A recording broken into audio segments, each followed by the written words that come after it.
All right, we'll see if we can get an answer to the stupid question this morning, which is, I misplaced it, and here we go. Alien processes pertain to the study of what weather activity? 215-263 WMMR. We're going to go to Deshaun for the answer. Deshaun, good morning. Hey, it's actually dachshund, nut rise. Oh, my God. Nut rise and dachshund. Well done, sir. All right, alien processes pertain to the study of what weather activity, please? Nut bowls. What? Nut bowls? Nut bowls? No, that's incorrect. Nah, it's wind, man. Oh, wind, yes. I almost hung up on you because I thought that was literally your answer, but I remember nut bowls. God, that goes way back. He's got a lot of the good references. Nut rise is one of my favorites. Hang on, man. Why did we remember we talked about nut bowls one time? And then he hung up. What? He hung up. Did I didn't hang up on him, did I? I thought I hit the whole button. We got it. All right. Well, anyhow, yeah, you got it. Maybe you want to donate that to a hospital or something. Nah, he'll get back to us. We have a 4-pack of tickets for Six Flags Great Adventure Ring in the Holidays at Six Flags Holiday in the Park. And with more than 1 million glittering lights, delicious holiday food and treats, thrilling new rides and holiday entertainment. And they're open select dates now through January 2nd. You can visit sixflags.com. Nut rise was Nutrice, correct? Oh, yeah. That's correct. Miraclego was Miracle Grow, and Silversia was Silver Sea. Silver Sea, yeah. All right, we have a little clip of Jane. There you go. Okay.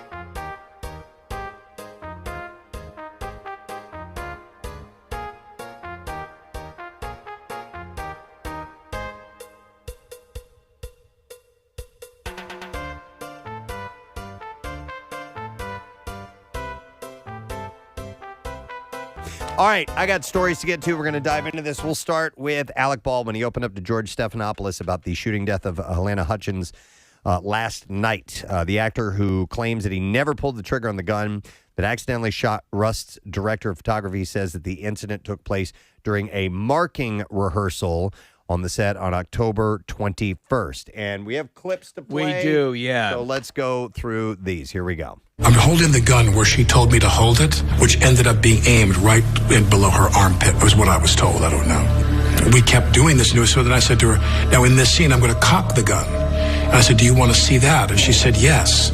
So I take the gun, and I start to cock the gun. I'm not going to pull the trigger. I said, do you see that? She goes, well, just tilt it down a little bit like that. And I cock the gun. I go, can you see that? And then I let go of the hammer of the gun, and the gun goes off. I let go of the hammer of the gun, and the gun goes off. All right, so therefore, that pertains to him saying that he didn't pull the trigger. So, right. You know, as you remember seeing the old style You could fan Westerns, you could fan that Yep. hammer and it would continue to fire. And I guess that's what he was saying ended up happening.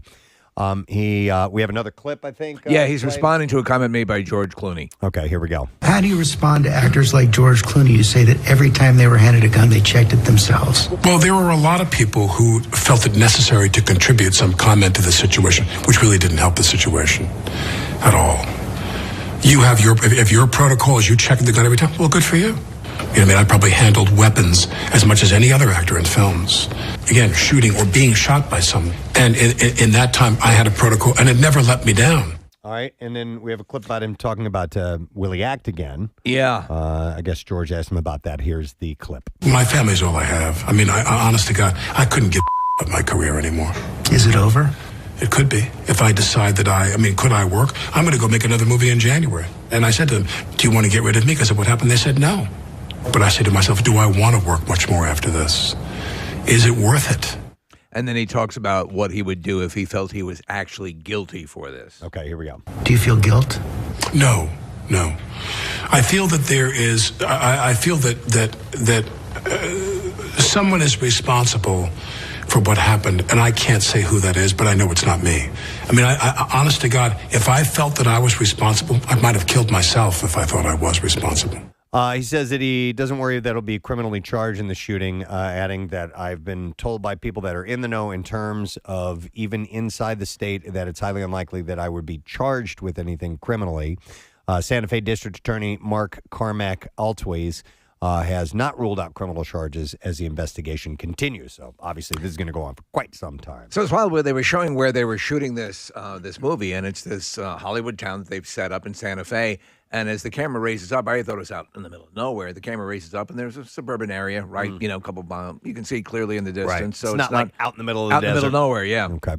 All right, I have some other stories that we'll dive into. Let's go with this one. I thought this one was fun.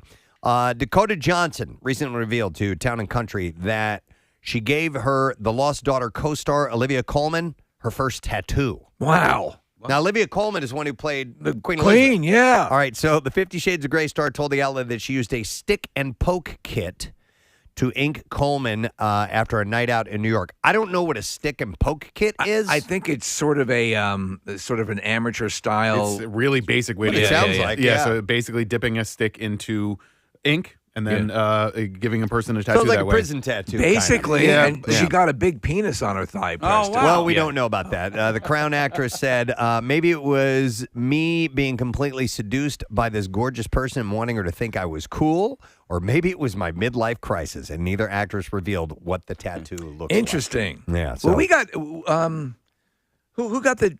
We tattooed Yes, we one of did. our interns and used basically that? using that system. We did stars on our ankle. Yeah. No, we used to. the what they call the gun. Did we? Yeah. Oh, yeah. Yeah. It didn't look good. It did looked horrible because Yeah. I'm not an artist by any stretch, but it was when we were doing intern Olympics. That's back in the it. day. Oh Yep. my God. We did stars. That was it. Yep. All right, let's go. Oh, Marissa found out it was intern Lauren. There we go. That we did that too. Bella Hadid has opened up to Marie Claire about re-teaming with Victoria's Secret. The 25-year-old model walked into the Victoria's Secret fashion shows from 2016 to 2018, but in 2020 revealed that she endured harassment and inappropriate conduct by a former executive at the lingerie brand's parent company, L Brands. Yeah, she seemed pretty much done with Victoria's Secret. Now she plans to join Megan Rapinoe. Oh, yeah. Yep. I always say Rapinoe. Rapinoe, I know. Rapinoe. All right, so I wanted to look at you and check and make sure I got that right. All right. Priyanka Chopra, Hailey Bieber, and Naomi Osaka in the company's Versus Collective in order to take her power back. Take it back. Take it back, girl. She tells the outlet, what magnetized me to coming back was them coming to me and really proving to me that behind the scenes, Victoria's Secret has changed so drastically. That means money.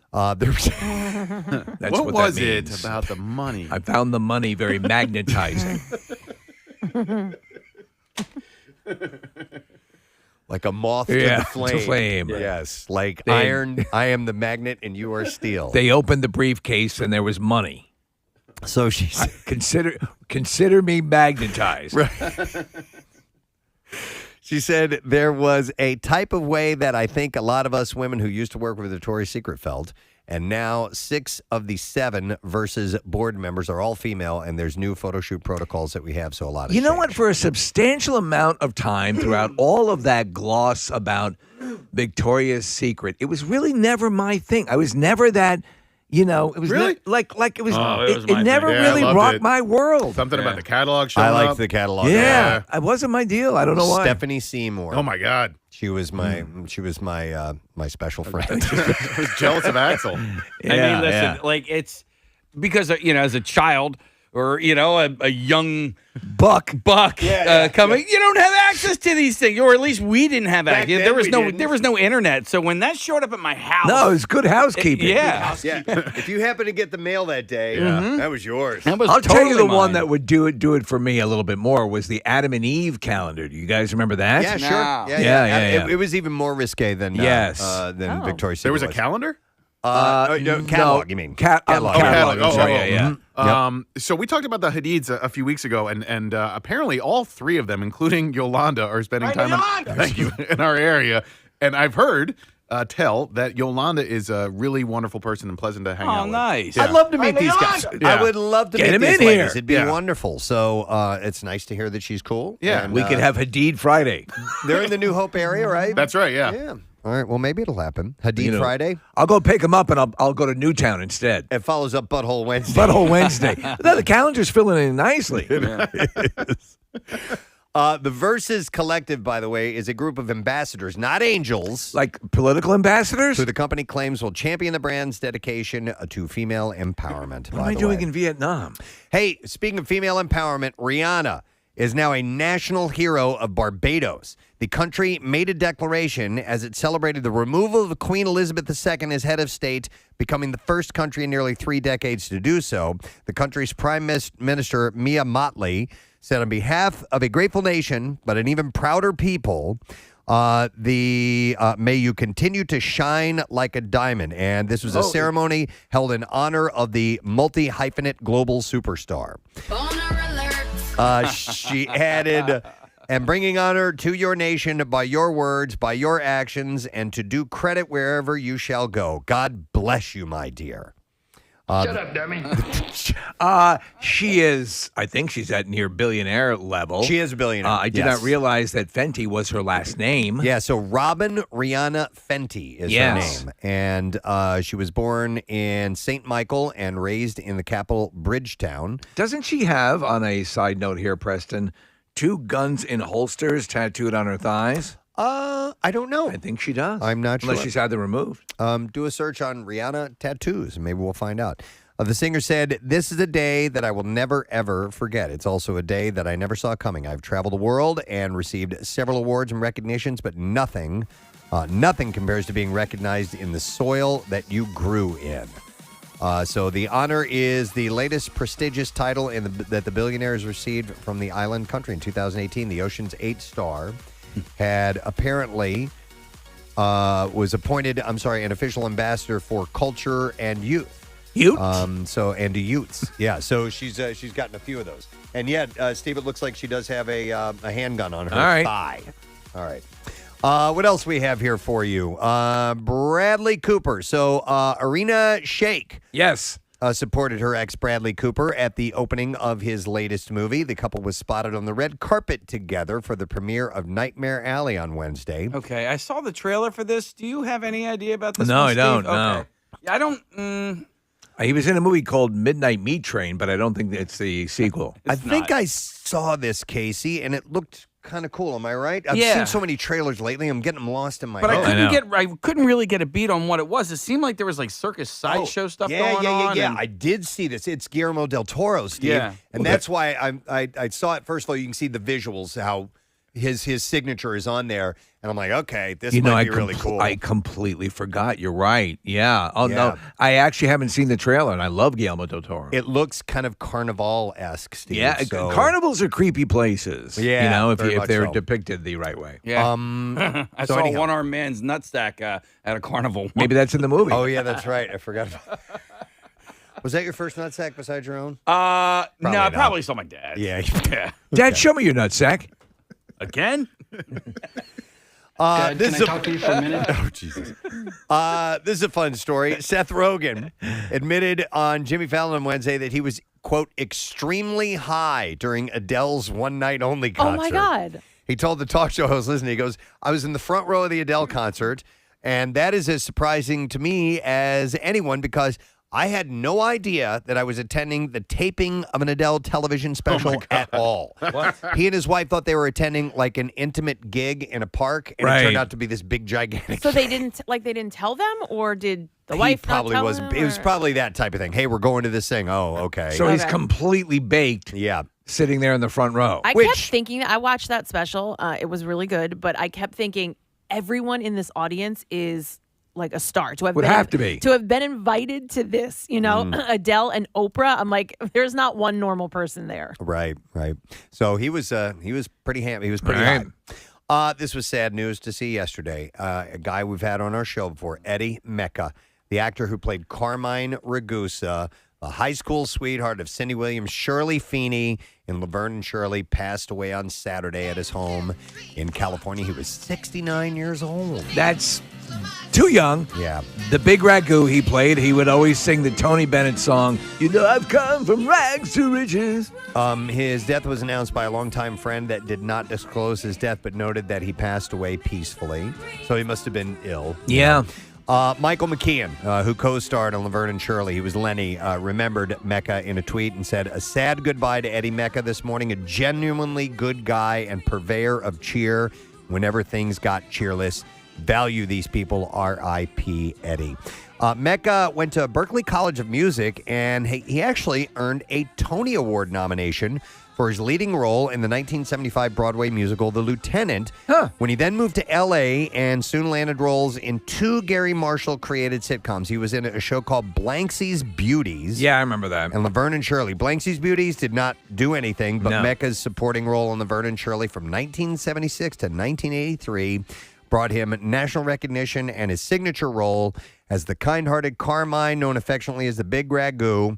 Mecca was part of the sitcom's primary romantic relationship, his on- and off relationship with Shirley, and his loyal friendship with both Williams' character and Penny Marshall's Laverne provided the series with one of its most significant supporting players. His Carmine was a part-time boxer, of course, dreams of becoming a dancer and singer. I had forgotten about this. He had apparently in the final episode of the long-running series, they eventually moved to California later in the series. Carmine lands a role in the Broadway musical Hair. So he ended up the character's dream came true. Yeah, I forgot that. In the final episode. He also appeared on a bunch of other shows, as you might imagine.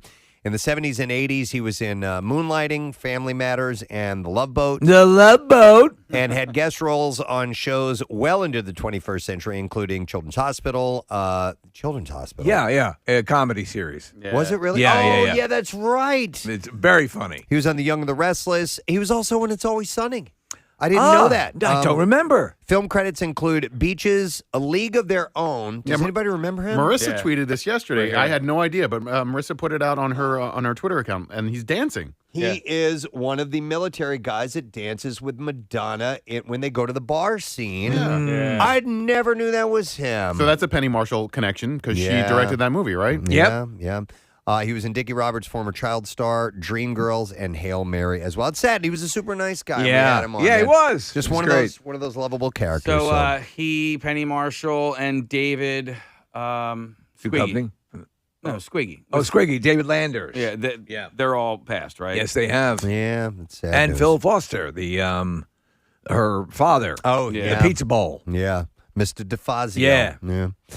All right, this is a sweet story. We got to back that up. Somebody passed away, so this is a really nice one. Door closes, window opens. The Thanksgiving story that everybody loves is headed for the big screen. Jamal Hinton announced in a tweet yesterday that he and Wanda Dench, who first met in 2016 through an accidental text message, are partnering with Netflix to release a film about their heartwarming holiday story. You knew someone was going to grab this up.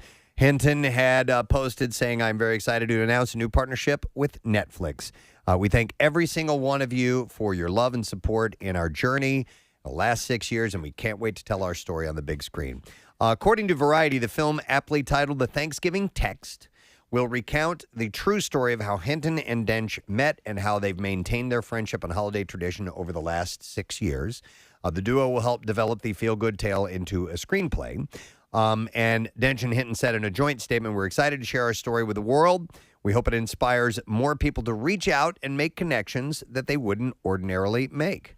The pair first met each other in November 2016 when Dench accidentally sent Hinton, then 17, a text message inviting him over for dinner instead of her 24-year-old grandson. There was some initial confusion, and then the two sent selfies to each other, and that confirmed the mix-up, and then they got together, and they've been doing it ever since. So that should be a great story to have for the holiday. Yeah, looking forward to it. And a Thanksgiving story. There's not a lot of We need more Thanksgiving stories. It's my favorite holiday, and I think that is awesome.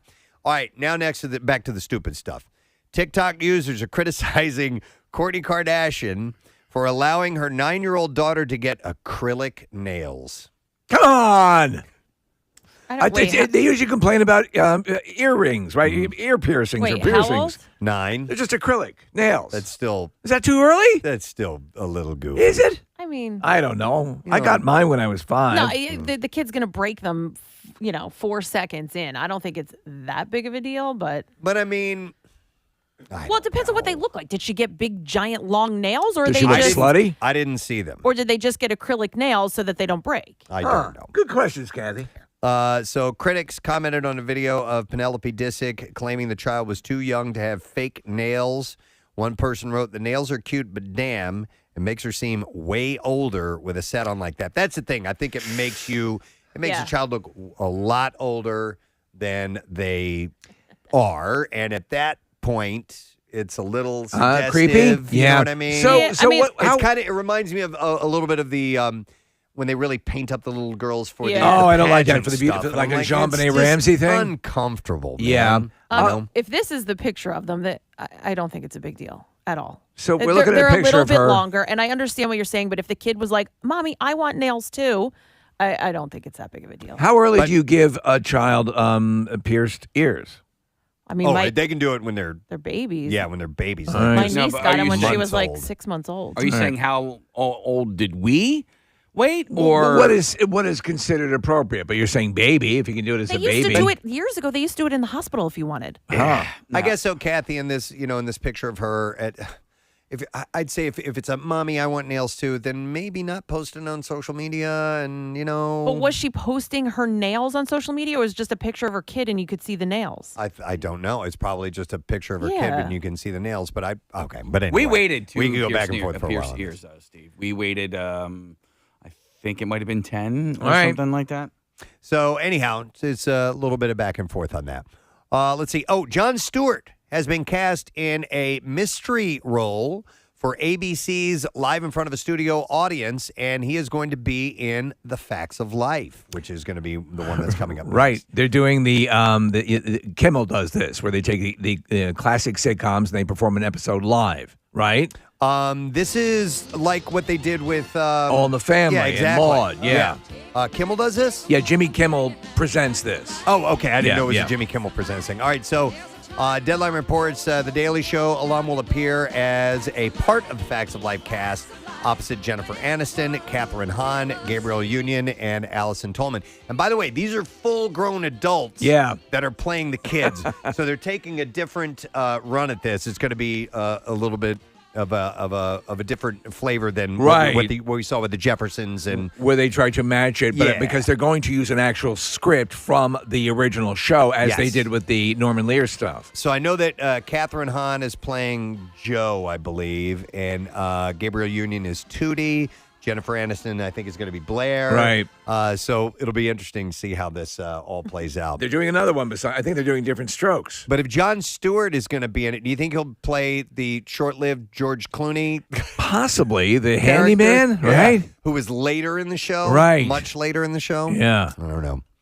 And a tribute is taking place. Broadway theaters will dim their lights for Stephen Sondheim on Wednesday, December 8th. The legendary composer passed away on the 26th at the age of 91. They're not going to turn out the street I'm lights so people will be able to see where they're going and they won't run into things. It's okay.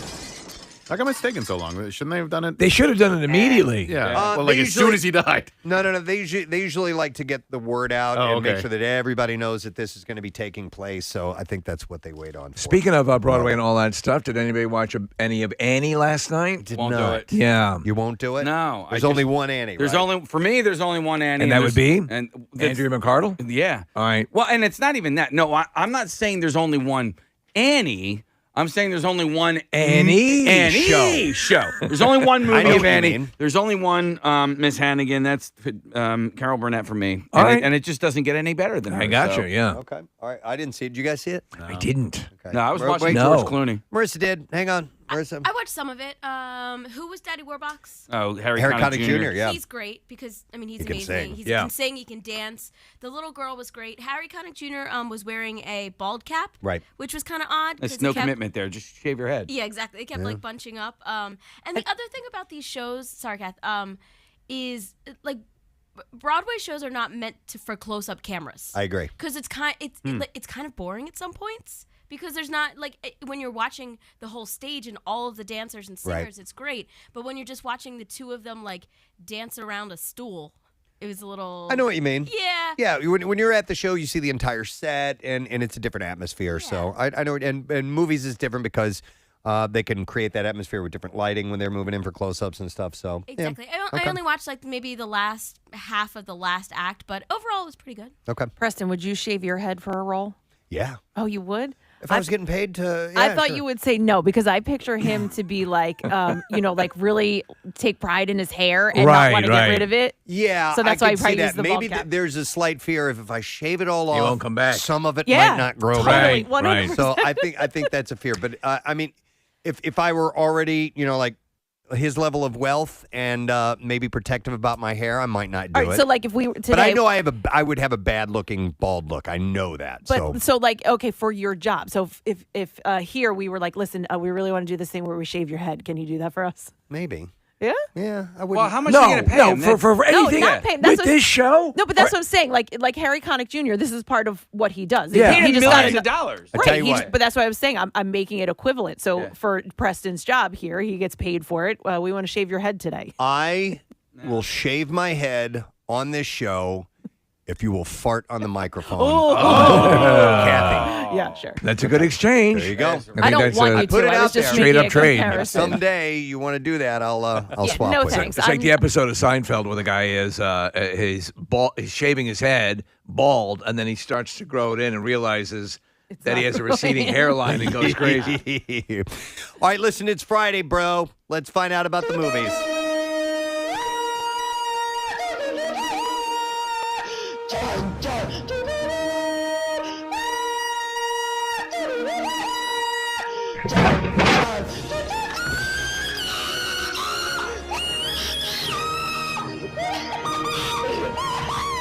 We will begin with Silent Night. It is a horror film, drama, comedy as well. Keira Knightley, Matthew Good, and Lily Rose Depp are in this film. Silent Night follows parents Nell and Simon, Yes, Sion Conca. who have invited their closest friends to join their family for Christmas dinner at the idyllic home in the English countryside. Where it all gone what? That's when she's calling everyone to dinner. As the group comes together, it feels like old times.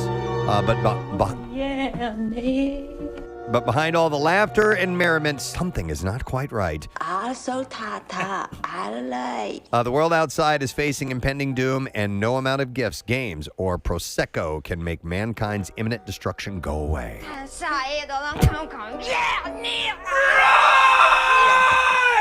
Running time is 1 hour and 32 minutes. It's rated R, and it's in theaters and streaming today. Rotten Tomatoes gives it a 64. Now is a crossbow. All right. Also, excuse me, opening today. Sorry about that. That's all right. Is Wolf, and it stars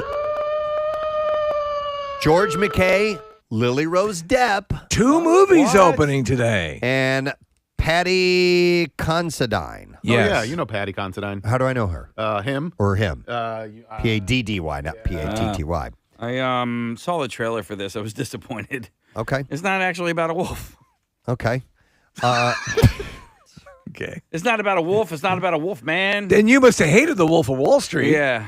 No. Where's I the wolf? thought it was going to be like a take on Wolfman or something like that. What's it about? Well, let's find out. Yeah. Believing he is a wolf trapped in a human body. Yeah. There's a wolf thing in there. I know. Jacob I was disappointed when I saw the trailer. eats, sleeps, and lives like a wolf, much to the shock of his family. When he's sent to a clinic, Jacob and his animal-bound peers are forced to undergo increasingly extreme forms of curative therapies. However, once he meets a mysterious wildcat, and as their friendship blossoms into an undefinable infatuation, Jacob is faced with the challenge: will he renounce his true self for love? It's an hour and 38 minutes long. Rated R. It's in theaters today. Rotten Tomatoes gives it a 45%. All right, we're ready for clips now. A hitman tasked with finding a teenager who witnessed the murder of his older brother must find him before his enemies or the FBI find him in Redstone. What's your favorite restaurant? Wow. Finally, the restaurant comes to the big screen. In this clip, Neil McDonough talks about how he enhanced his character. Well, we really wanted to make a neo-Western, and I think we nailed it. And then going through wardrobe, I thought that if he's going to be a hitman, he has to look like a hitman and kind of blend in. But he also would need a hat so he could hide from security cameras, all kinds of things. So it was simple. We came up with a black suit. We stayed with the black suit the whole time. And then, the fedora was, that was my idea, to have some kind of fedora like that. I really wanted to have a Stetson-y type of thing. I don't give a f***. Redstone is in theaters today. Here's the next clip. 2 teenagers from different ethnic backgrounds and rival gangs fall in love in the 1950s New York City and West Side Story. In this clip, director Steven Spielberg talks about the differences between an action movie and a dance movie. I wish there was some similarity between like the storming of the beaches on Saving Private Ryan, Omaha Beach, and like for instance, the dance in the gym. But there is a remarkable distinction between the two. I am not constrained in an action sequence by time, by tempi, by the mathematics of music. Was that a fart? West Side Story's in theaters next Friday, by the way. I'm looking forward to checking that out. You know what they did in this? They do. When the Spanish-speaking cast speaks in Spanish, there are no subtitles. Oh, okay. For English audiences. So, Okay. so they will not put up. So they have them in the original West Side Story. They just everyone spoke English. Right. But they are speaking. It's true to In Spanish. Yep. Mhm. All right. Interesting. So that comes out next Friday. And there you go. That's your entertainment report. All right. We are taking a break. We are coming back in just a moment. And we are right now giving away 2 passes for the Christmas Miracle. It is coming up on the 21st, by the way. It's a Christmas miracle! Yeah! You need to be at least 21 and available to join us that particular morning. It's a Tuesday, and you got to be there early. You can bring a friend, but your friend cannot participate in the Preston and Steve trivia contest takes place, but they might win some other prizes. 215-263-WMMR. Let's take callers 10 and 11, and we will put you on that list. Zombie raccoon. Let's get you there. That's my thing. Yes. That clumsily walk on 2 legs and show their teeth are staggering around suburban Chicago, and authorities are warning locals to hide their pets. A spike in raccoons testing positive for distemper in Riverside, Illinois, is to blame for the bizarre sightings of contaminated animals that the disease causes to appear zombie-like. While zombie raccoons don't eat brains, distemper is highly contagious. If you're feeding wildlife and that raccoon ate out of your bowl or cat food for your stray cats and your puppy goes over, the saliva can be contagious. They sent in a Negan raccoon to take care of everything. Well. Looks like we got ourselves a problem in Chi-Town.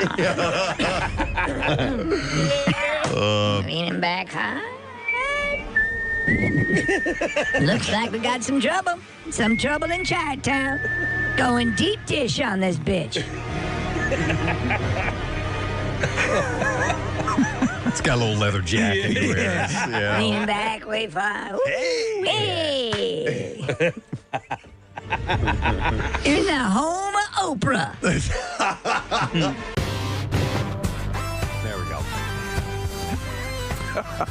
We had mentioned this earlier this morning, but it's definitely worth bringing up. The restaurant named Cadence, which is a BYOB on Girard Avenue, was named the best new restaurant by Food and Wine. That's a super well respected journal in the world of the culinary happenings. Yeah. And so this is a big honor. But in the order, you have Cadence is number 1 in Austin, Texas. Suerte.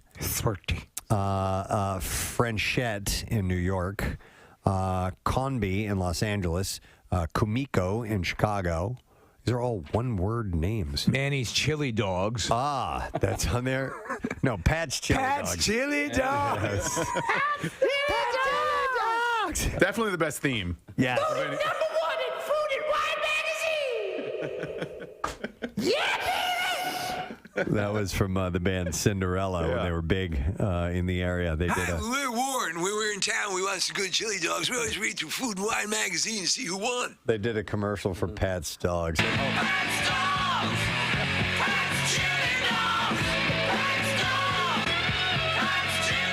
That building is now a We Buy Gold. Oh, is it really? We buy gold! Gold for sale! No more chili dogs! I'm not going west!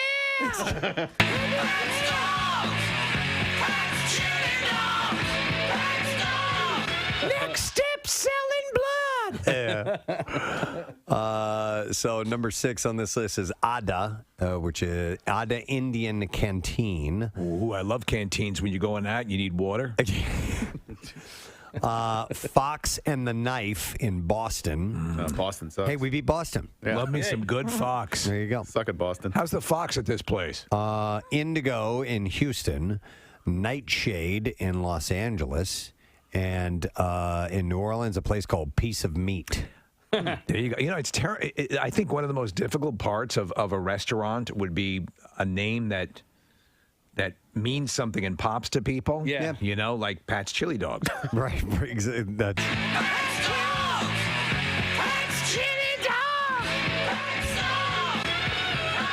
Yeah, I mean, the name will only get you so far, but it is an added bonus. Answer the phone, by the way. Thank you very much. I don't know. If you had a restaurant, what would you name it? I'd name it Answer the Phone. Yeah, thank you. Because I'm sorry. I'm tired of waving my arms. Yeah. It's been happening You the lose last few business. days, and I'm just going to say answer the phone. Answer the goddamn phone. Yeah, answer. In fact, I'll say it that way. Yeah. That should be the name of the restaurant. Answer the goddamn. Answer the goddamn. Answer the goddamn phone! Great food! Answer the goddamn phone! Open online! We knew we were going to have one gentleman for sure that was coming in. We have two here this morning. This is a momentous occasion. Call it an honor. I'd have to say because he is the best-looking 60-year-old man I've ever seen in my life. It's his birthday today. Yes. So we first want to welcome our friend Sean Wayans, who's been here on many occasions. And his brother, Keenan Ivory Wayans, is here. Celebrating his birthday today. Hello, this is how you do it. This is how you do it, man. Welcome to Philadelphia. Yeah, well, now all the women in my family are going to kill you because you said my age. And they all lie about theirs. You were working as a stand-up when you met Robert Townsend, correct? Yeah, well, when I met Robert and Eddie and all of us, we all started out at the same time and in the club in New York at the Improv. Yeah. And that's sort of how we, started working together. And you, I believe, if the legend is correct, that you are one of the writers or co-writers on Raw, correct? Yeah, on Raw. I worked on that with Eddie. I also produced it, and Robert directed it. I remember that day. Oh, there was a picture. Put the picture back up. Yeah. I was back there with you guys, right? And I was slapboxing with Eddie, and I almost hit him, and then security grabbed me and was like, all right. All right, Junior, you about to mess up this money. Go sit your ass down. Wow. So that's cool. But all you guys have had such a massive effect on comedy and a type of comedy that I love, we all love, that is, you helped usher it in. Eddie Murphy did as well. What happened in my career was I started out, sort of by myself. Yeah. And then as my family started getting into the business, I kind of realized that it was either going to be all of us or one.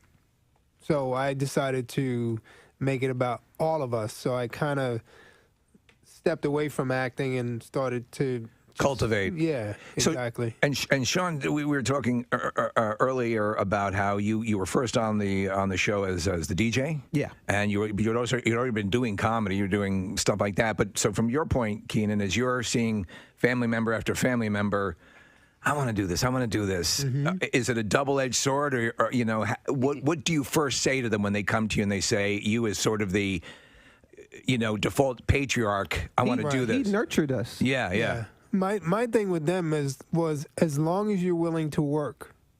And I always wanted them to know that it wasn't easy, and I would give them small opportunities in the beginning. I never gave anyone a starring role who wasn't ready, and like I said, I made sure that they all put in their work, and it is the fact that they're where they are in their careers now is testament to the fact that they came in the right way. Did anybody ever get mad at you saying, "Hey, I'm ready for my starring role"? Always. Always. When Damon first started, I was the DJ, man. And you were a damn good DJ. I could play sketches too and scratch. Hey, the guy right behind you is really talented. Well, when Damon first started, I told him, I said, "Give yourself 10 years." Yeah. And he looked at me like I was insane, and he was like, "It's gonna take me 10 years." Well, 10 years later, he was ready. We say the same. I tell like the interns and people who are coming up in the radio business, and now we've been, it's the 20th anniversary of the show, and I say, trust me, if you were to jump 5 years into the future and look back, you wouldn't believe where you were or how things have changed. Yeah. So that's very sage advice. But when you're young and hungry, it's hard to perceive that. It is, and the thing is, youth is something that people think everything is supposed to happen when you're young. Right. And they're disappointed if it doesn't, because youth is when you make the money, you chase the girls, you do. And that's the experience that everybody wants, as opposed to being great at what you do. And being great at what you do takes a lot more time than that. And sometimes, youth passes you by. And I tell people all the time, if your goal is to be a CEO of a company, it doesn't matter if it happens at 20 or 60. Right. You still accomplish your goal. Yeah. All right. So you have to be a really good talent scout, right? So within Living Color, were you the sole decision maker as far as who was on the cast and who wasn't? Yeah. All right, so it was because you did an amazing job with that, and you did, look at that, like all of the people that came out of there. Well, they were all people that I knew. That you knew. Right? So we were all in the clubs together. Okay. So when I got an opportunity, it was like, who's the funniest guys I know? Like, it wasn't really like a hard thing to do because I knew they were funny. You were working with people like Jim Carrey and then all those guys were paying their dues. And he knew what to do with them. Right. But that's a key. That is a gift. There's Lorne Michaels has that that ability, and also who's going to synergize well with each other. But you also, your show aired at 8:00 on Sunday, and so you had a younger audience in myself. Right. And I mean, I loved it. You know what I mean? Like Ace Ventura came out, I was like all over that. And like, it got moved to 8. Started at 9. Did it start at 9? Yeah. What did Parker Lewis Can't Lose? Was that your lead? The Ferris Bueller ripoff? I love that show too. Fox wanted to make it an anchor show. Okay. So they moved us to 8. Okay. Did they initially, or because would it first really, because it kind of hit the ground running, if my memory was, and did they go, whoa, we need to bump this up? Yeah, well, initially they were very afraid of the show. Yeah. Period. Like they had no idea what was going to happen. But once the show was successful, then it was like every network strategy is going to be how many other shows can we launch? Right. So, they ended up moving us. In this day and age of reboots, we're seeing TV shows rebooted. What's the likelihood? We don't have a good sketch show. SNL's the only thing going right now, as far as I know. I think there's absolutely a new generation. Yeah. So it would just. I don't think that the guys from the past would step forward. Yeah, want to do that again. But there's absolutely a new generation out there, and it would be fun. Yeah. We're in a time now where I think a show like In Living Color is needed, but at the same time, it's the sensitivity. Can you do it? Yeah. No, that's a good question. We were wondering about that, about the. Preston and I were having a talk earlier about the comedy club or the theater. When you guys are there, that's your realm, and all bets are off. You should be allowed. There's safe spaces for satire and comedy and thought provoking, whatever you want to do. That's your palette. And there's been hits on it lately. It's the phone. Yeah. You see, because Absolutely. the people who are in the club, they paid to be there and they want to see it. Yeah. But people who are filming, now it's going to people who didn't want to see it. You're right. Then when they do see it, now they're pissed. It's never the people who are in That's the why I club. didn't want to go. See that? Well, speaking of that, some rock bands have adopted no phone. I don't think phones should get be out allowed. of here. I think you're there for the experience and enjoy the experience. And well, Kevin Hart played the Link, the stadium here, and there was a no phone rule for that whole show. It can be done. It's a pain in the ass, but I mean, I would agree. Yes, with that, you lift a clip 100%. out, you lift a soundbite out of context, and people are going to go ape. It's just crazy. I heard somebody, and I don't remember who the performer was, saying recently though that they, it's really easy to see from the stage when somebody does get on their phone. Have you guys noticed that? Like if you're up on stage, you can tell immediately. If the light is on, You can tell, but you just don't want to stop. You got to understand. You got people in the palm of your hand. Yeah. You got momentum going, right? And you're thinking about your next thing, and you're trying to be physical, and you're trying to be in the moment, and then someone has their phone up. Do you stop your whole show to deal with this guy with his phone up, and then kill the people's? No, show? you're right. So you're going to ruin it for other people. It makes total sense. Sometimes you do, and you make him part of the show, and you destroy him for being the idiot. Which is also pulling the phone good. out. But You channel your Richard Pryor. if I gotta stop, I'm gonna destroy you. Keenan, I have to tell you that I'm Gonna Get You Sucker is one of my absolute favorite movies. Thank you. Hilarious. I think people need to revisit it, but I think it's also sort of it's the likely first step to getting to Don't Be a Menace, which that same sort of comedy, which has became the style of comedy. When you were putting that together, how difficult was that to pull everybody? You had a lot of cameos and stuff. How give us the idea of what that production was like. I was very lucky. And Jim Brown really. Programming note, Marissa pointed out, we said earlier, it was that intern Lauren was the one we had tattooed for Intern Olympics. It was actually intern Marissa. Just a correction there. We're nothing if not 100% reliably accurate. Well, listen, she's living with a mistake we made on her body permanently. We may as well get her name right. Did she get it fixed? I feel like she got it fixed. Actually, she was fine with it. They were like little tiny stars or something. Yeah. I still have my Flyers little tiny tattoo on my ankle. Oh, you know what's funny is a friend of mine. So you guys know John Belaris does real estate now, like high-end real estate. Yeah. He was in Montauk, New York at the end of the summer, and he had I don't know, there was some sort of like real estate thing that was happening out there, and a friend of mine ended up being there. So she was texting me, "Hey, I'm in Montauk." She knew I went there. What do I do here? Whatever. And she was at this event with Belaris, and she goes, we just heard the story about Belaris's Flyers tattoo. Yeah, it's on his butt, and it got infected, and he got really sick from it. I was like, oh, she's like, I can't believe you guys did that to him. I'm probably getting I have the same Flyers tattoo, Steve. It's a joke. It's small. so tiny. Yeah. It is bled into just a blob right now. So I'm going to go to Removery. And get it removed. Yeah, I'm going to get it removed because it looks terrible now. You want a huge one between your nipples. It's time. Yes, exactly. But it's nothing against Flyers because I'm a diehard fan, but it's just a bad looking tattoo, so I'm going to get rid of it eventually. All right, Friday, normally we talk about food with the connoisseur, and let's stick with the tradition. It's time for the connoisseur. Everyone loves to eat, but everyone loves to eat, especially on the weekends. I'm making all this up. I know you are. Thank you, though. I do appreciate it. So I saw this. I think you're really going to like this. It's a lot of fun. Miller High Life. Yeah, this is great. The beer has decided to add gingerbread construction to its resume this holiday. And according to a press release from Miller High Life, the gingerbread dive bar kits will be available for purchase on their website beginning on the 6th. So next week. And it's $50 a kit, and they look great. Look at this, Kathy. There's one of them up really here. Funny. Yeah. So the bar stools are made out of little peppermints. Oh, I love this. The lights hanging down are little gumballs. There's a pool table with like pretzel stick cues. Really good. It looks really cool. This is a really fun riff on this.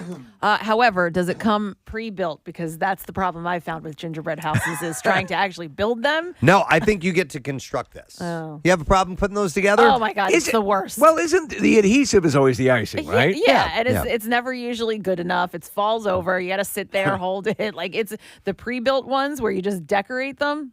Oh, okay. I see what you're saying. Yeah. All right, yeah. Kathy, I'm going to a gingerbread decorating party tomorrow.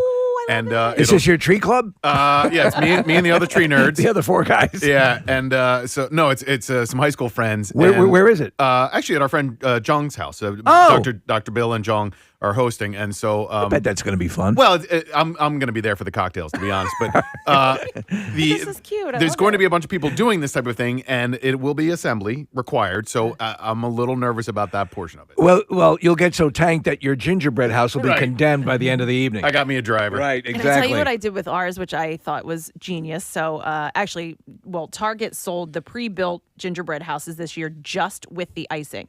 So it didn't come with any candy. So you could choose whatever candy you wanted. Did you buy the candy separately? You had to buy the candy separately. However, Nick, I didn't do that. What I did was went home and pulled out his Halloween candy, and he decorated it with his Halloween candy. Man, that's smart. Good call. Right? Pulling a fast one. Just in general, do you like gingerbread cookies? Do you like gingerbread? No, I'm not a big gingerbread fan. I do. Yeah, I like it freshly baked too. Yeah, I only so much of it. After a little while, I get kind of tired of that ginger flavor. It's like figging. Carter well, it's ginger. Yeah.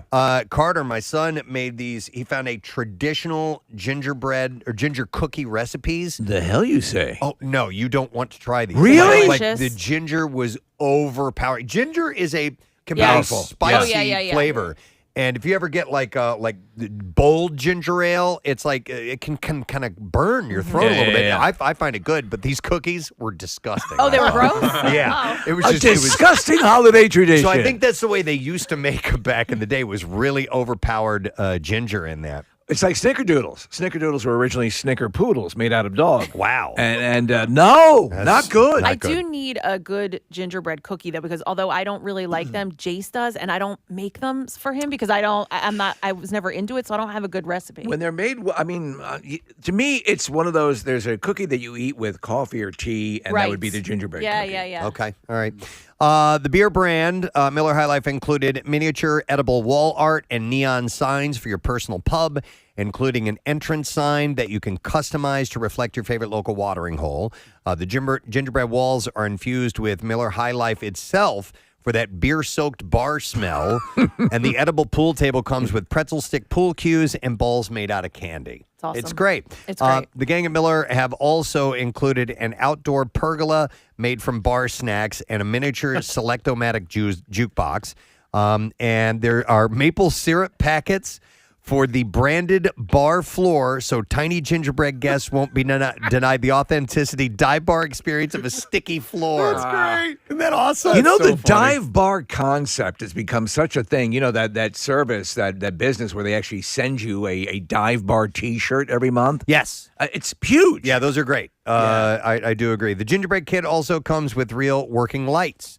Kathy, maybe this does come constructed. I'm not really It doesn't- sure. well, I don't think we'll it would find out. ship well. I think that'd be the tough thing about it. If it was constructed, yeah. So you can check out Miller High Life. Check out their website, I assume. You have to sign up for their mailing list, and then they'll email you. And they said you could be the first to know when they're open for business. I thought that was a lot of fun. So, all right, what else do we have here in the connoisseur? You know what? We very rarely have a celebrity spokesperson in our connoisseur editions, but crooner Michael Bublé. Michael Bublé has been a spokesperson for bubbly sparkling water for a while now, and now he's teamed up with the brand to release his own limited edition holiday flavor. It's called Mary Berry Bublé, and includes the flavors of raspberries, blackberries, and strawberries.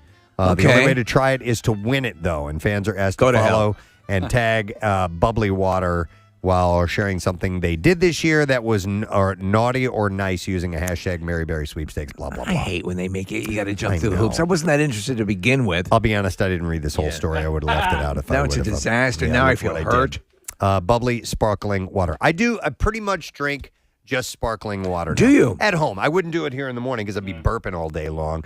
But that's pretty much my go-to beverage if I'm having, something to eat or whatever. My wife jumped over into your camp recently and has been doing sparkling water. I am a still water kind of guy. Okay. And as a still water guy, I run deep. Are you LaCroix, Preston?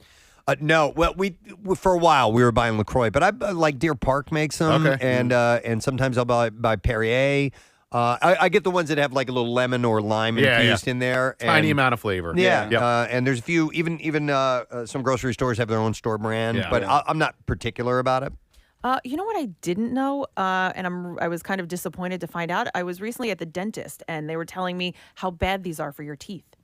What? Yeah, that like the acid in them just sits on the teeth basically, and that it's not great. Worse I for know. your teeth and than they said a Diet especially Coke, especially at night. Like don't drink them at night, like even before you brush your teeth. Oh, I because- drink it all night long, like it sits on my bedside. Oh, you do? Oh, yeah. Oh. It's like it's my roll over and take a sip thing. Oh so. no! Really? Oh, you're screwed. Oops. I mean, listen, it was according to her, and they said, they're not great for your teeth, and especially in the evening. I'd like to hear like what Casey's asking. Any different than soda?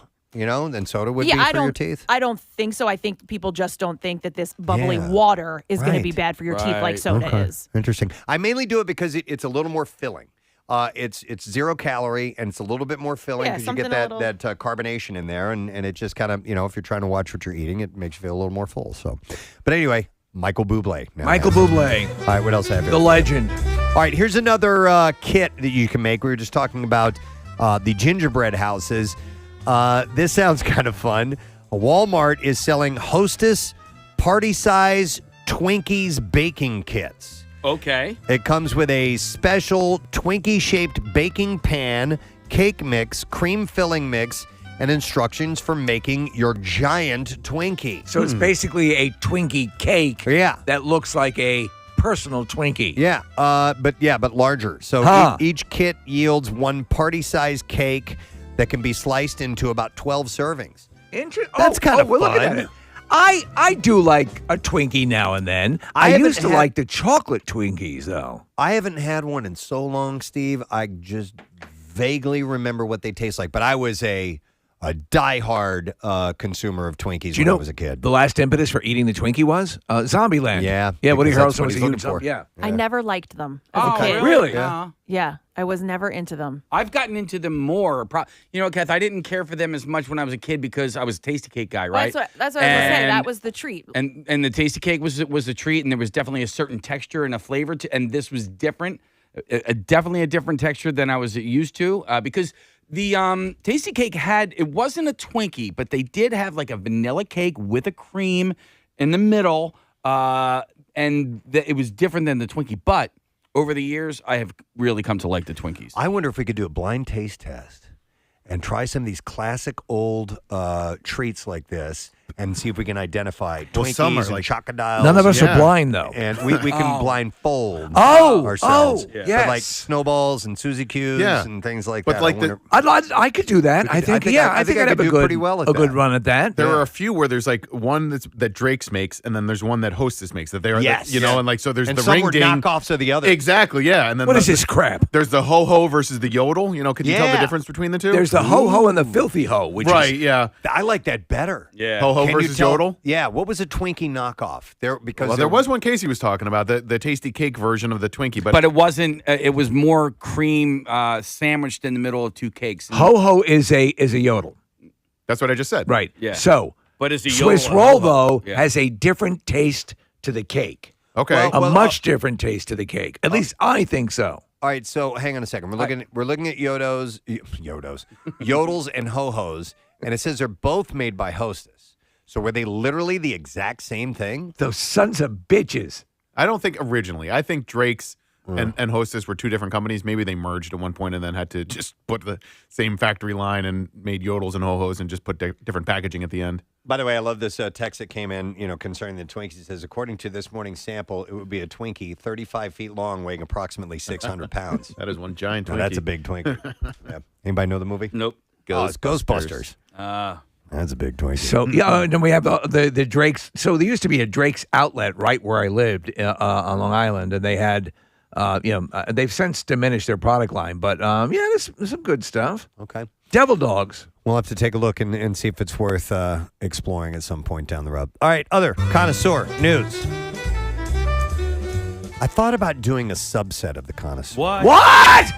A fast food subset. Yeah, do that because we do so much fast food stuff in the connoisseur. I'll have to come up with a little sound effect or something like that we can play specifically for fast food stories because it's a part of the connoisseur. I prefer to go to the other things. How about the dinosaur? The slightly finer dining than fast The food. dinosaur. I love that. Thank you. The what? The dinosaur. Dinosaur. All right, so Burger King dropped new dill pickled chicken nuggets at participating locations, but it's in Canada. All right. I'd be interested in trying these. Do you like fried pickles? I do. I do too. But I think that, so it says the nuggets feature a mashup of white meat, chicken, and dill pickles, battered and deep fried. So what they're going for is kind of, so the place that made the fried chicken and pickles a thing is Chick-fil-A. Yeah. Because they put pickles on their sandwiches. And so now, and also fried chicken, really good fried chicken is usually marinated in a pickle juice. So therefore, they're putting these together and kind of making that happen. Why the hell does Canada get this? I don't know. I guess they're test marketing it there. The new nuggets are available for a limited time at participating locations and only in Canada. Maybe they just love pickles in Canada. I don't know. It's Burger King.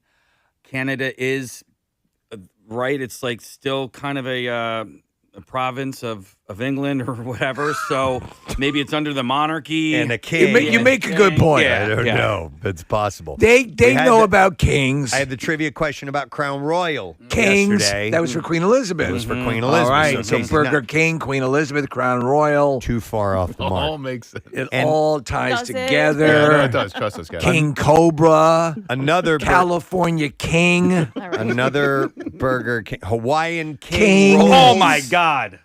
Larry King. It's Billie all Jean King. What do we do? Do I need to hit you over the head? King Kong Bundy? Fried pickles, people. Speaking of Burger King, they're celebrating the Whopper birthday today. How old?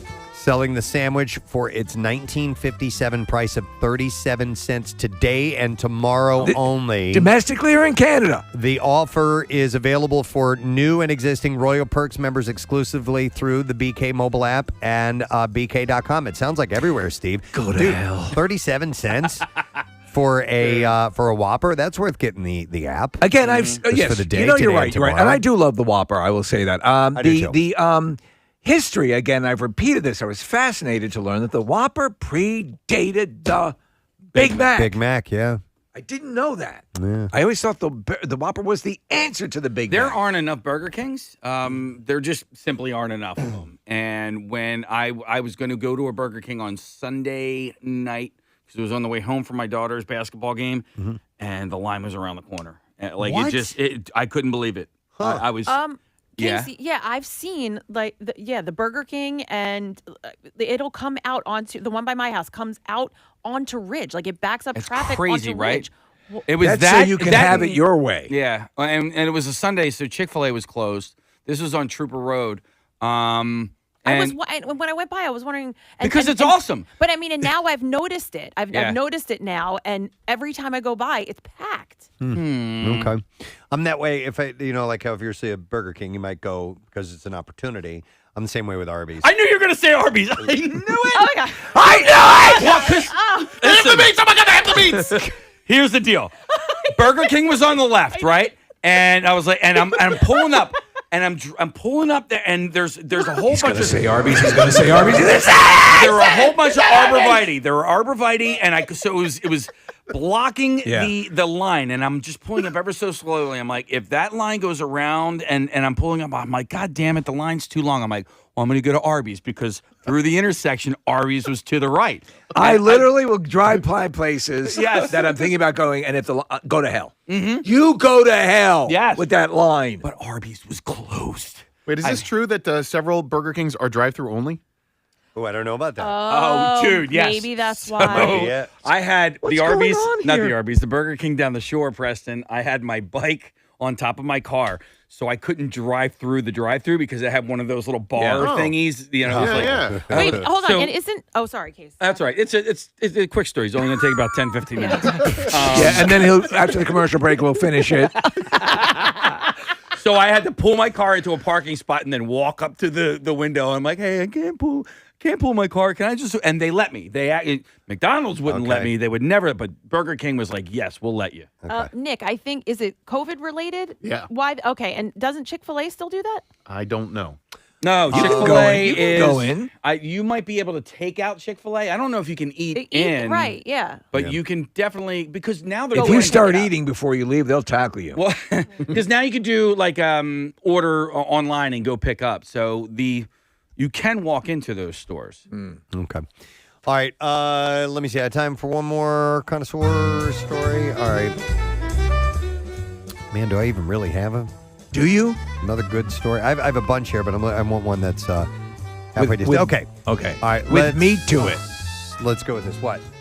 Oh, I thought you wanted to say something. Oh no, I do. Preston, do I have the floor? No, I'm just kidding.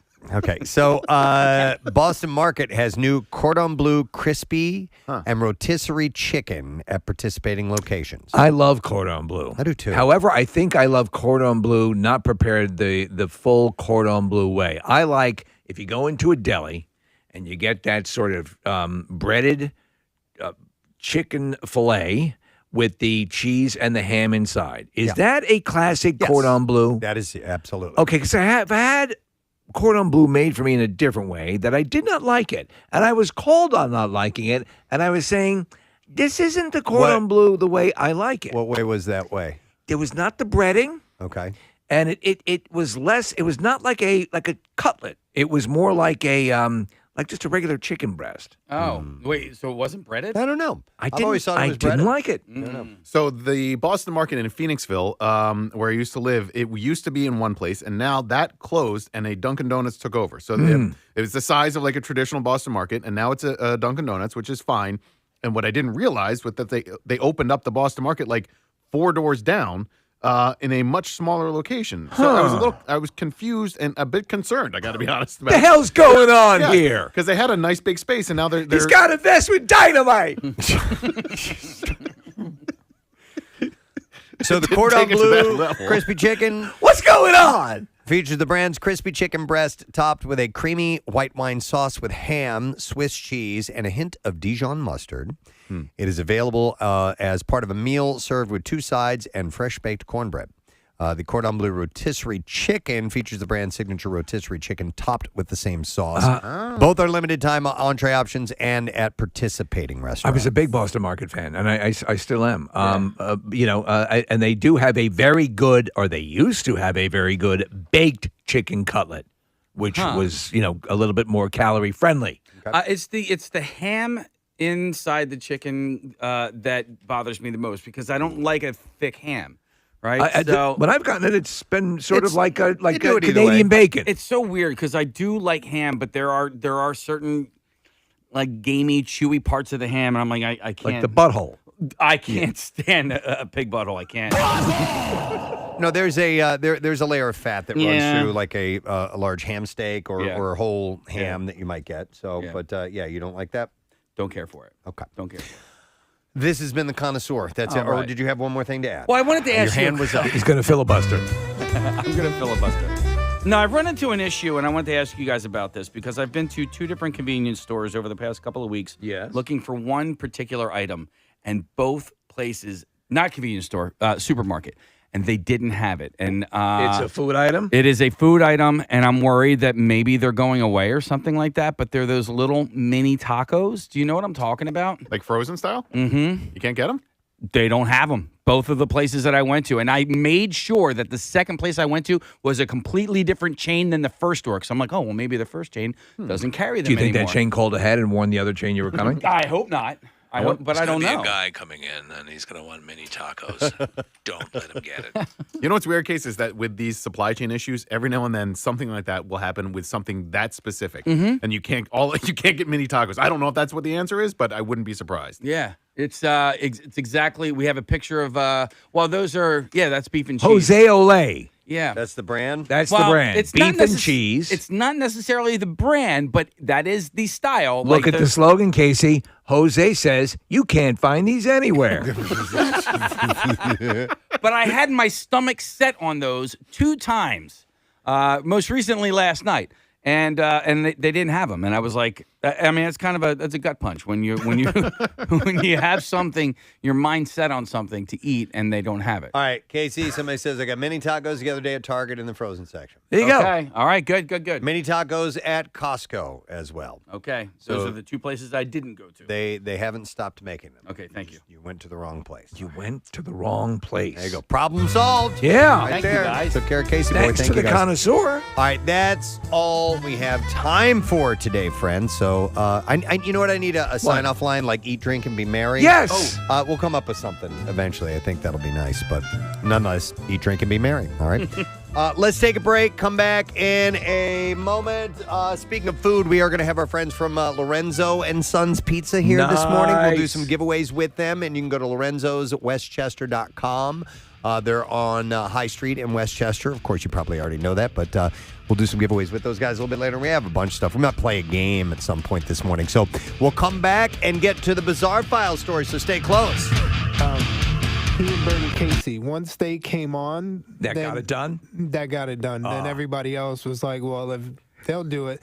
And they were essential. Yeah. They were what Leslie Nielsen was. Yes, they were the icons of the era. And so once I was able to bring them on board, it went really smooth. and it really was. It was an homage to them. And the blaxploitation movies of the because those 70s. are the movies I grew up watching, and so did I. They were enjoyed awesome. them. Yeah. So, when I was writing it affectionately. So that's why I think that they responded to it. And then these guys did the same thing for their generation with "Don't Be a Menace." Yeah. So I was on the set of "I'ma Get You, Sucker." 17-year-old boy watching his big brother do his thing, and just taking it all in and going, man, one day I want to do a movie just like this. Yeah, and you did. A couple years later, Don't Be a Menace was born. It's Sean and Keenan Ivory Wayans here, and we want to do something special because it's a special day, and we have something to bring out for Keenan. It is his birthday today, so we got a cake for you, Keenan. Yes. He don't eat cake though.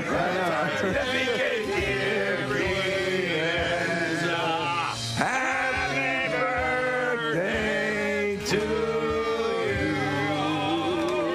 So you don't eat cake, huh? No, I don't. But I appreciate the 7 candles. It's my 7th birthday. There you go. So you can blow out the candles, and there it is. Preston and Steve's Music News on 93.3 WMMR. Choo choo, choo choo, kaboogie, boop boop, badoop boop, badoobie, boo boo boo, boo boo boo, boo boobie. Wow. Didn't even know we had that. All right, so the band Korn has posted a cryptic message on its Instagram account suggesting some sort of announcement is imminent.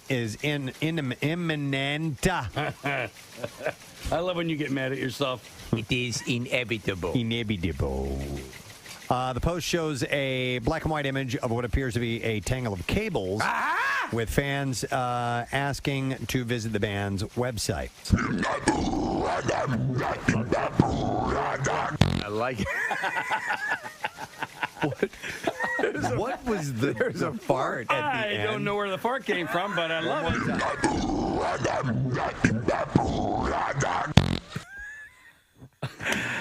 Play that at regular speed, right. please.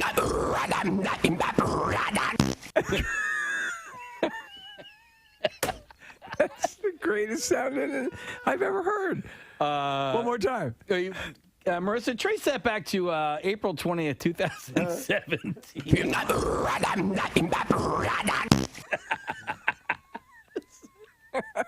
Kathy thinks this is hilarious. Not even. It boggles my mind how you still find it this funny that the three of you can't contain yourselves. It's great. It's everything you want to say. Sometimes the words don't come to you. I play it again. Which speed? Slow. Let's do it slow. Okay.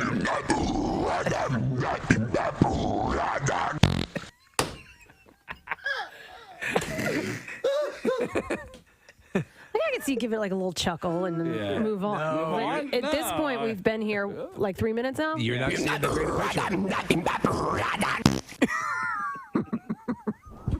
So as it's gearing up in classic Korn fashion to be this aggressive sort of war chant, it's completely undermined by the childlike poot.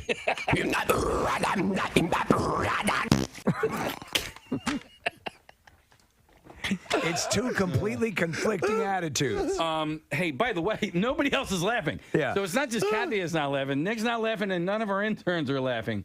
Marissa has a smile on her face. Hang on a Do you ever second. see Amadeus? I usually don't find farts funny at all, Kathy. That one caught me off guard. Okay. Because it's more of a it's more of a raspberry than it is actual gas. Yeah. So. And also the mystery of it. It's like an escape room. How did it happen? We don't know. We may never know. We may never know. Okay. Music news. Yeah. Turn the one more. Stop the press. I go ahead. What was that? That was a mistake. It just can't.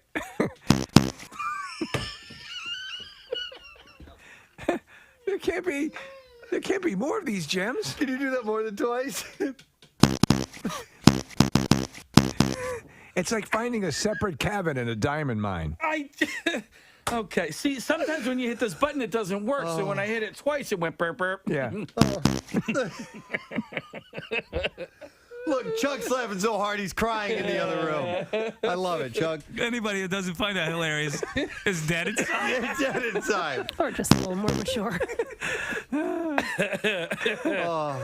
God. I wish the button was What is better. great is that you have a massive company, a media company, Beasley, who's currently paying us to do this. Dude, they took us down to D.C. last They week did for, for an some award. big award in front of senators. Yeah. That's how stupid we are. Or They're bad. genius. Or we make pulled a living. fast one. Yeah. We make a living out of this.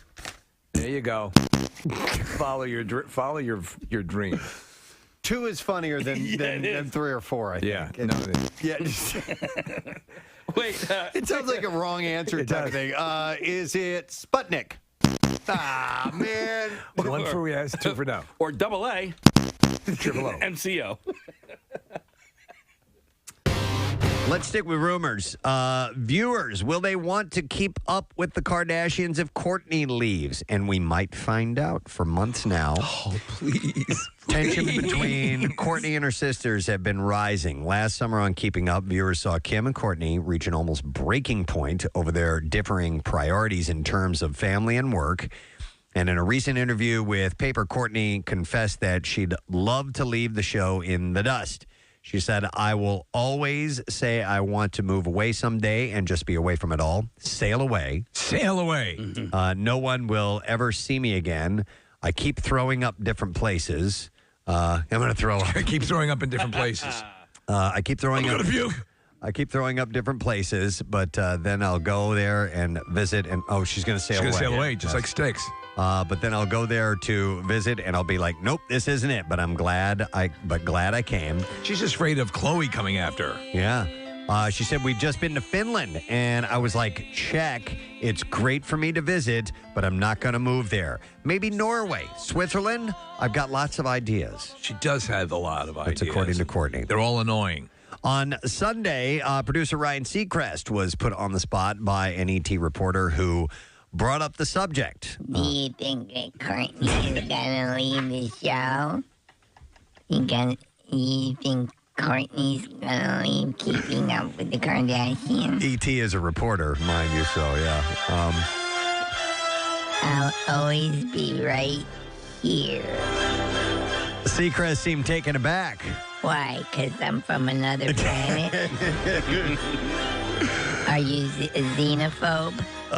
But then said, well, if the cameras go away, as long as they can come back, Kourtney. On my home planet, I was a botanist. He said, they can go away for a little bit, but bring them back so we can do another season or 2. Honestly, I don't know how they do it. He said, I couldn't do it no matter what they were paying them. I can make things levitate. Just thought I'd throw that in. He said, I could not do it, so I give them a lot of credit for having those cameras in their lives all the time. And I love you, Kourtney. Love her. He loves her. He loves her. Well, that show has made millions for him. Oh, my God, yes. Of course he loves Honestly, her. I have to say, I thought that meteor would have crashed Earth long ago. And they still keep renewing it. It's very resilient. I wonder if it's like don't get it. Alcoholism or something. You're just addicted and Maybe. you just do it out of routine. Maybe. You know what? American audiences always need, though, that super rich family to watch. True. And there's what no. they do. Well, I guess there are a few of those. In fact, maybe even Dynasty itself is on. But I think that kind of covered the bill for a while. Then now we get reality TV, which takes over for that. So that's like the Real Housewives and all that stuff. Maybe you're right. so, I don't know. It's annoying. I don't watch any of them. None of it? I'm a botanist. Okay. No interest. Yeah. All right. So this is interesting. Haven't heard this name in a little while. All eyes were on Val Kilmer as he took center stage Sunday night at a benefit for his Twain Mania Foundation, created to impact the iconic writer Mark Twain's legacy to children. The 59-year-old posed on the carpet with a pair of binoculars around his neck. How's he looking, by the way? I have not seen the photos, Steve. I'm not really sure if we have any. If you guys To be honest, find any, that'd be great. There was a point there. Huh? Yeah, it's okay. He had throat cancer, some sort of variation I've got a of throat little cancer. You got it? information All on right. that coming up. But we're looking at a picture of him right now. He looks he was heavy for a while. He was very heavy. He got pretty hefty. Looks like he's lost the weight, but man, has he done some work on his face. He's Mickey Rourke-ified. Yeah, he's aged clearly, but you can tell that there's been some work around the eyes and the cheeks. And that just, I couldn't tell you, if you showed me that picture and said, who is this? I couldn't tell you that's Val Kilmer. It No looks way. like a drag queen pretending they're Val Kilmer. Yeah, kind of like that. He's not going to be featured in the new Top Gun? Yes, he's going to be in it. He is. So his son Jack was also in attendance for this event. But the appearance previews a comeback of sorts for the star, who is set to hit the big screen again in Top Gun Maverick. Last summer, Cruise said of Val Kilmer that he was doing really well. While it's unclear what prompted Kilmer's hiatus from Hollywood, it became apparent that he was struggling with health issues during the hiatus. In 2015, a spokesperson told People magazine he was rushed to the hospital for a possible tumor. In 2017, he admitted that he had throat cancer and had recovered after a 2-year fight. He told the Hollywood Reporter that the procedure on his trachea made his voice raspy and left him short of breath. I really like Val Kilmer. He's been in some really great stuff. Top Secret and Real Genius. And I love him in MacGruber. Yeah. He's freaking hilarious. And Steve, you're forgetting Tombstone. Tombstone, thank one of the you. greatest performances. Yeah, definitely. I bought the man's shirt. I think his best performance, and The Doors. He was phenomenal. So what would you say? So greatest Val Kilmer, Tombstone? That is such a great performance. I got to go neck and neck with The Doors. They were both so good. But yeah, his lines in Tombstone are so just great, wonderful, so great. I love Real Genius, though. I love that movie. Have you ever seen Real Tombstone? I've never seen It's really good. Is it? Yeah, it's about Doc Holliday in college. Only he uses a laser instead of I'm going to use a laser honeysuckle. I'm going to make a whole big house into a Jiffy Pop. What was that? Was that him? That was his bite in Top Gun, his Yes. best pilot? Yeah. Hit it again. That's his teeth coming together. Oh, my God. That's right. Nice. Man, I am dangerous. And there's the bite. Right, man. That line from Cruise, I hated. Ice. And then he pauses. Man, and brushes off his shoulders. You're awfully big there. Horrible movie. I'm 5 feet 3 inches tall, man. I'm a little tiny man. But as much as I hate Top Gun, I can't wait to see the sequel. Likewise. I really want now, to see it. Because guess what? What I said, and I thought they were going to do, is they're going to go more realistic. Yeah. You think so? That's the word. Okay. And now with the availability of what they can do. Steve, wouldn't it be great if in the locker room saying they all of a sudden break into a dance number? Right. We're going for ultra realism here. I want to see Val Kilmer, though. You know, I want to see how he looks and how he's able to pull off Iceman, because what we just saw there up on the screen doesn't jibe with the Iceman I know. I don't think he can't be all that cocky anymore. You're not just writing checks. Your body can't cut. What was that? You're dangerous. Man, I can't understand your words. Man. John Hamm's in it, too. He was at the Blues game last night and on Saturday, and he's done a few spots on NBC for the Stanley Cup Finals, and so it'll be cool to see him in it as well. I looked in Nadnan. I'm sorry, you. I looked in Nadnan. He wasn't in Nadnan. No, Mad Men. Oh, Mad Men. Yeah, exactly. You can't put your lips together. No, man. I had a little surgery. Yeah. You got a little surgery? You look weird. Tonight, E.T. gets the exclusive with Val Kilmer. I'm gonna rip the Band-Aid off. This can go hard on you now. You look weird. Bring it, you little bitch. All right, what else I have for you? 3 months after Nicolas Cage and Erica Quakey got hitched in a quickie Vegas wedding. A quickie. Quakey was quickie. You remember Nicolas Cagey tried to immediately get it annulled. 4 days. Yeah. Vegas. After this, a judge in Clark County had granted them a divorce. Cage filed for an annulment 4 days after the wedding. He was drunk. He freely admits. That was his fourth wedding, by the way. claiming that it was based on fraud because Koike did not disclose her criminal and romantic history to him. Uh-huh. See, you didn't tell me about your criminal history. You didn't tell me about your criminal history. TMZ If I had known, I wouldn't gone all Koike on you. WMMR. Thank you, Kathy. And thank you, Casey, because I almost forgot. It's No Sad Bro Friday, which means we get our Froggy song for you this morning. Here we go.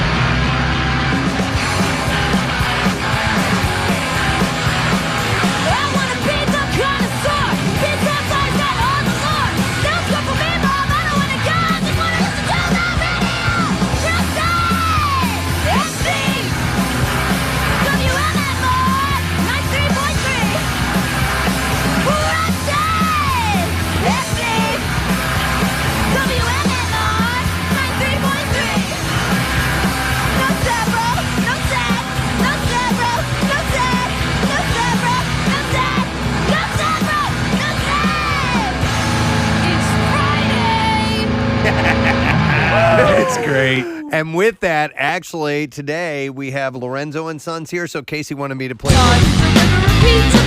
this. From Froggy. So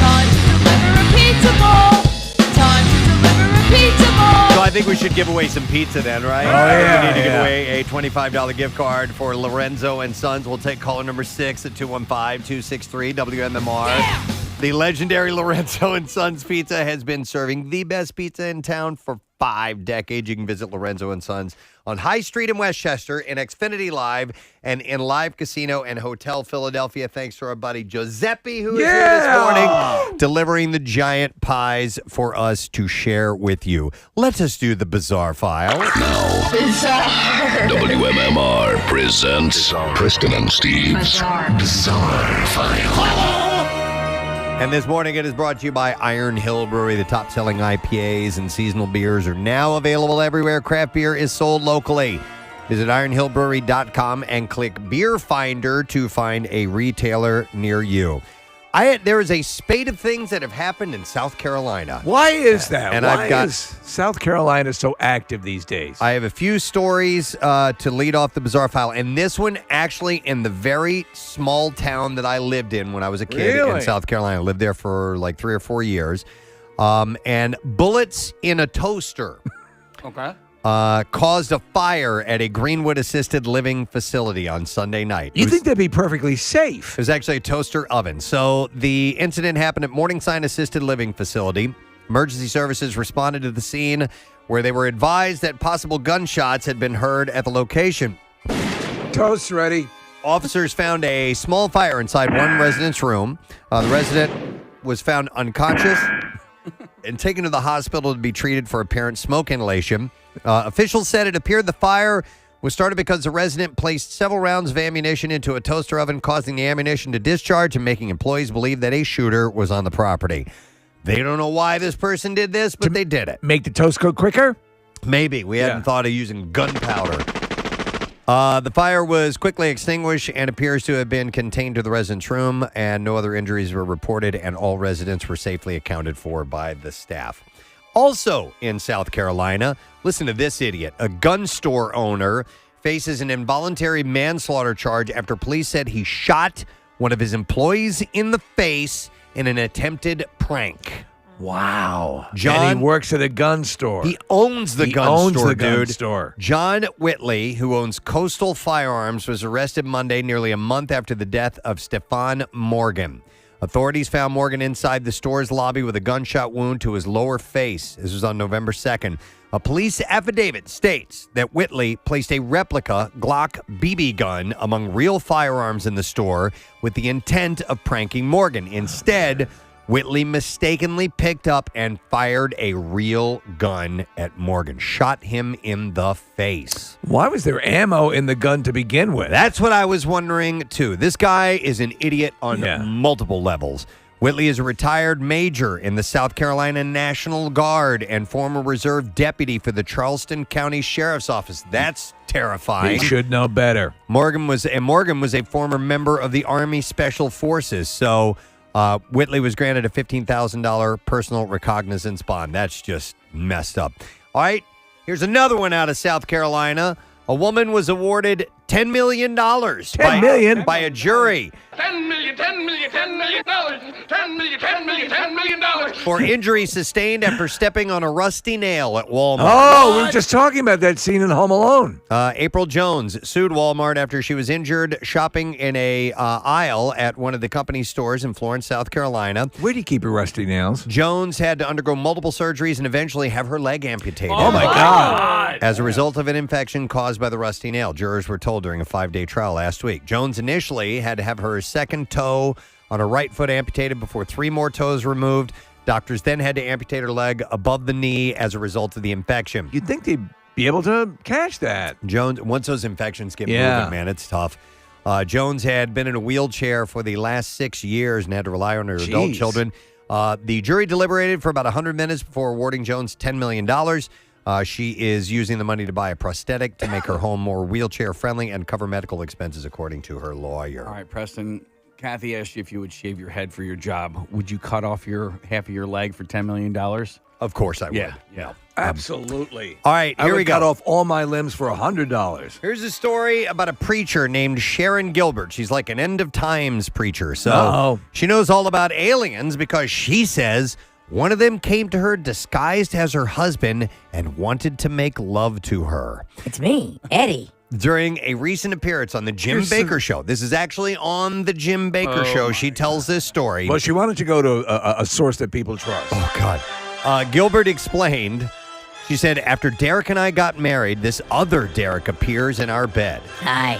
The real Derek is lying down next to me. The other Derek sits up right out of him. Wow. It startled me. I knew that was not Derek, and so I asked this critter, who are you? Turn on my heart light and play with my junk.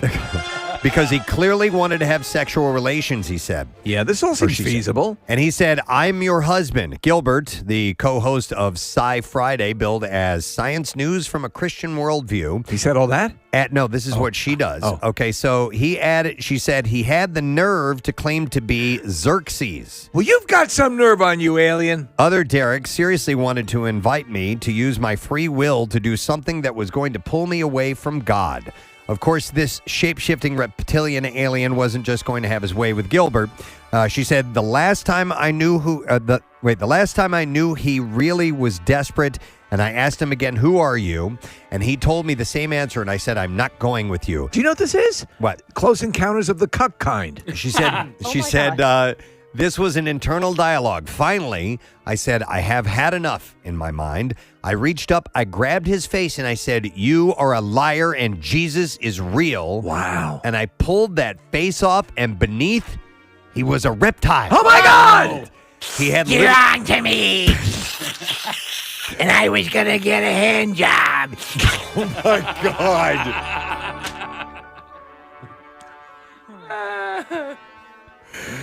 Drats! Gilbert revealed he had little creatures with him this time. He brought these little halfling creatures, and they looked like gargoyles, and they were very reptilian as well. 2 were halflings, 1 was a quarterling.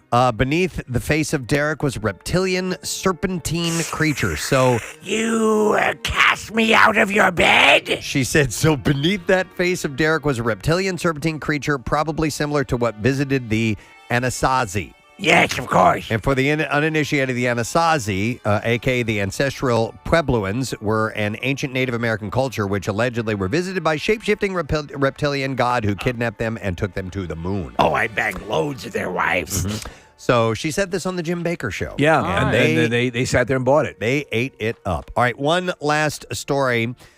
This is out of Delaware. A Middletown man was arrested on robbery charges after state police said that he wasn't able to get out of the store he just robbed. How'd he get out of here? The incident unfolded around 12:30 Wednesday afternoon at Rambleton Acres Liquor Store. Police said 36-year-old Keith Turner was allegedly brandishing a large butcher knife when he entered the liquor store, confronted an employee, and demanded money.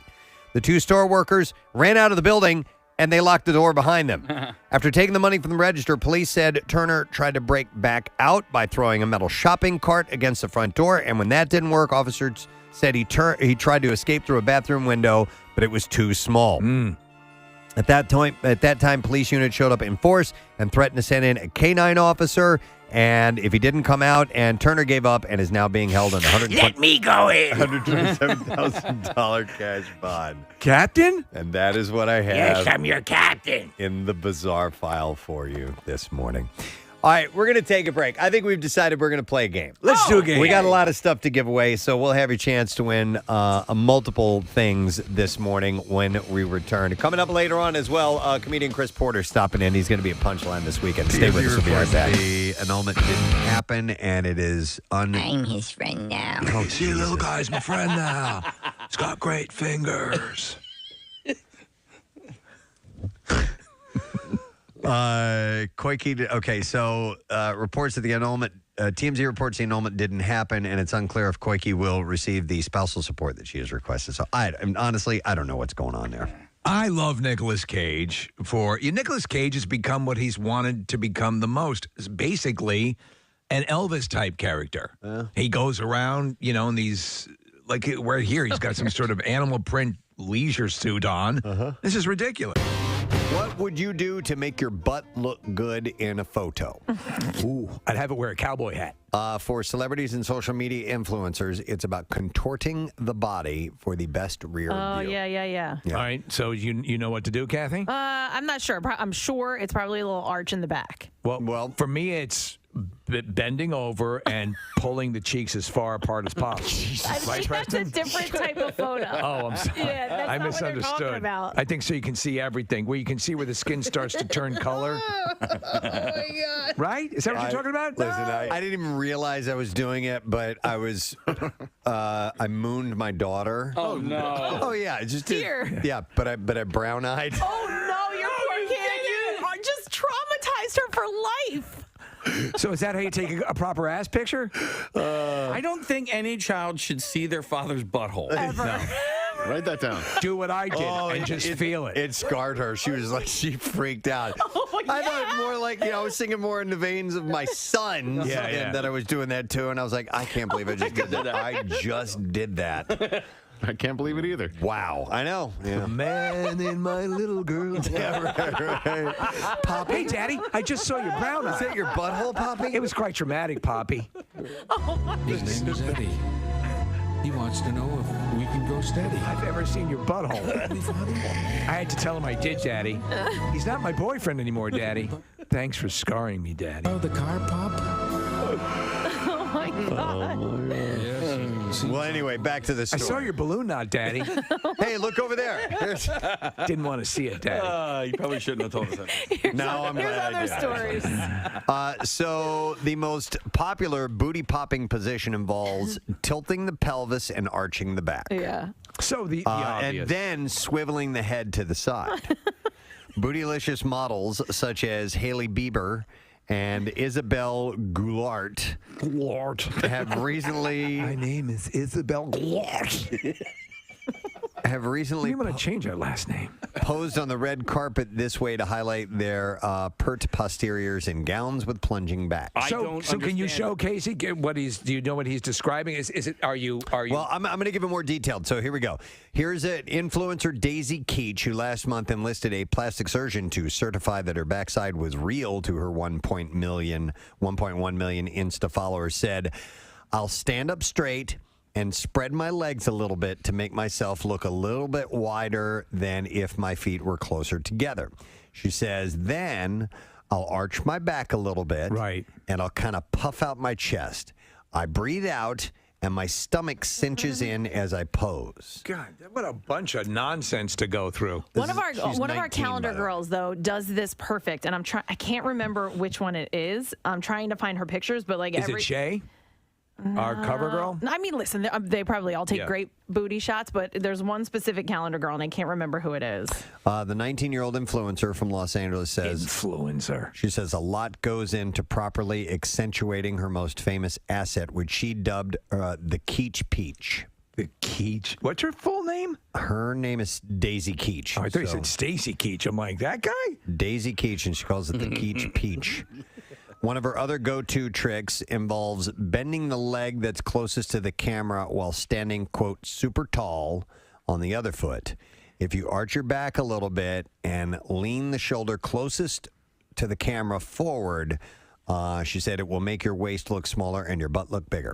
So none of them suggest putting your stomach forward on a table and pulling your ass cheeks far apart? I haven't gotten to the whole thing yet, so maybe. But while an overarched spine may look good on the gram, it's not the greatest for your posture, says experts. With a neutral pelvis, the hip points and pubic bone align.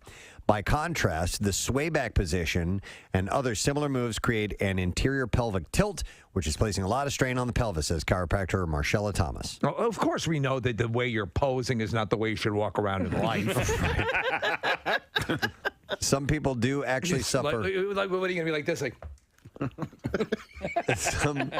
like Frankenstein? Some people do actually suffer from an interior pelvic tilt, an issue that Thomas says that she would treat in her office using strengthening and stretching positions and spinal adjustment. She's really taking this seriously, Yeah, she is. I could have treat that. I have that pelvic tilt just when I stand regularly. I don't know what you mean by that, but pelvic. So like my, I guess I have like a natural bend in my back and my which accentuates your like an arch, and my pelvis kind of tilts a bit just when I stand normal. No, kind of down. Does that happen when you try to touch your elbows behind your back? Yeah, and then I do that and then tilt my head and like when you lick your own nipples. Right, exactly. Yeah, all very similar. Yeah. It's natural that my tongue goes down to my nipple. When I give my Kathy, same. When I give myself oral, right, my butt really sticks out. Sitting to my left, ladies and gentlemen, Adrian Zemed. Adrian Zemed? I thought he was dead. Oh, my God. We're not kidding. We've been talking about you forever, right, Preston? We have. We absolutely have. We are fans. Has anybody ever said to you, I thought you were dead before, though? That's a slight insult. Well, actually, there was an episode of The Simpsons where I was in one of their musical numbers, and I popped out of a coffin saying, and I'm not dead. Here you are in this play, and again, Middletown, and it's two couples, and they're sort of there's some comedy, there's some sadness, but it's the way they've grown over the years. And what drew you to this? Exactly that. I'm used to, I've been through the Eastern Seaboard so many times with musicals. And I'm used to just being drenched in sweat by the end of the show and doing it. And then I read this play, and it was such a simple play. It's just about two couples who have dinner every Friday night for 33 years. Right. They're best friends, and they're normal people, and life happens to them. And it truly is a roller coaster of emotions. I mean, we suck you in by all our little charming quirks that the couples have and everything, and then life happens. There are tragedies in life that you have to deal with, relationship problems with your spouse and everything. But what is the great fascinating thing about this play is that the words speak for themselves. I'm actually first generation Romanian, so my family came, to America for their kids to, be doctors and lawyers, and I come up to my dad and say I'm going to be an actor. And it's the funny thing about him is I won him over. I literally out of acting school, I got one of the last national tours of the original Grease, and we were playing in my hometown of Chicago. You were playing Zuko? Yeah, I was playing Danny, and we were going into a very big theater into Chicago, and there was and nobody really knew very much about Grease at that time. Right. The movie had not come out yet. It was just a hit on Broadway, and there were a few national tours. So the company manager said, "Look, we're having a lot of trouble with this opening night. We're going to paper the house. Tell your dad that you can invite the entire congregation." So, oh man, that's a I didn't mention that my father is a priest, an Orthodox priest. Right, they can get married. And Greece is Eastern Orthodox priests can get married. Yeah. Greece is very profane.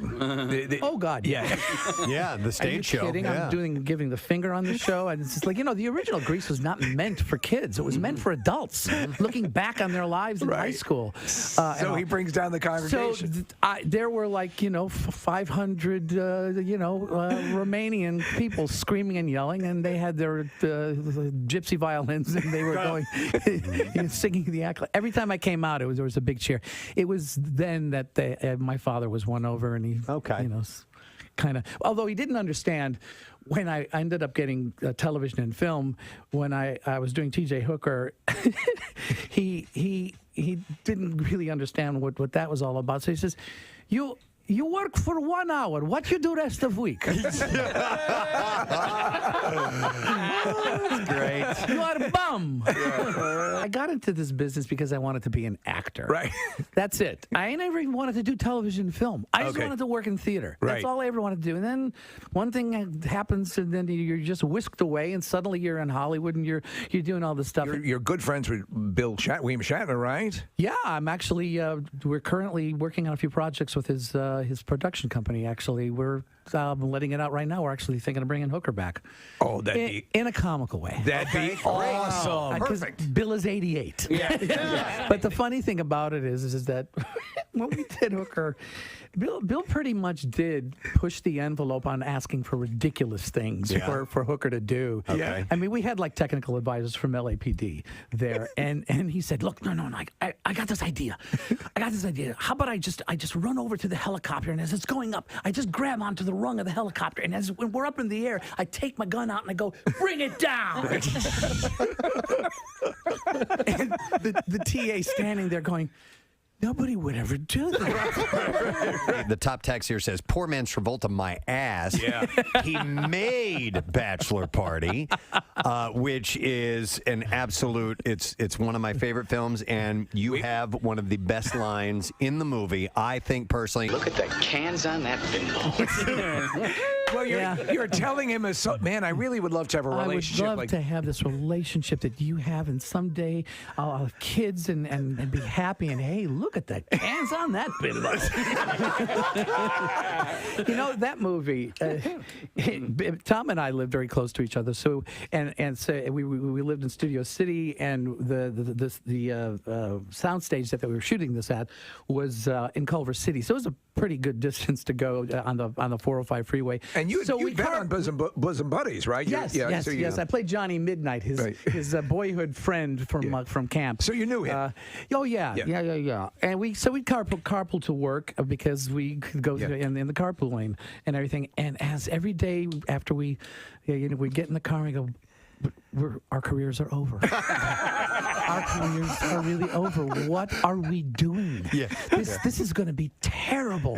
No. All we did was show up for 13 hours a day and goof off.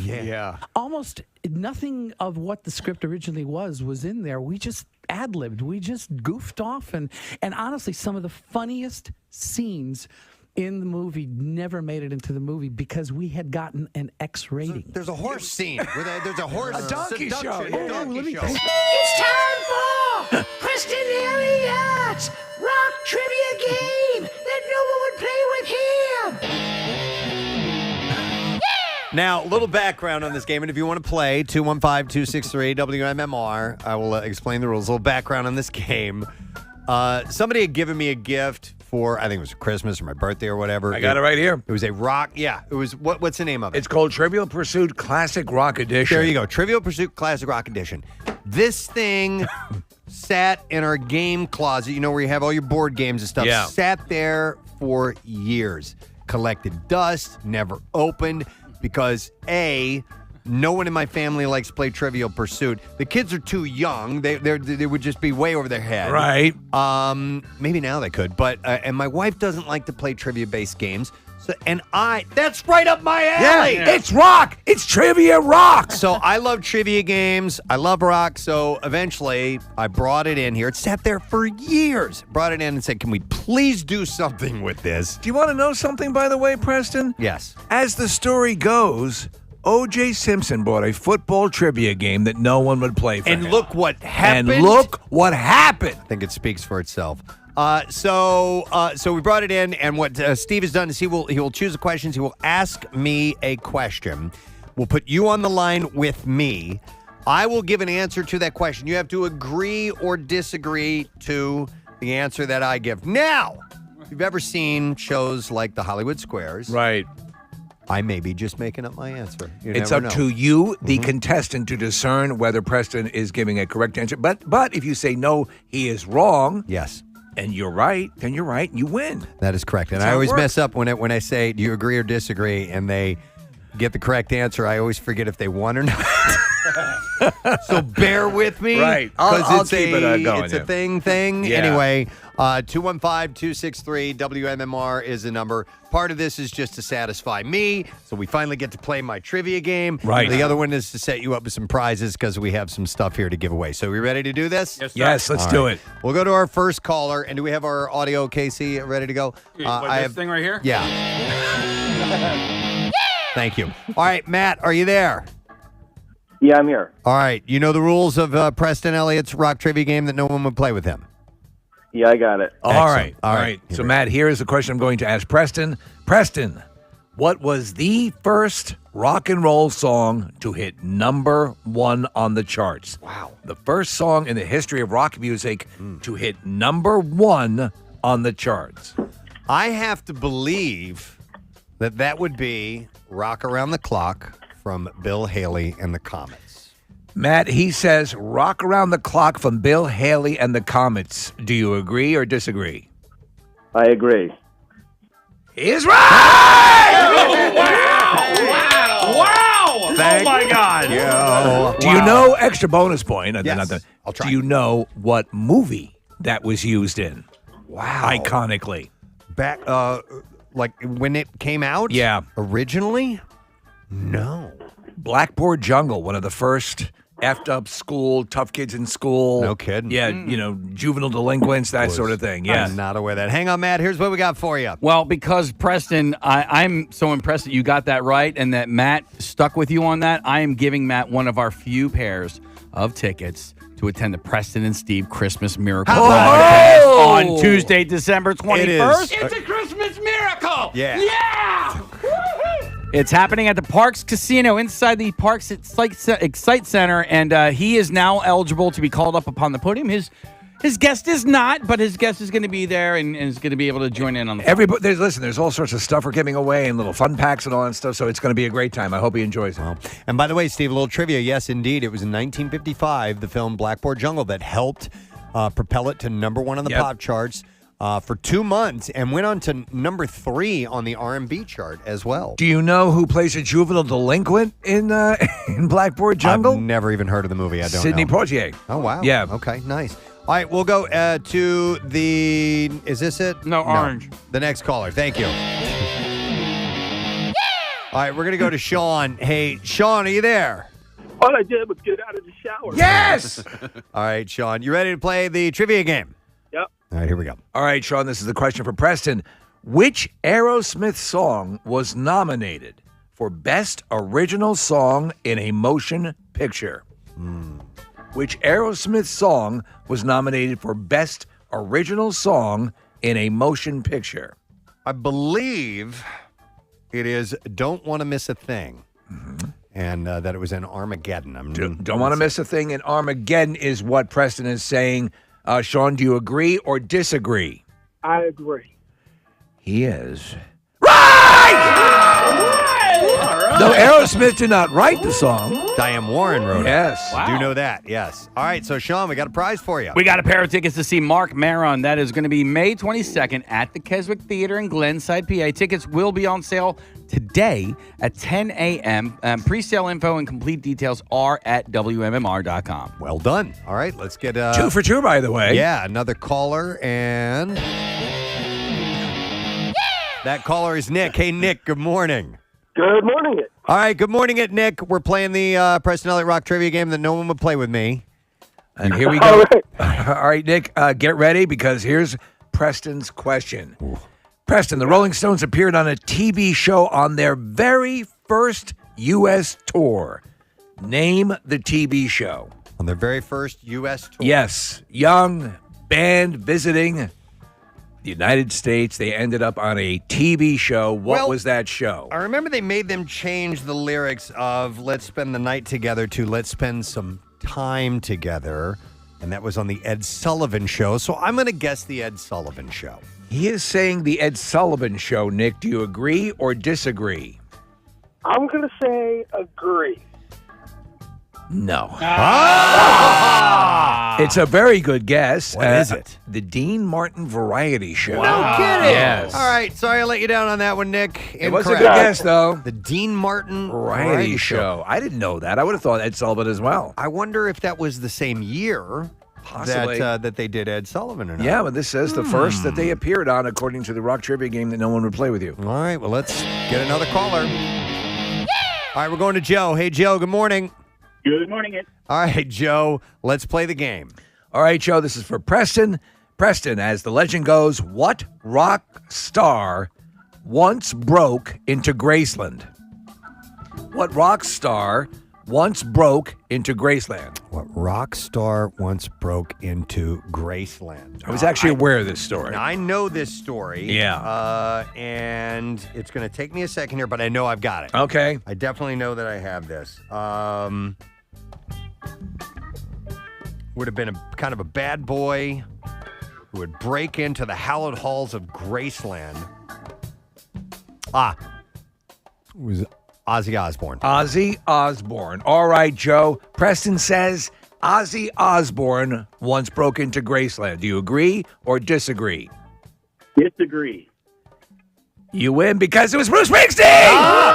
Springsteen! Yes. The hell did he do? What? You remember the story? I just remember that was the rumor that he broke into Graceland. Nothing. Wow. There's not a lot contained on these rock trivia questions that no one would play with you. All right, Joe's a winner. What do we got for him, Case? All right, Joe, congratulations. You have won yourself a pair of tickets to attend the Preston and Steve Christmas Miracle Broadcast on Tuesday, December 21st at Parks Casino. It's a Christmas miracle. Inside the Parks Excite Center. All right.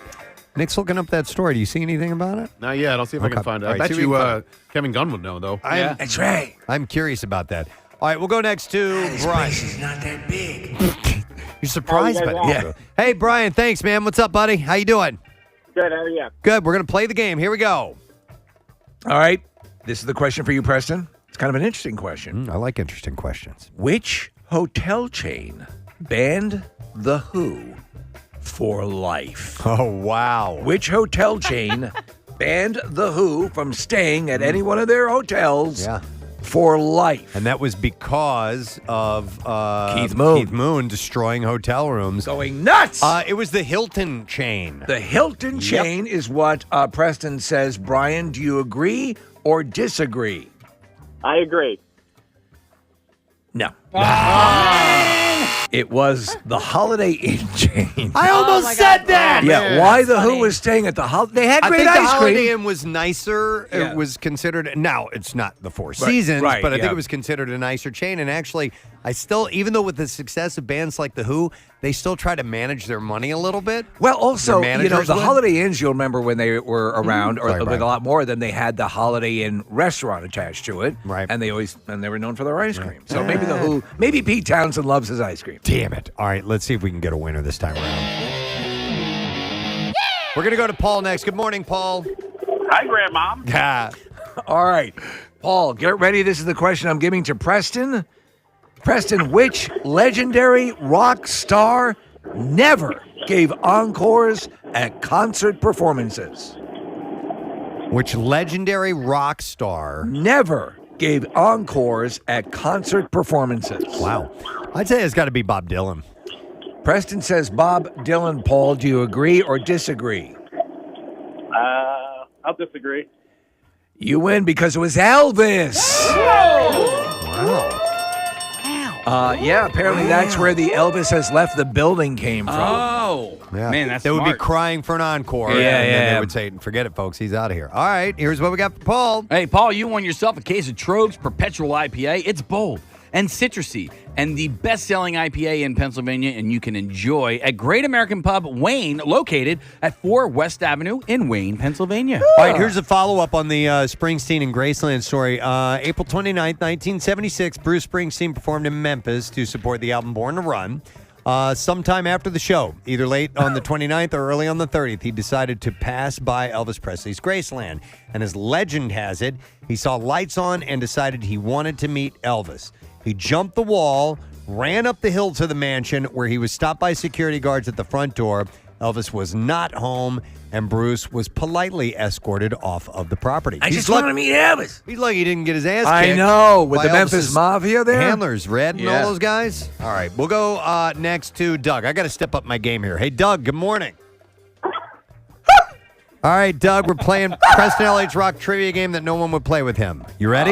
You ready, Doug? All right, Doug. Okay, Preston, I think you're going to get this, knowing your vast history with this. What seminal record label released many early grunge recordings? What seminal record label released many early grunge recordings? Wow, early grunge recordings. So there's a couple of labels that went with more indie bands, and it was like Sub Pop and IRS are the ones that I remember. I'm going to say Sub Pop Records. Preston says Sub Pop. Doug, do you agree or disagree? I disagree. Preston's right. Yeah, it was Sub Pop. Yeah. Oh my God. Got that one right. Yeah. Sorry, Doug. Wow. I was a music director. I know. That's why I used- figured you'd I have used to that. know the label Yeah. guys. Yeah. Okay. All right. That means we get another contestant on the line, and it's Mike. Good morning, Mike.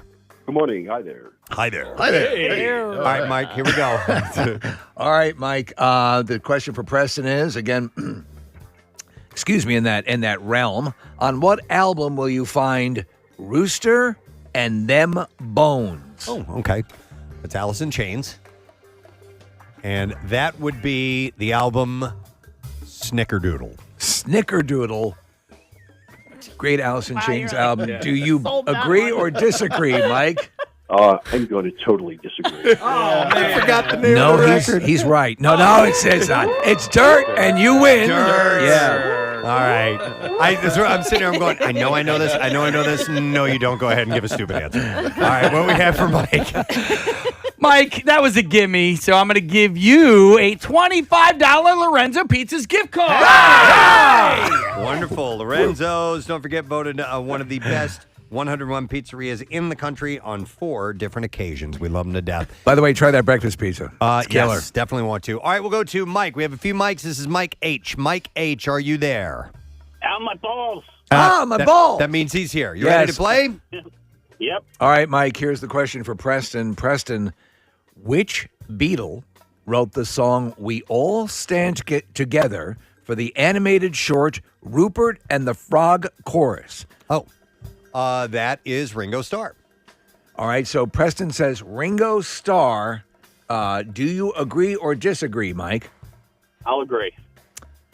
No. Paul, wasn't it? It was Paul. It was Paul. That was wrong. Damn it. It was Paul McCartney wrote Sorry, it. man. Yeah. I I didn't was know that. actually, I didn't know that. What was the name of it? We All Stand Together for an animated short called Rupert and the Frog Chorus.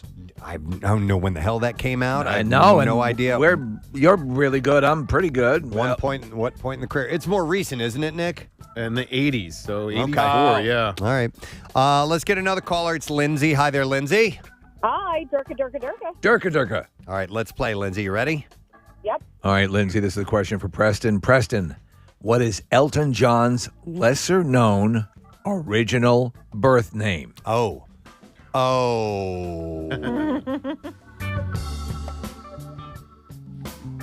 Oh, yeah. It's oh man, how do you pronounce it? Spinderella John. Preston says Spinderella John. Do you agree or disagree?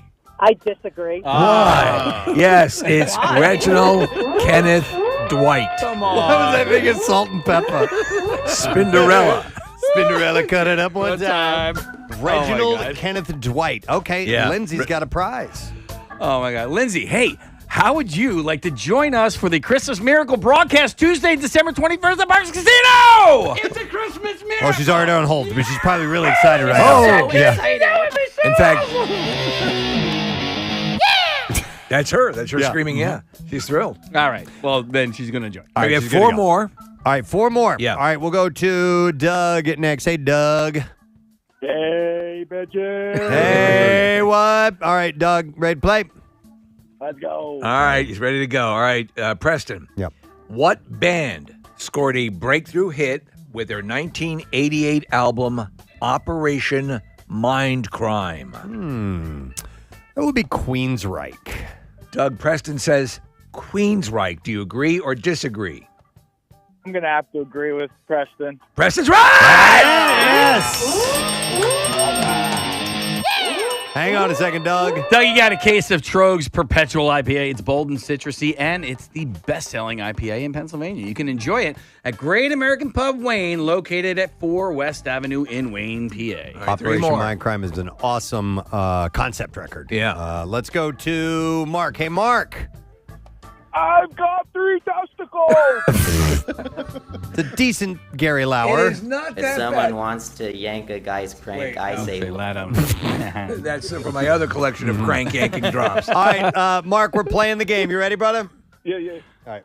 All right, here we go. What was the only song? I love you. What was the only song from Pink Floyd's "The Dark Side of the Moon" to enter Billboard's Hot 100 chart? The only song from Pink Floyd's "The Dark Side of the Moon" to enter Billboard's Hot 100 chart. I got to believe it's Money. Okay, Mark, Preston says Money. Do you agree or disagree? Hey, why not? Yeah! He got it right! That Money's my least favorite song on the album. Biggest quote-unquote hit off of that album. Right. So, all right, Mark, hang on. Here's what we got. Mark, you have our final case of Trogue's Perpetual IPA, bold, citrusy, and it's the best-selling IPA in Pennsylvania. You can enjoy it at Great American Pub Wayne, located at 4 West Avenue in Wayne, PA. All right, we have 2 more, Steve? 2 more. All right, we're going to go to Kristen next. Hi, Kristen. Good morning.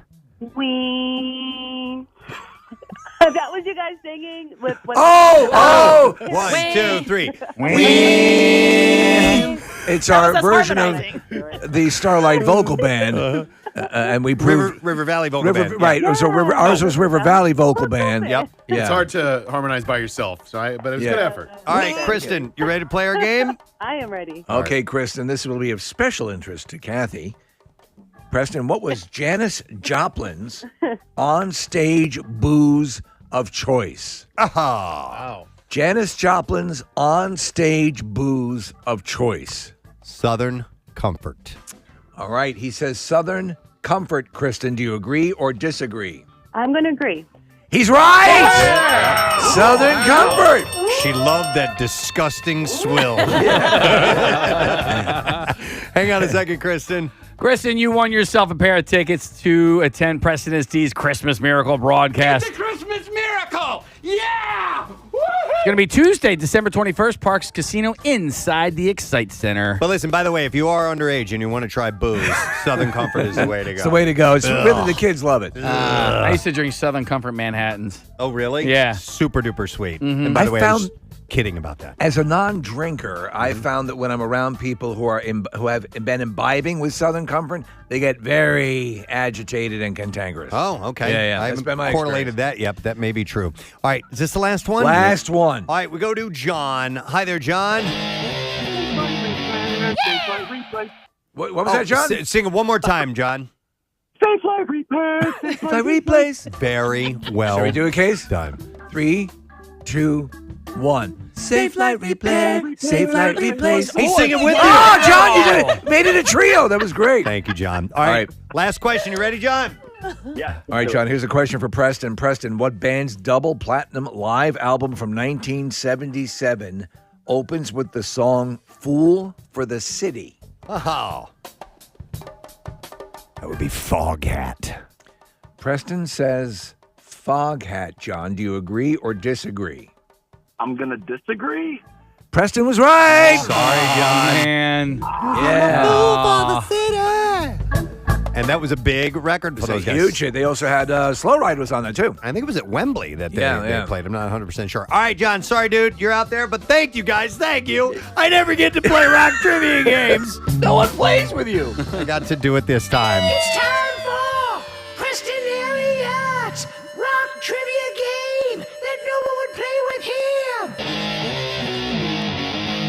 So thank you for letting me play. Yeah. We're going to take a break. Yes, thank you. We're going to take a break. When we come back, we welcome into our studio a gentleman we love having by here. It's going to be at Punchline Philly. It's Chris Porter. So hang Great. tight. We'll be right back.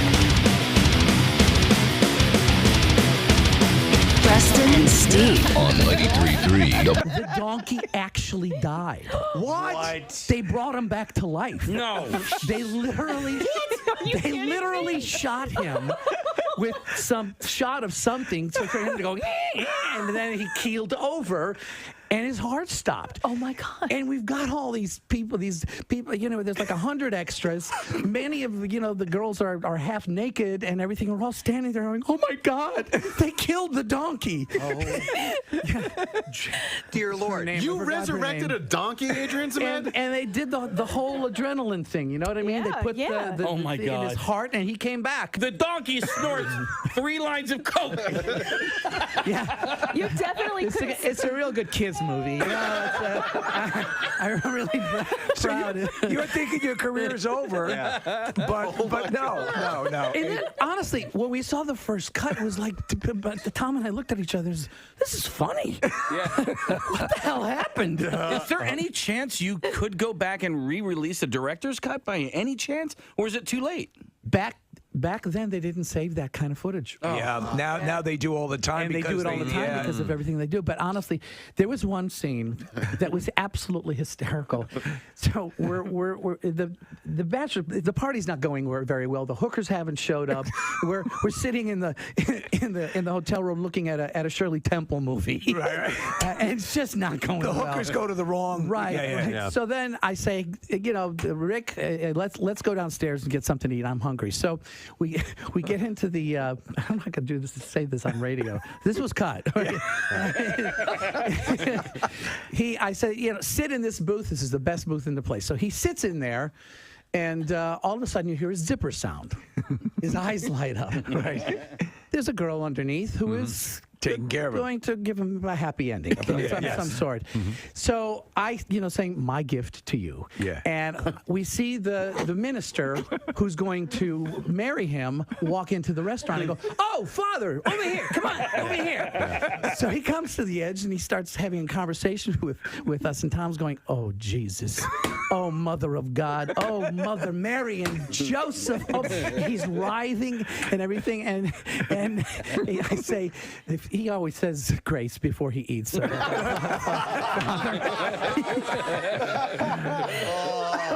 That's great. He can't take it anymore. He gets up and runs out. And I said, "Father, sit here. It's the best seat in the house." Close up on his face, you hear the zipper sound, and his eyes go like that's great. Didn't make it in the movie. We had offended everybody else. They didn't want to offend the Catholics. It's so freaking funny. You and Tom were friends. Could you tell then what a talent he was and what he was going to go on to and be? honestly, one of the nicest guys in the business. Everything that's ever happened to him, he deserves every bit of it. He's a great guy. That's great. Very talented. Wow. Yeah. I wanted to ask you. A lot of people don't know this, but Tom was not originally cast in that role, and neither was Tawny Katane. Tawny Katane was the it girl of the time, and she was the White Snake videos. It predates, I think, the White Snake video. Who was? Well, we shot 1 month with the other cast. Who was it? Oh, no way. It was Paul Reiser. Really? And Kelly McGinnis. Oh, my goodness. Did they get fired? Well, the producers just felt there wasn't a chemistry going on and everything. And Tom, they had just seen a screening of Splash. Okay. Oh. And they said, we really need to get that guy that's like for this. I couldn't even imagine. And Paul Reiser's talented, man, but he's great. He just doesn't have the kinetic. He was very funny. Was he? He was very funny. Yeah. There just wasn't a chemistry that was going on. That's happened before. Back to the Future. Eric Stoltz was. They filmed for quite a while with him in the lead role. And the scene where he falls and hits his head. That's Eric Stoltz's head.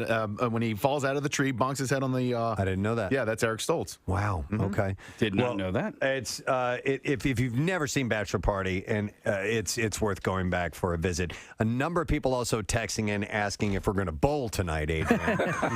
It's funny. I've had the great fortune and lucky to have 2 cult classic movies that are really they're targeting completely different people. Yeah. And it's just really kind of cool after all these years. You know, in theater, which is really my first love, and that's why I still do theater. If I'm going to be doing television and film, I'd rather be behind the camera these days. But if I'm going to act, I'd rather be on a stage, because that is the actor's medium. It's electric. It's like a drug. Yeah. Grease too. It was an opportunity to put it was my Danny Zuko that I put on film. Right, because you weren't. They had to created another character, which is basically Danny Zuko. Yeah, and it was a weird thing because you had Grease comes out. You have Travolta's on a meteoric rise. You have Olivia Newton-John. You have all these big stars in it, and then they go with Grease 2, and they cast not unknowns, but they actually did something really kind of. Took a big chance. Yes. In what they did. They did not.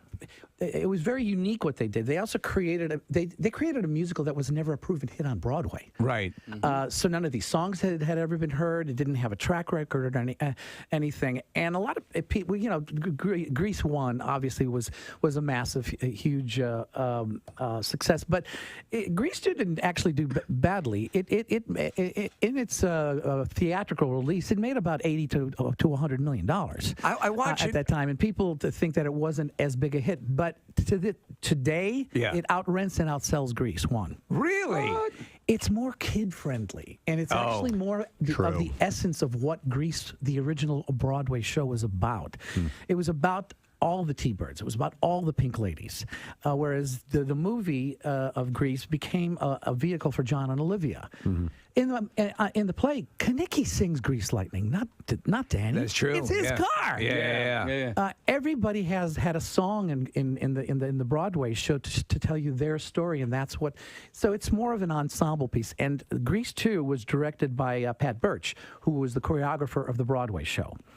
So she wanted me to do that role badly because they wanted to put a rock star in that role because there weren't any known faces. Michelle had just done, I think, Hollywood Nights. This is Michelle Pfeiffer with Tony Danza. Right. At that point, it wasn't a big hit or anything like that. I remember it, and Maxwell Caulfield was not. He was an English actor, but hadn't done much. And they really wanted a rock star in that role, but Pat wanted me to do it. So she strategically brought me in.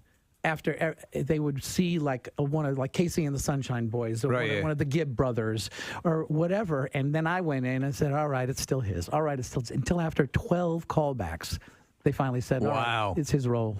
Well, honestly, I watch it every time it's on. It has a good energy to it. You're again sort of a self-deprecating, funny guy. The whole bowling sequence is pretty. You know, you can't help but get swept up in it, and it has its own energy. And to this point, you had a lot of talented people involved with it. Yeah, a lot of people came out of that thing. Even the Seagal twins went on. The girls who were the cheerleaders went on to have their own series. You have a lot of fans in Philadelphia, and to prove that, I'm gonna show something to you. I don't know if anybody has made you aware of this or not, but I think Steve made an offhand comment one day about somebody getting an Adrian Zemed tattoo. So we do this feature every Tuesday called Tattoozy. People come in and actually get a tattoo from our show. It's called the Preston and Steve. They'll get a tattoo with us in it, and we've been doing it for years and years and years. We had a guy who called in and volunteered to get an Adrian Zemed tattoo. God, I'm looking at it right now. This is a guy. That's your face on his right pec. It's huge. This was within the last year. Within the last year, yeah. Yeah, that we and had the guy this done. eagerly came in. Please tell me that's not permanent. That's permanent. That's a real tattoo on this man's chest. So when he's 90 years old and I look 90 on his chest. Yes. What was I thinking? So we took a picture of you from Grease 2, and that is now permanently on this guy's chest, Adrian. This reminds me of something that Sally Struthers said about tattoos back when we were doing Grease. She said, "Oh yeah, back in the '60s, you know, I was a flower child. I got a tattoo of a butterfly on my butt. Now it's going into its cocoon." We're so delighted that you had a chance to come by here. We are big fans. Nice to come in. We knew you'd be great. Yeah, we knew you'd be cool.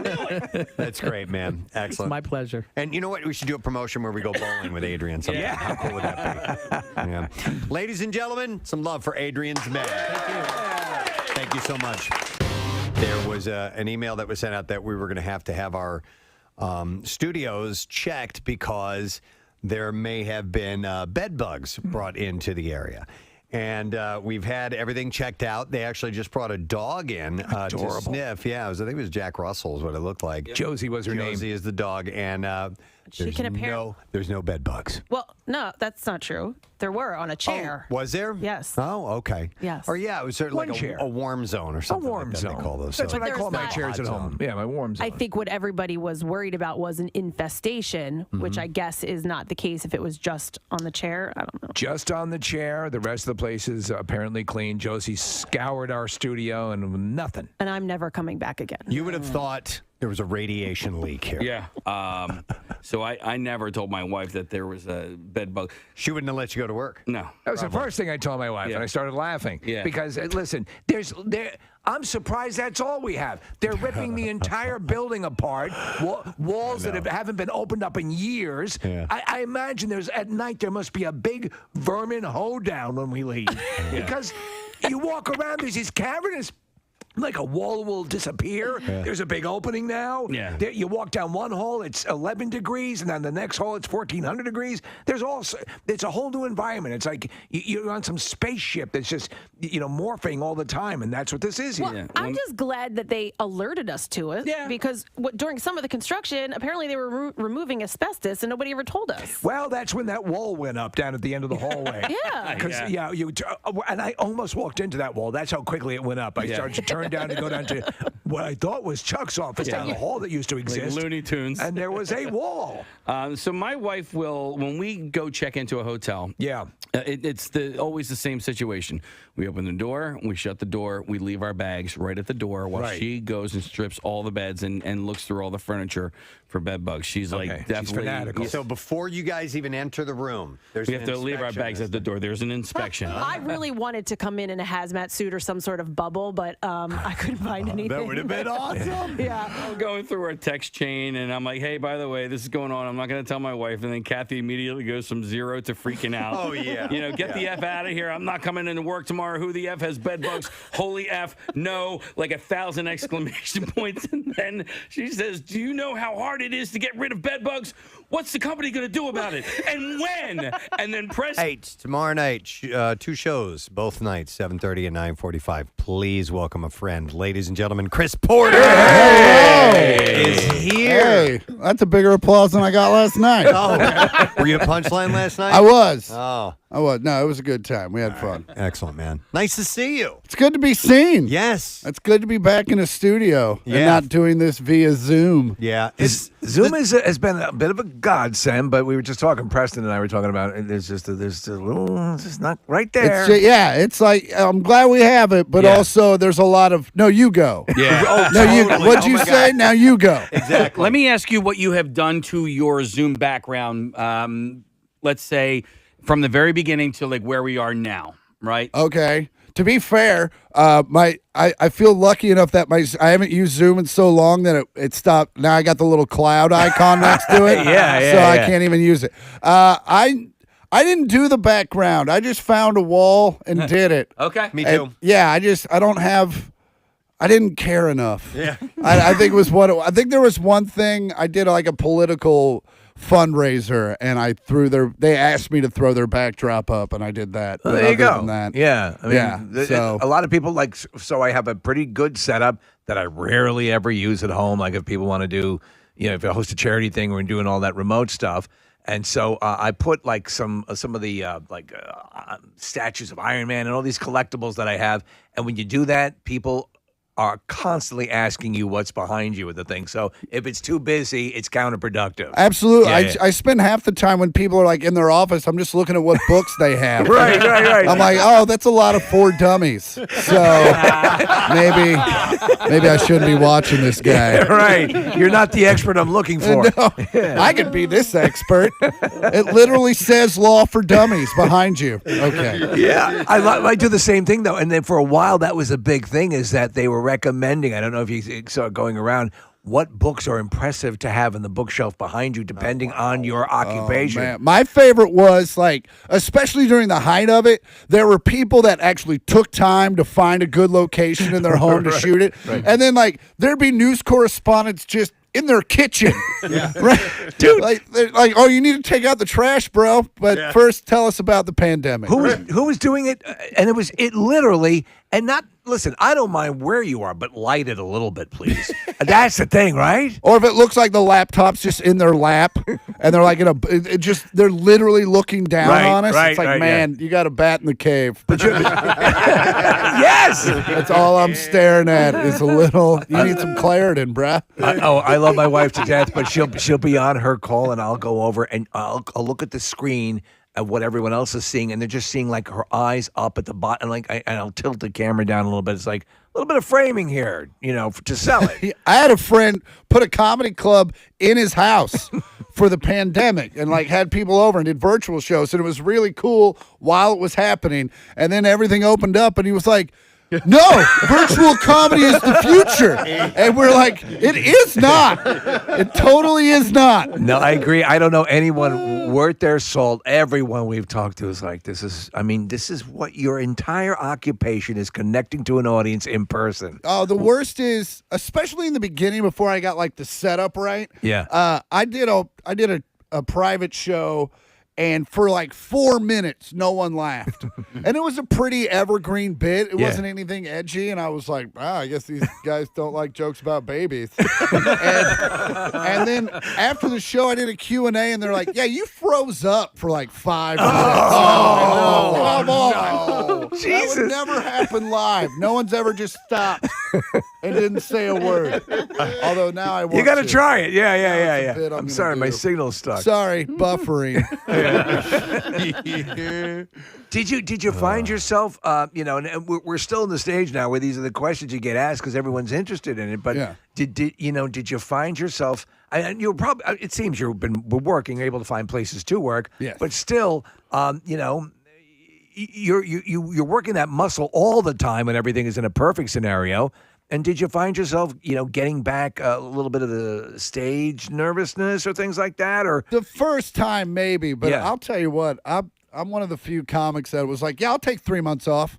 Oh, I'm fine with that. I've been working pretty much 45 weekends a year. Yeah, you're a hard-working guy. Years. Yeah. So I was just like, I didn't even realize how big of a break I needed. Huh. And then all of a sudden you were like, oh, you're supposed to sleep 8 hours. Yeah. You know what's like, Right. and I think I think of this from time to time when I go see like a musical act or whatever. Like, so for me, and I'm going to quote the great Loverboy, everybody's working for the weekend, right? For so sure. like, and that's what we all do is we Actually, work. I think that's from the Bible. It is from the Bible? I didn't know he was quoting Is the that Bible. biblical? But we were. Almost spit out my coffee. Jesus said it to Judas right before. He was like, everybody's working for the weekend. Why and would they Judas leave is that like, out? I'm He turning said that this on you. Thursday night when he found out that Judas had just betrayed him. He was like, That's hey, right. man, everybody's working for the weekend. That's right. Dude, I'd love to be part of your religion, but I got a party on Saturday. But we all work for the weekend, and then there are people like you. You don't get weekends. You're working on the weekend, and so like all of your friends that are not comics, they're like, do you ever get FOMO? Like when A little bit, yeah. I mean, you see people have families and children. You're like, man, I'd like to do that sometime. But yeah, no, I do have FOMO. It is fun, especially you watch your friends in Kansas City and they're all getting together and having a good time. Mm-hmm. But also, I get to hang out with a lot of really cool people. And so it's like you got to kind of. Yeah. You can't look at what you don't have. You got to look at what you got. It's like, I'm not hanging out with all my friends from high school, but I didn't really like them anyway. Yeah. Well, how are N Sons doing these days? You want to hear a funny thing about that? Is so when I did the bit for Comedy Central, I had to clear everything with Justin because I name him by name. Uh-huh. But I didn't have to do that with Ann Sons. So I just wrote the bit. For people who don't know, he got to hang out with not Mumford, but he got to hang out with the N Sons. Yeah, you told the story. Right. Yeah. And Verlander was there, and we played beer pong in my parents' basement. It's great. In fact, that story we've played that back a tremendous amount because people just love that whole recounting. It's hilarious. It was a fun night. Yeah. But Ann Sons. So Verlander was very involved with me writing, or at least doing the bit on Comedy Central. Right. And then I didn't have to do that with Ann Sons, and so all I got was a text from them that said, "Saw your bit."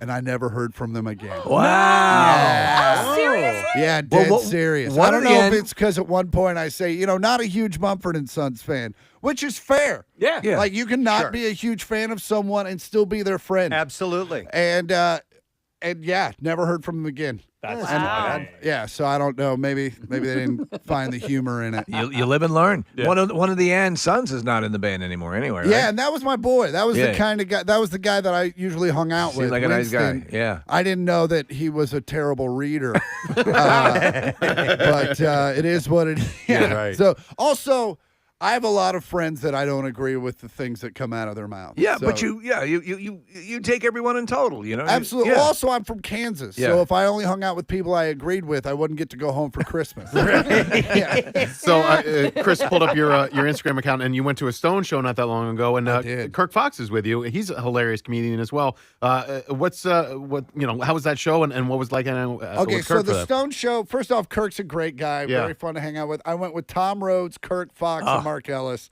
Wow. It was like we had a great time. And, if that car would have wrecked, 3 weeks a year would have not been booked. But, if a bomb hit this car. Some feature act would have gotten moved up in December. Was that your first time seeing the Stones? That was the first time I saw the Stones was at SoFi. Yeah. And then like a month later, I got to see them in Vegas.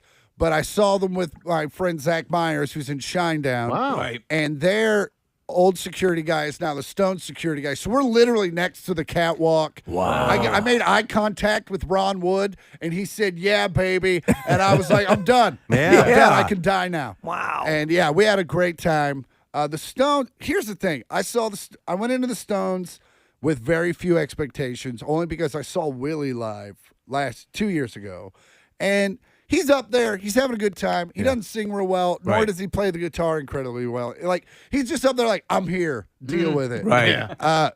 And so that's kind of what I was expecting. Like just like a cluster musically. but Right. We're watching the Stones, and they were so tight. Yeah. So great. They play the songs just like you want them to. Well, let me say this because and it's an interesting thing because I saw them for the first time at the Link here, and it was and just a couple of years ago, and they were very polished, and I almost felt, boy, I would have liked to have seen them Mess up a a little little less like years ago. I know they're they're just an incredible band, but it almost seemed too conveyor belt. They're more of an act than a band. If Yeah. that makes any sense. Does that make sense? I didn't catch that vibe Yeah. personally. But mainly because I was just impressed. There's no tracks. Yeah. Like they're Right. playing everything Yeah. right. And Keith, I mean, he's 80,000 years old, and he plays only what you need to hear the song. Exactly. And nothing else. Exactly. And it's like as a guitar player, you're like, well, that's pretty great. I've been playing way too much. And but yeah, it's just like, this was the best. Mick Jagger, 78 years old, sprinting 200 feet down the catwalk and not out of breath. No. And you're just like, I'm out of shape. I'm a miserable human being. Hey, you had a tweet, a musical about a band. I thought was since we're talking about concerts and so on, which is interesting. I think this was back in October though. You said 25 years later, it turns out Dave Matthews Band was actually really good. Yeah. It was just the fans I didn't like. 1,000%. You came to Do this. you remember the 90s? Oh, yeah. Like Dave Matthews came out, that first record, everyone's like, this is pretty good. Like it's very good musicianship. Yeah. And then every frat boy in the world glommed onto it. Like that guy. and like you look around and you're like, yeah, no, I don't want to hang out with you people. I went to a few Dave concerts, and I remember I was at one, and the girl in the seat next to me was hunched over, the entire show, puking on the floor, just got bombed out of her freaking mind. Yeah. And I was like, why would you do that? You paid to come and see this band. That still happens with a lot of groups. They But get too excited. Yeah. They're fun. They're out in the parking lot. We're going to see Dave Matthews. Yeah. And next thing you know, they're like, I don't feel so good. Exactly. Do you want to stay in the car? No, I'd pay for these tickets. I'm fine now. We're good. Have you had any other epiphanies like that of bands you might have discounted that have now have aged better in your mind? Like most of the 90s? Most of the like 90s? All of that, like Sister Hazel, believe it or yeah. not. Like Wow. that was a band for that, like they had like a couple of good tunes, and I just kind of wrote them off. And then the other day, my buddy's like, no, you need to get into them. And I listened. I was like, these are actually really good songs. Yeah. Yeah. It was just that era of radio where if you had a hit, it was like that, like when Smooth came out. It was Yes. like, Yeah. we're going to play Rob Smooth Thomas, yeah. and then another song and then Smooth again and then probably Smooth again. So the Sister Hazel song. All for you. Okay. Yeah. So I Great had harmonies. no Yes. clue. Well, first of all, that song had been in existence for years before it ever actually became a radio hit. And we were at a different radio station at the time. We did a sonic session.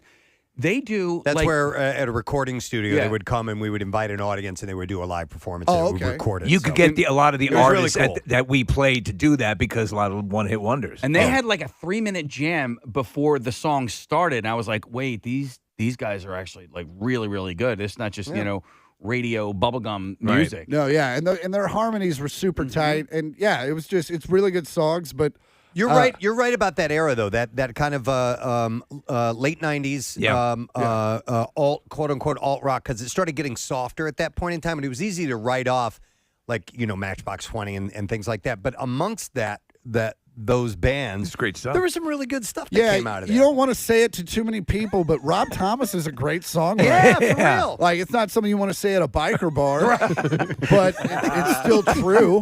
I did a whole bunch of imaging for. There were two stations that I was associated, which would be DRE and WDRE and Y100, and DRE was sort of what the legendary WLIR morphed into in New York. But one of the positioning statements was more artists with more artists with the least greatest hits album of any other station, because that was it. That we played tons of literally bands that came and went on one hit, and that was it. And I felt like that was a lot of the 90s. Like, there was a lot of, for someone who had to buy CDs at that time, you got burned a whole bunch. Yeah, That's why it was. did. That's You why it was bought good working at the $16 station. CD with 2 decent songs on it. Yeah. I'm still mad at Blue Cantrell, but that's for another time. Yeah, so it was just a lot of that, and No, you're so right, because we worked at the radio station, so we just get the CDs. Yeah. So they give the promotional copies, but you'd go broke if you tried to keep up with the artists. oh, that was yeah. in the early 2000s. I used to love doing these interviews Yeah. because you would just leave with 9 CDs. Yeah. They're just like, here's all. You're like, all right, I don't have to go to Best Buy for 3 months. It's true. Yeah, we had a CD store near me where you could actually listen to all the tracks first before you actually bought the yeah. CD. Yeah, they had a whole bunch of different CD players and headphones set up, and you would just go, all right, let me go take a listen to this, and you could actually peruse the tracks before you actually made any purchases. It was a smart move. I have to ask you, because, and this is on my mind as you were coming in today, because of all the comedians that we talked to and all the people we have come through, you put me more in mind of like a Walter Mitty kind of guy because of your encounters. The people you encounter. I don't know who Walter Mitty Okay, is. a guy who has like these fantasy things, is he, like and Sons. Oh, okay, yeah. These things that you have you met anybody else? Have you had any other strange encounters? Because it always seems you're by happenstance falling into them. Yeah, 1,000%. I, being friends with Kid Rock is a very weird environment to be in. Right. When He's polarizing. When I go to Nashville, I stay at his house. Right. What's that like? It's like a redneck Disneyland. Like, it's just acres upon acres of redneck fun. It's like, you want to go to his bar? Let's go to his bar. He has a church. You want to just go shoot stuff? We can go do that too. Wow. Yeah, it's you're not bored. It's funny though, because you have people like he's apparently really good friends with Sean Penn. Yeah, and those guys couldn't be more opposite. He's a very open-minded dude. Yeah. Now, does he like to be the finger in the back door of America? Yeah. 100%. Yeah. But a lot of that is him just literally just woohoo. Okay. Woo, I like to be on TV. But yeah, it's like you just hang out like That's actually how I met Justin Verlander. I met the leader of the Proud Boys, which was weird. Really? Yeah, it was just like you don't know who you're going to hang out with that guy. Let me ask you. So I mean, we're talking. We've always known he's got money. Yeah. Would you say crazy money or just Oh, crazy? he's got serious crazy money. Wow. Yeah. I was at his bar in Nashville, and the girl on stage, this was prior to COVID, was spitting beer onto the crowd. And I was like, what? That was the first thing I saw in Nashville. And I was like, okay, it's going to be like that this weekend. Yeah, no, he probably was like, hey, spit beer on the crowd. I'm trying to make this more Kid Rocky. Yeah, no, I was at his house the other week, and I was like, hey, I got to run downtown. I think I'm about buying a hen. He's like, yeah, just take the rolls. Have dude drive you. And I was just driving around Nashville in Kid Rock's rolls. Jesus. And people are, I'll tell you what, you want to get your picture taken, get in a Rolls Royce and drive around Nashville. Because everyone's like, I bet that's Kid Rock. We've always maintained on this show that it's better to be the friend of the very rich guy than the rich guy. Oh, 1,000%. Yeah. Like I have a couple people with good money. Yeah. And like you're like, yeah, I'd much rather just be this guy than be the guy that's got to sign that check.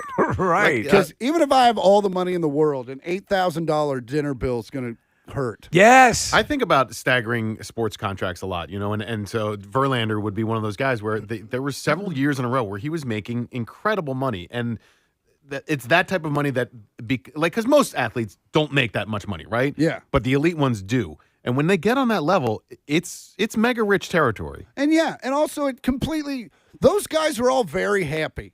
Yeah. They don't worry about anything Yeah. other than if their plane is working. Right.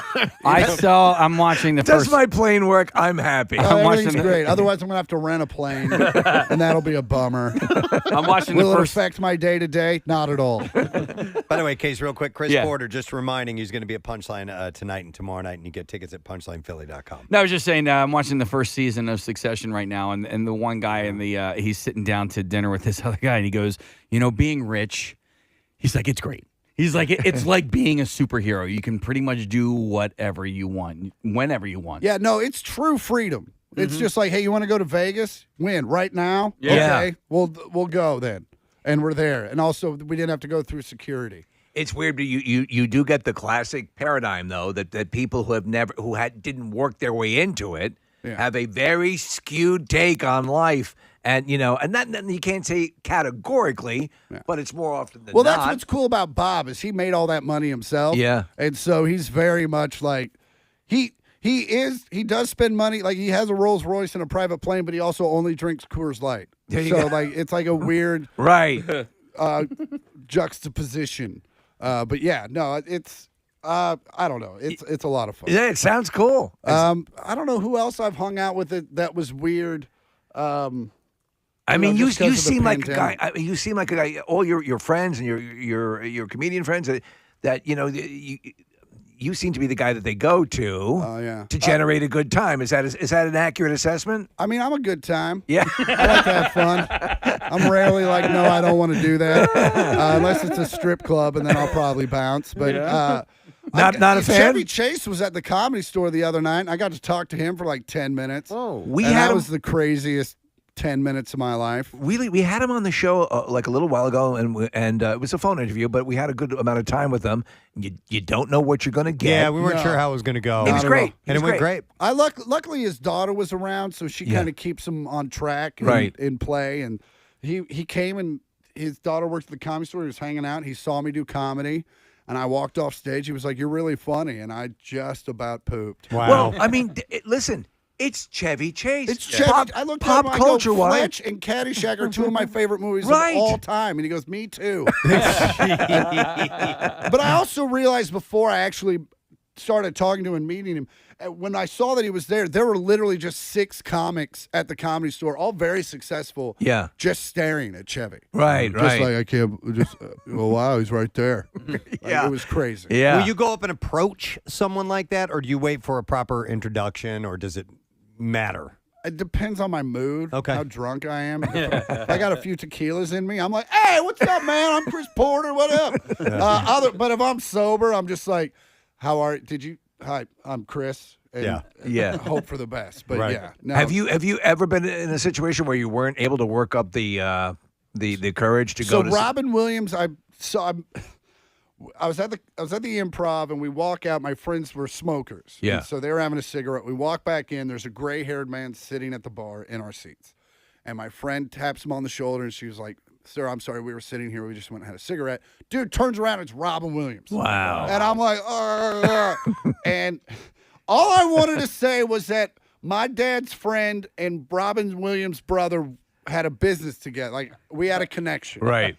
And I was so nervous. This was just like a life lesson where I was just like, every time I tried to talk about it, my dad, and he just thought I was a lunatic for like 15 minutes. Luckily, my friends carried me through the conversation. Right. But that was like a huge learning thing for me because he was like one of the first dudes. So like now like the motto I have is "Don't Robin Williams this." Okay. And yeah. Right. Yeah. And so we've all had those moments for sure. That's why obviously we're going to meet people here and have people in, which is cool. And you start to contextualize.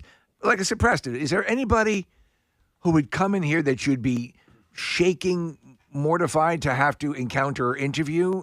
At this point, it'd be tough. It'd be hard. Only if I knew if that person had a reputation for being difficult. Okay, that'd be the only way. Because I mean, you guys know. I mean, I sat down. I interviewed Paul McCartney. Yeah. It's just That's the one that would get me. That's what would get you. That's the one where I would be a bawling mess. Have you and been I watched? know that because there was a night at the Improv. There was a while there when he was prepping for his last tour. Right, He would show up to the Improv like once a week and watch the show. Wow. And like all these comics got their picture with Paul McCartney. Jeez. And I show up and they're like, "McCartney's come." I'm like, holy cow. I've never been that nervous in 15 years going up on stage. And I went up on stage, and I had probably top 3 sets I've ever had at the Improv in my entire life. Awesome. And I walk off stage, and I was like, I just killed in front of a beetle. I am the happiest person on the planet. And the manager walks up to me, and he goes, "Hey, man, great set. I don't know where McCartney is." Oh, no. I teared up. I had to go to the bathroom and just kind of. Let me ask you: have you been watching the Peter Jackson documentary? Yeah. I have to finish. I've been waiting for the last part of the 3rd episode. Okay. It's amazing. Just because it is so amazing. It's long though, and I'm also going to watch. It's going to be like The Last Dance or the Petty documentary, where I end up watching it 15 times. Oh, yeah. Like Right. the moment it ends, I will probably start it over. It'll be the one that first off, there's just so much of it. But second off, you can just jump in at a random point, and I still have to finish. I'm halfway through now because they're full movies each. But also, can we talk about the fact that we're literally watching the Bible get written musically? Yes. Yeah. Like the fact what we're seeing, the access that we have to such an amazing record is like that scene where George and Get John Back. are arguing, and Paul's in the back. Just writing "Let It Be." Yeah. And he's like, "Oh, here's the first verse. I haven't really had the second verse worked out yet." And you're like, "I know it. I know what it is." Yeah. I was telling them, we actually see the birth of Get Back, the song. Like, he's literally just going, he's just singing gibberish. And they come out, he's like, "Sweet Loretta Marsh." And it was like, Martin. Say, come on, man! Come on! Don't you know the words? Come on! You don't know your own song! And there were so many moments where I'm literally having to fight back tears because you realize the heaviness of what you're watching. Mm-hmm. We had the same conversation. To that point, you're watching, again, I tried to put it in perspective, and we were talking about this. You're George Harrison. You're super talented. You're an iconic musician. The good news is you're in the legendary Beatles. The bad news is you're in the legendary Beatles. And the other guys writing songs in that band are John Lennon and Paul McCartney. Yeah, and you're so a close third to the greatest 2 of all time. Right. Yeah. And he's over there. He writes "I Me Mine." He's like, I came up with this new one. It's called "I Me Mine." Yeah, And you're last like, night. Yeah. I read this last night. You just came up with that one? All right. I'm going to go shoot myself in the face. It's incredible. And also, man, I've never wanted to smoke more in my entire life. That's than what watching Casey was that saying. show. They smoke nonstop and they're using matches to light their That cigarettes. was the best. They went through 1,000 matches. It's why, though, presented, by the way, the restoration is so amazing. It looks like it was filmed last week, and you're seeing them in a way. And again, it's the thing that I love the most about it for people who and I've seen the original Let It Be countless times, but it always seemed a dour proposition. It was always a down. Oh, here's the dissolving of a band that I have adored more than any other band in history.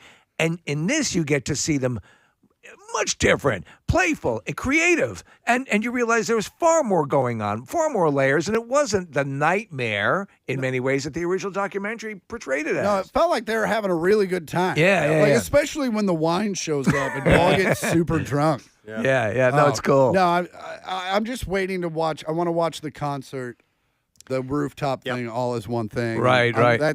I think that's going to be late Sunday night after football. That's what's great about living on the West Coast. Yeah. Oh man. Football's over about 8. I know. So you can watch a movie. Sure. It's pretty good. You wake. Do you get up and watch the early games? Yeah. 'Cause, Well, like, I'm 43 at this point, so I'm Yeah. up at 7:30 regardless. And that's what sucks about. That's the worst part about getting old. I don't feel old, but I can go to bed at 2 a.m. drunk out of my gourd, and at 7 a.m. I am awake, and there is nothing that's going to stop that. You would always wonder why, like your grandparents, would be like, Grandpa, why are you getting up at 2 a.m.? But now that's been our schedule for decades. After a late night of drinking, you're like, there's no earthly reason I should be waking up right now. No. Yeah. I'm going to start mainlining melatonin or something. Just get it in there. Go to sleep. Yeah. I'm up early anyway. I like to make cinnamon rolls and a coffee, and then you watch the early game. Or you check your lineups. You do it from scratch, or you have pre-made cinnamon rolls? What am I? Betty Crocker? No. Pop the can. I'm mad the icing isn't on them already. Do you get nervous when you pop the can? No, I'm 43. A lot bigger things have happened to me. I have to open the can for my girlfriend. She gets terrified opening the like it's going to detonate? Yeah, like it's C4. Yeah, she's terrified of the pop. Hang out downtown Chattanooga on a Friday night. You'll stop being scared of the grand sounds. Yeah. So. Oh my God! All right. Well, listen. There. Cinnamon rolls ready. Yeah. Chris is going to be at Punchline gigs tonight and tomorrow. 2 shows each night, 7:30 and 9:45. If you want to get those tickets, you can follow them at punchlinephilly.com. And if you want to follow him on social media, it's I am Chris Porter. Is that just Twitter or is that you No, on that's all Instagram of it. too? All of it. That's all great of it. follow. Well, Chris Twitter Porter. and Instagram. I don't do TikTok because I'm too old. Yep, me too. All right, man. Well, listen, brother, it's good to see you. Always good to be here, brother. Love having you, and enjoy your time in Philadelphia. Go see him, Chris Porter, ladies and gentlemen. We'll take a break, and we'll be back in a sec. Stay put. Preston and Steve. On 93.3 WMMR. I'm sorry, of like a bedbug jug band. Yeah, playing music. And then Kathy fires back, that's not funny. It's not funny. I think I said F you to anybody who's not taking this seriously. And then I think Nick said, read Joe's email. And then Kathy says, F the email, F the bedbugs, and F whoever doesn't think this is a big deal. Where are we going to do our show tomorrow? Clearly, we can't go to the station, and we need an on-site location. My house is She was clean. ready. My house is clean. Yeah. She was ready to set up shop somewhere else. to do a live 100%. broadcast. If you guys would have said, yeah, we have to do the show somewhere else, I would offer it up my house. Oh, really? Oh, my God. So it was one bug down the hall, right? Yes! Okay, I'm just asking. Could you see Casey coming home? Diane wants to check him, so she takes out the blue light. Doesn't find any bed bugs, just semen Bathing stains. semen. Yeah. All over my face. We're good. The woman was saying that they have dogs that can do all sorts of that check for bugs that actually will. Wait a minute. I thought you meant that bed bugs use dogs to travel around. Back up. Mush, mush. For a ride. I thought you meant as piggybacking. You've never seen the bed bug Iditarod? No. It's good, yeah.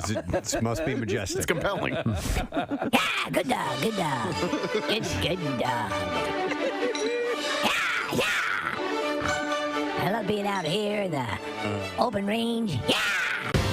Let's do music news. Now, Preston and Steve's Music News on 93.3 WMMR. Hailstorm singer Lizzie Hale has confirmed in an interview that the band is compiling a special package to celebrate the 10th anniversary of its self-titled debut album.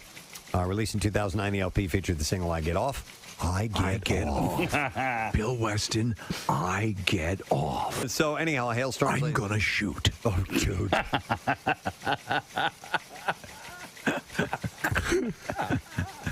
I get off. All right. Now I'm thinking about Bill at the moment of ecstasy. Oh, no! I know. Yes. I know. Bill's pillow talk. Oh. I get off. I'm gonna shoot. Yeah, it's about to happen. You feel a little tingling. Heading down the tunnel. Another tunnel of love. Barn door! Barn door! Barn door's open. Look at the door. Quickly, massage my low-hanging fruit. I'm almost there. There's no way we can do a meeting today. There's just canceled. There's no way. Steve just canceled the meeting. I can't look at him ever again. What do you think the recap's going to be like today? Oh, Lord. I think we got a C-. Yeah. Well, the Bella show is done. Maybe he's talking to him right now. Is Thursday, June 6th. Today is Tom Araya's birthday. He's in a band. Casey, could you say that name for me, please? Yeah. It's if you don't mind. Thank you. Anytime that I actually need to say the word Slayer, let him do it. I'm going to have Casey do it. I can't yell like that. The band. We also have Tom Araya, singer and bassist from Slayer. Ladies and gentlemen, Slayer. And he is. That's the only way you can say the name of that band. He's 53 years old today. Yeah, I can't yell like that. He is 58 years old today, by the way. So, yeah, maybe it's time to hang it up. But possible. You can only do that hardcore to a certain age, and then you're done. Slayer! Ladies and gentlemen, Slayer! I actually never had that conversation with my father, but I just had that conversation with my son. I pulled him into a room. It was just he and I talking. I said, "Hey, listen." You listen to me. No. I said, "This. This is not to embarrass you. I'm just telling you, you're not a little kid anymore. You're turning into a young man, and so you're at a point in your life where you have to shower every single day, and you have to put deodorant on under your arms every single right? time." I mean, that's a standard talk, right? Casey, the reason we had the talk with my son, who's 12, is because he stunk. Yeah. And it was one of those things where it's like, dude, you need to shower more. But it's and embarrassing when you hear that. When you do shower, you need to wear deodorant because there's an effect, and it's just what happens when you get a little bit older. But like, he needs to do it because he's going to get made fun of. He'll be the stinky. I don't want to have the stinky kid. The stinky kid. No. One thing I didn't do throughout my entire school, and I've mentioned this on the air before, and that is junior high and high school. I never washed my gym clothes. Ever. No? Oh, I think a lot The of whole kids. year. The whole year. I know, right? All right. Did you go to gym a lot? Every day. Every day, Were you active in gym, or were you a cool kid standing off to the side? No, Okay. no. Yeah, You were the kid that smelled like Doritos. You had to participate. Doritos. Yeah, that's what the gym suit would smell like if you didn't wash We it. said hoagies. We go. So we say to the kids, "All right, you got to take a shower. You smell like hoagies." We should put out a Twitter poll. What does body odor smell like? Because we've heard hoagie and Doritos. And now that I remember, I do remember associating smell with, I think, my own body odor. You ever sniff your own pit? Do a little Yeah, sniff occasionally. check? Yeah. You have to check. So I remember smelling when I was younger that I always thought that my own armpit smelled like onions and mustard. Really? Yes. To get mixed together. Now, would you normally eat that? Yes. Okay, so on it's hot dogs. pleasant for you. Yeah, so I kind of liked it. So Yeah. maybe that's why. Mine. Maybe you did actually, you're sweating out the onions.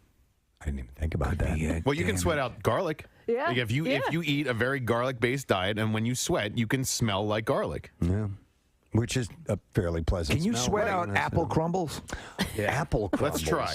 I don't know. What about chocolate chip cookies? Blueberry. I just want to see if I'm missing an opportunity here to sweat out chocolate chip cookies. Yeah. So hoagies, Doritos, and mustard and onions, and I'm sure there are other people that have a scent that they basically have labeled as body odor. Well, you know, of course, we talked about this, that the old belief is that when white people, Caucasians, get wet, they smell like dogs. Like wet dog. Right. Yep, and correct. dogs' paws smell like corn chips. Yeah. And that is actually true. Yeah. So these different things. I don't know. We tend to be enamored of our own smell, right? To some extent. Enamored with our own? Yeah. I mean, that's why the smell of your own farts is actually really good. It's a pleasant thing. Not always. Well, listen, you can every blow, single time. You can blow yourself out every now and then. No, you but can't. you're pretty proud of it. Well, yes, exactly. That's the defined distinction. That's Is a even though prize winner right there. it may be horrible, you're like, oh my God, I'm a champion. I've had to leave the room from my own. You've offended yourself with your own gas? I didn't say I wasn't proud of it. I was like, man, that was strong enough to make me leave. Did you walk out cursing yourself? Yeah. What kind of animal am I? Kind of impressed. I honestly, Nick, I didn't think that was possible. Like, I swear to God, the worse that it smells for you, the best that it smells for me. Okay. Like, if it's a really bad one, where I'm like, oh man, Preston's gonna be really It's like mad. licking your elbow. It's almost impossible to do. Yeah. Yeah, but if you have one that's coming and you can tell by the it's gonna be by bad. the heat and so on or the pressure and you know it's going to piss me off, do you actually go, oh yeah, that's a good one? No, Okay. no. You don't take a little sneak sniff for yourself? All right. Oh, I always take it. All right, we need to go. Yeah. Okay. But I will say, The cupping. Have you cupped recently? Sure. Yeah. Of course. I never cup. I never cup. No, You don't have to. I don't have to. I'm an old pro. Amateurs. It's also a good way to run a self-diagnostic. Absolutely. I mean, there's a lot of relevant medical material to be gleaned from assessing your own odors. Like, I'm trying to make a case for cupping your farts. I know you are. Like, I love giving myself a Dutch oven. Like, really? Oh, if it's a really bad one, you'll pull the covers up. Not only, I will just sneak under the covers. I'll be like, I'm going to just lay here for a little bit. Do you know what's equally fun, You're a Casey? disgusting human. Casey, crap in a pillowcase and pull it over your head. Kathy, what do you think about the smell of your own gas? I think you guys are disgusting humans right now. I think You pull, I think like- you're a liar. I think so too. Okay, I'm pretty sure I'm not pulling the covers over my head and enjoying my own stench like Casey. Yes, you are. No. No, she'll enjoy your stench. 1000%. No, I don't think we've talked about this before. You are very. I mean, obviously, the notion of passing gas liberally at home is not something that you do, correct? You don't think I pass gas at home? Is that No, what you're I don't think you do. I don't think you stand in the middle of the room and go, ba-boom. Yeah, he did it. Hey, get over here! I think you go into the conservatory. Pull my finger. Felicity alum. Felicity. Tonight on a powerful Felicity. Felicity shows up late for a chemistry class. I'm sorry. I thought it was an 8. That's to go to detention. Go to detention. Felicity.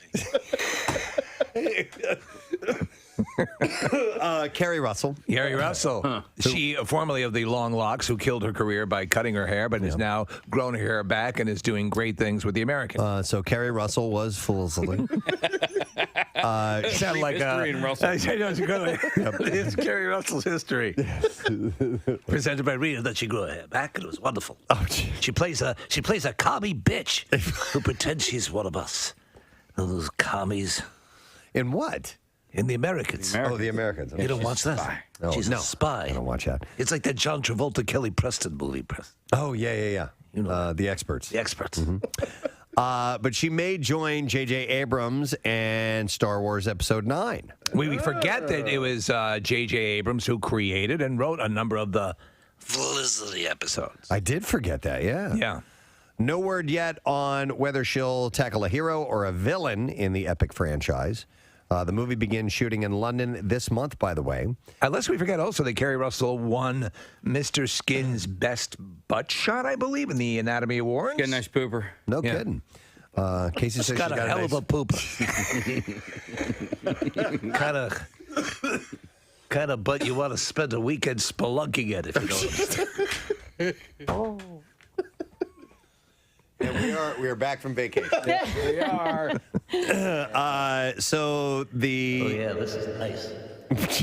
It's good stuff. Look, there's some soccer players in there from Thailand. These are the kids. I'm going to help you out. You guys all right? Wait, I see light from the badge. Oh, We can do this.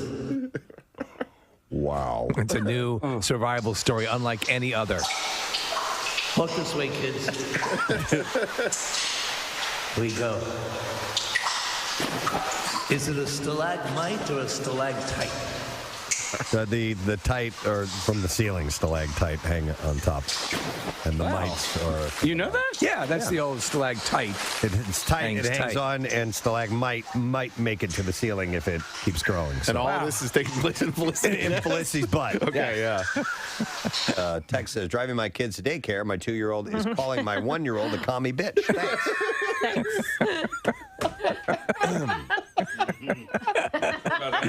Sorry about that. Ooh, Daily Rush video. The title is Preston broke into his doctor's office. This, I have to share with you, is probably one of the best stories I think I've ever told on the radio. And I just, I loved the segment, and I watched it back as a Daily Rush video and laughed my ass off. And the description is, while waiting to see the doctor, Preston became a detective and then did some light B&E. You can follow MMR on Instagram, and we'll deliver it right to your feed, any of our Daily Rush videos. And they're sponsored by Xfinity's Gig Speed Internet. You can learn more at xfinity.com. I can tell you 2 stories that I would put in the higher ranking. Hawaii. And foot bottle. And foot. Yeah, okay. Yeah. I forgot about those. Yep, most definitely. But listen, so the doctor that I went to, I was referred to by my dentist, and I told him, I'm like, Jeff, you got to watch this video. I told the story, and he watched it, and he got back to me. He's like, oh my God, I was howling. He's like, and he ended up telling the doctor. I didn't say who it was, where this office took place, and he sent them the video. Oh, that's great. And they got a kick out of it as well. So if you want to watch that now, it is available as a Daily Rush video. So a couple of quick shout outs, if you don't mind. And this says, hey guys, my name is Anna. My boyfriend Steve is obsessed with your radio show, and your podcast. His 26th birthday is Friday, December 3rd. That's today. Whoa, nailed it. Would you be able to give him a birthday shout out? He would love that so much, and if possible, could you tell me a time range when to make sure he listens? No, sorry, I didn't get a chance to do that. Thank you so much for in advance. He usually listens on his drive to work, but is taking Friday off. Best, that is from Anna Kirshner. So somebody, if you know Anna Kirshner, let her know that it is for us. For Steve, so start out for you, sir. Yeah. Another one says, hey, checking in from Fort Collins, Colorado. Oh. Been a religious podcaster since moving to Colorado from Pottstown back in 2015. I was hoping you might have some time to get a shout out to my friend Courtney. Anytime before the end of the year would be awesome. Courtney is nearing the end of her 4-year journey through Colorado State University's DVM program, which is veterinary medicine. Oh, I and thought something different. That's DVDA. Oh, I'm sorry. On New Year's Eve, Court will be taking her NAVLE, her NAVLE, which is the board exam for veterinary students. It's great. And I want to wish her all the best, although I know she's going to absolutely rock this exam. Courtney is the hardest working person I've ever met. Will do whatever she can for the people that she loves, even when she has no time and hasn't slept in days. Congratulations on achieving your dream. Thanks, Preston and Steve team. That is from Kyle Hudick. So here you go. And one more. It says, I may have missed this. Oh, no, this is it. Another one. I'm nailing right on the date. It says, hi, my name is Dana, and I'm wondering if I could get a shout out to my future husband, Chris. We're getting married on Friday the 3rd. Woo! That's today. Somebody's getting married. Just want to know that I cannot wait to be his wife. I want him to know I cannot wait to be his wife, and that I promise to love him. I don't want him to know I want to be his wife. For all eternity. And it says in parentheses, Curb Your Enthusiasm fans. So Somebody's getting married. She said, he is a huge listener to the show, and I would love a big, juicy, musty shout out. Can't wait for our big day. All my tomorrows belong to you. Chris. I love you. He loves you. She loves you. That is from Dana Zupo. So there you go. And a lovely shout to you guys. All right. What am I looking at, Nick? Oh, this is just Cam the Ram. It's the mascot of Colorado State. I didn't know about it, so I was looking up. I knew it was Rams. Sometimes Nick pulls up a something on the monitor in front of me here that is germane to what we're talking about. So, University of Colorado is the Buffaloes, and they have a live buffalo that's their mascot, and he goes charging into the stadium for every game, which is kind of exciting. And they have 2 guys on either side of them, and they come bringing into the buffalo right into, or bison into University of Colorado. I didn't know that Colorado State also has a live mascot, and that live mascot is Cam the Ram. Okay. That's why I brought up that page. I didn't expect you to reference it. Cam the Ram? But here we are. Yeah, and Ralphie the Buffalo, yeah. And I it's a love real the, buffalo. Oklahoma Sooners. They would have the like a stagecoach come in, charge the field. Have you seen the footage of these horses take a really, really hard left and the entire stagecoach flips over? No. Is it recent? Yeah, well, it's been popping up on my Twitter timeline and my Instagram timeline. So, hey, if nobody got hurt, it's hilarious. Yeah. Right. If somebody got hurt, oh, man, I feel bad. Yeah, we're watching a video of this right now, so hang on, I want to see this. Oh, no. Oh, It looks that like looks Pierre. like Pierre from the Cardboard Classic. It's exactly what I was thinking. Oh, my God. They fall off to the side and boom, They're okay. slam. So, no bad injuries, probably an uncomfortable fall to the ground. He had to shoot one of the guys. Oh, Broke his unfortunately. leg. There's also another funny one where the marching band leader is sprinting out of the tunnels onto the field, and just as he's about to hit the field, he trips and stumbles over his own feet. It's just, I love it. I can't get enough of that stuff. One of the greatest, and it's older. It goes back probably to the 80s, is when the football game's not over and the marching man comes out on the field. You know that, right? And the dude is running, and he just is plowing into them left and right. It's hilarious. Cal Stanford, I think it's like a famous thing. Oh, 'cause really? Yeah, with the game, they expected the game to be over, and that's why the marching band came out. The players run right through him. Exactly. Yeah. What's better, that or the guy running into the pommel horse? Oh, my God. Oh, no. I just saw that the other day for the opening of the Wide World of Sports. Oh, man. Well, anyhow, we could talk about this all day. Sure could. Let's do the Bizarre File. Here we go. WMMR presents Preston and Steve's Bizarre File. Brought to you by Primo Hoagies. Get a Primo deal on Primo gift cards, and you can buy $25 gift cards and get a $5 bonus, or buy a $100 gift card and get a $25 bonus. Wow. It's not just a hoagie. It is a Primo. A woman who ran onto the tarmac at Los Angeles International Airport was detained by police on Monday night. Taxi! And she kind of was doing that. So a statement said that the woman who had a ticket was in the airport's Terminal 1 when she opened the door, triggering an alarm, and walked onto a ramp to the tarmac. Airline employees who witnessed the woman exiting the terminal followed security protocols, maintained visual contact until the airport police arrived shortly thereafter and detained the woman. The woman, who has not been identified, told officers that she was trying to flag down the aircraft. Where to, lady? Barcelona. The plane was parked at the gate. Videos taken by a bystander appear to show the woman, who was carrying a black backpack and other items in her arm, apparently struggle with a man who was trying to direct her off the tarmac. Trying to get in a plane. She can be seen trying to get away when waving enthusiastically to several employees. In another video, the woman is seen standing by an officer while her bag and belongings are searched, and the woman was taken to the hospital for treatment of minor injuries and mental health evaluation. This would be a dream come true for many people. In northern Denmark, an IKEA showroom became a bedroom for 6 customers and about 24 employees who were stranded by a snowstorm. Oh, if you're going to get stuck in a place? An IKEA. Yeah. That's perfect. Is there any place to sit? Oh, man. Any place to lay down for a minute? Up to 12 inches of snow fell, trapping everyone inside the store in Aalborg 12 inches? When it closed on Wednesday evening. I know, it must have been more severe than it sounds. The store manager, Peter Elmos, says, "We slept in the furniture exhibitions and our showroom on the first floor where we have beds, mattresses, and sofa beds." And you have the restaurant. And he added, that people could pick the exact bed they've always wanted to try. And there's video footage of them, Steve. They're sitting playing cards, having dinner in the cafeteria and everything. So that I would pay to spend the night. Do you in remember an when we IKEA. were attempting to do really Hide and seek? competitive hide and seek, and we were going to play them play at IKEA? It's perfect. It was about to go, and then it fell through. We were going to get like 50 people and play hide and seek in there. It was the perfect place to do it. I was actually thinking of a new place that we could try it. Ashley's Furniture. Yeah. I Yeah. went shopping there not that long ago, and Steve would fit the bill. Yeah. All right, we'll have to think about that. Someplace. Well, an Irish bloke has raised more than $2,000 for Movember by doing running routes that looked a little bit naughty.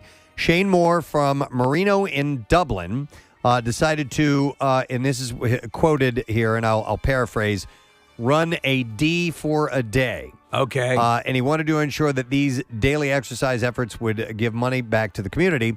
which, of course, are raising awareness for funds for prostate cancer, or as Bill says, prostrate. Testicular cancer, and mental health and suicide prevention. So Moore told Dublin Live that he came up with the idea after doing a D-shaped cycle, doing a D-shaped run. So on the little map, on the apps that you have, Right. Yeah. you can do that. And he said, did I expect to write those words today? No, I did not. I did a D-shaped cycle back in March just for a laugh.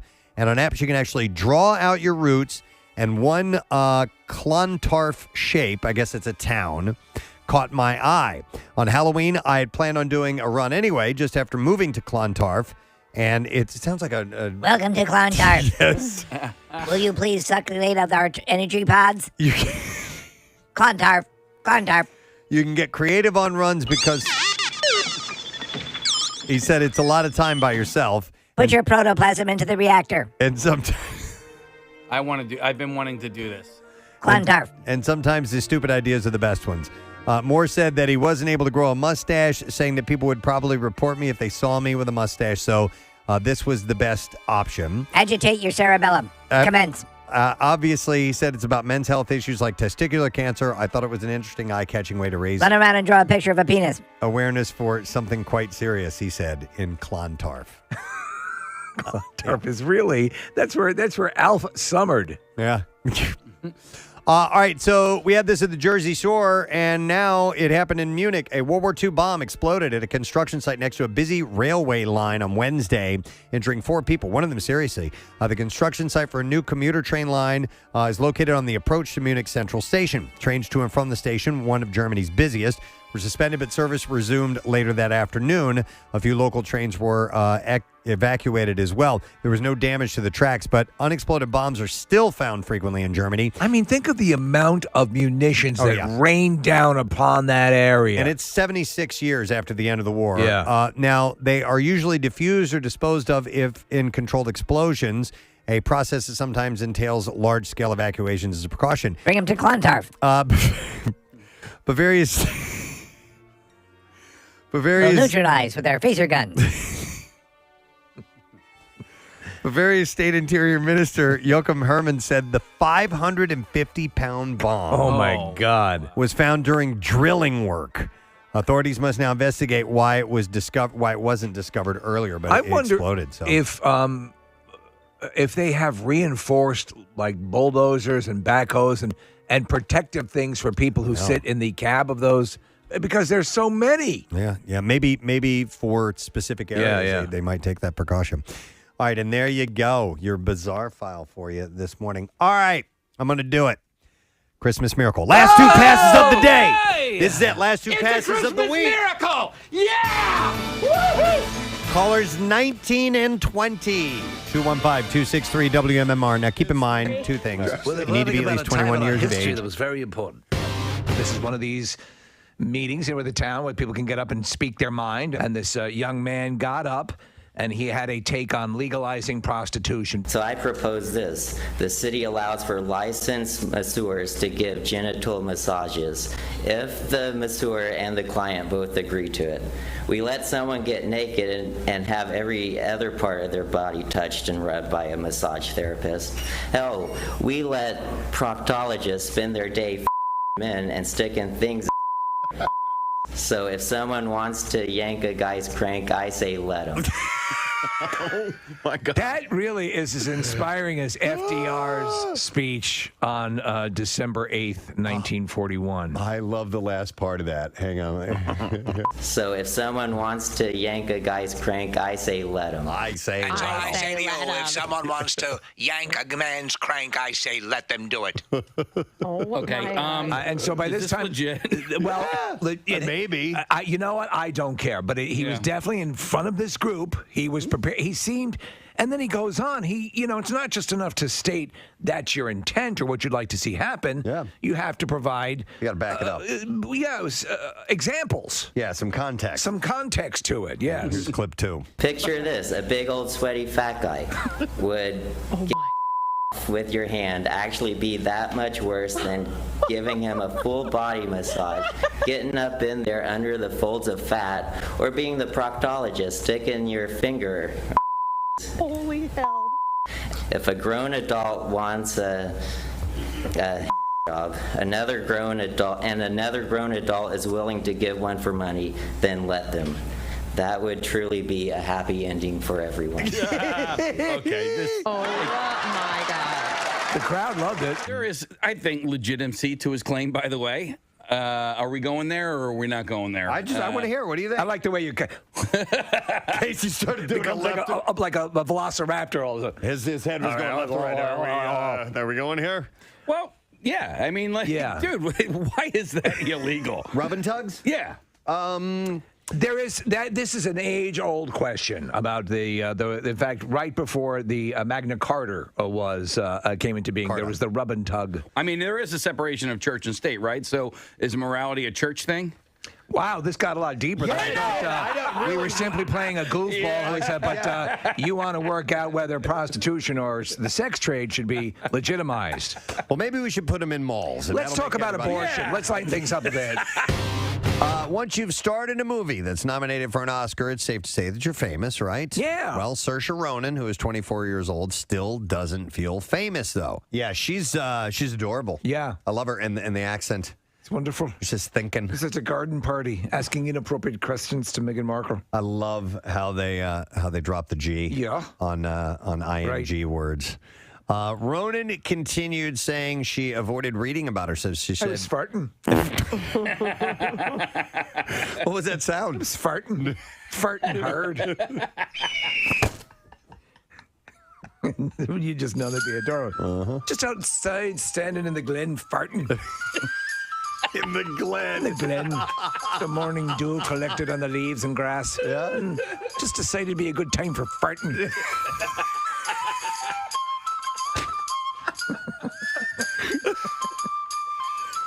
It does sound better, doesn't it? Oh, it does. Oh, it needs to be a song. Where were you, Auntie Saoirse? I was outside farting, dear.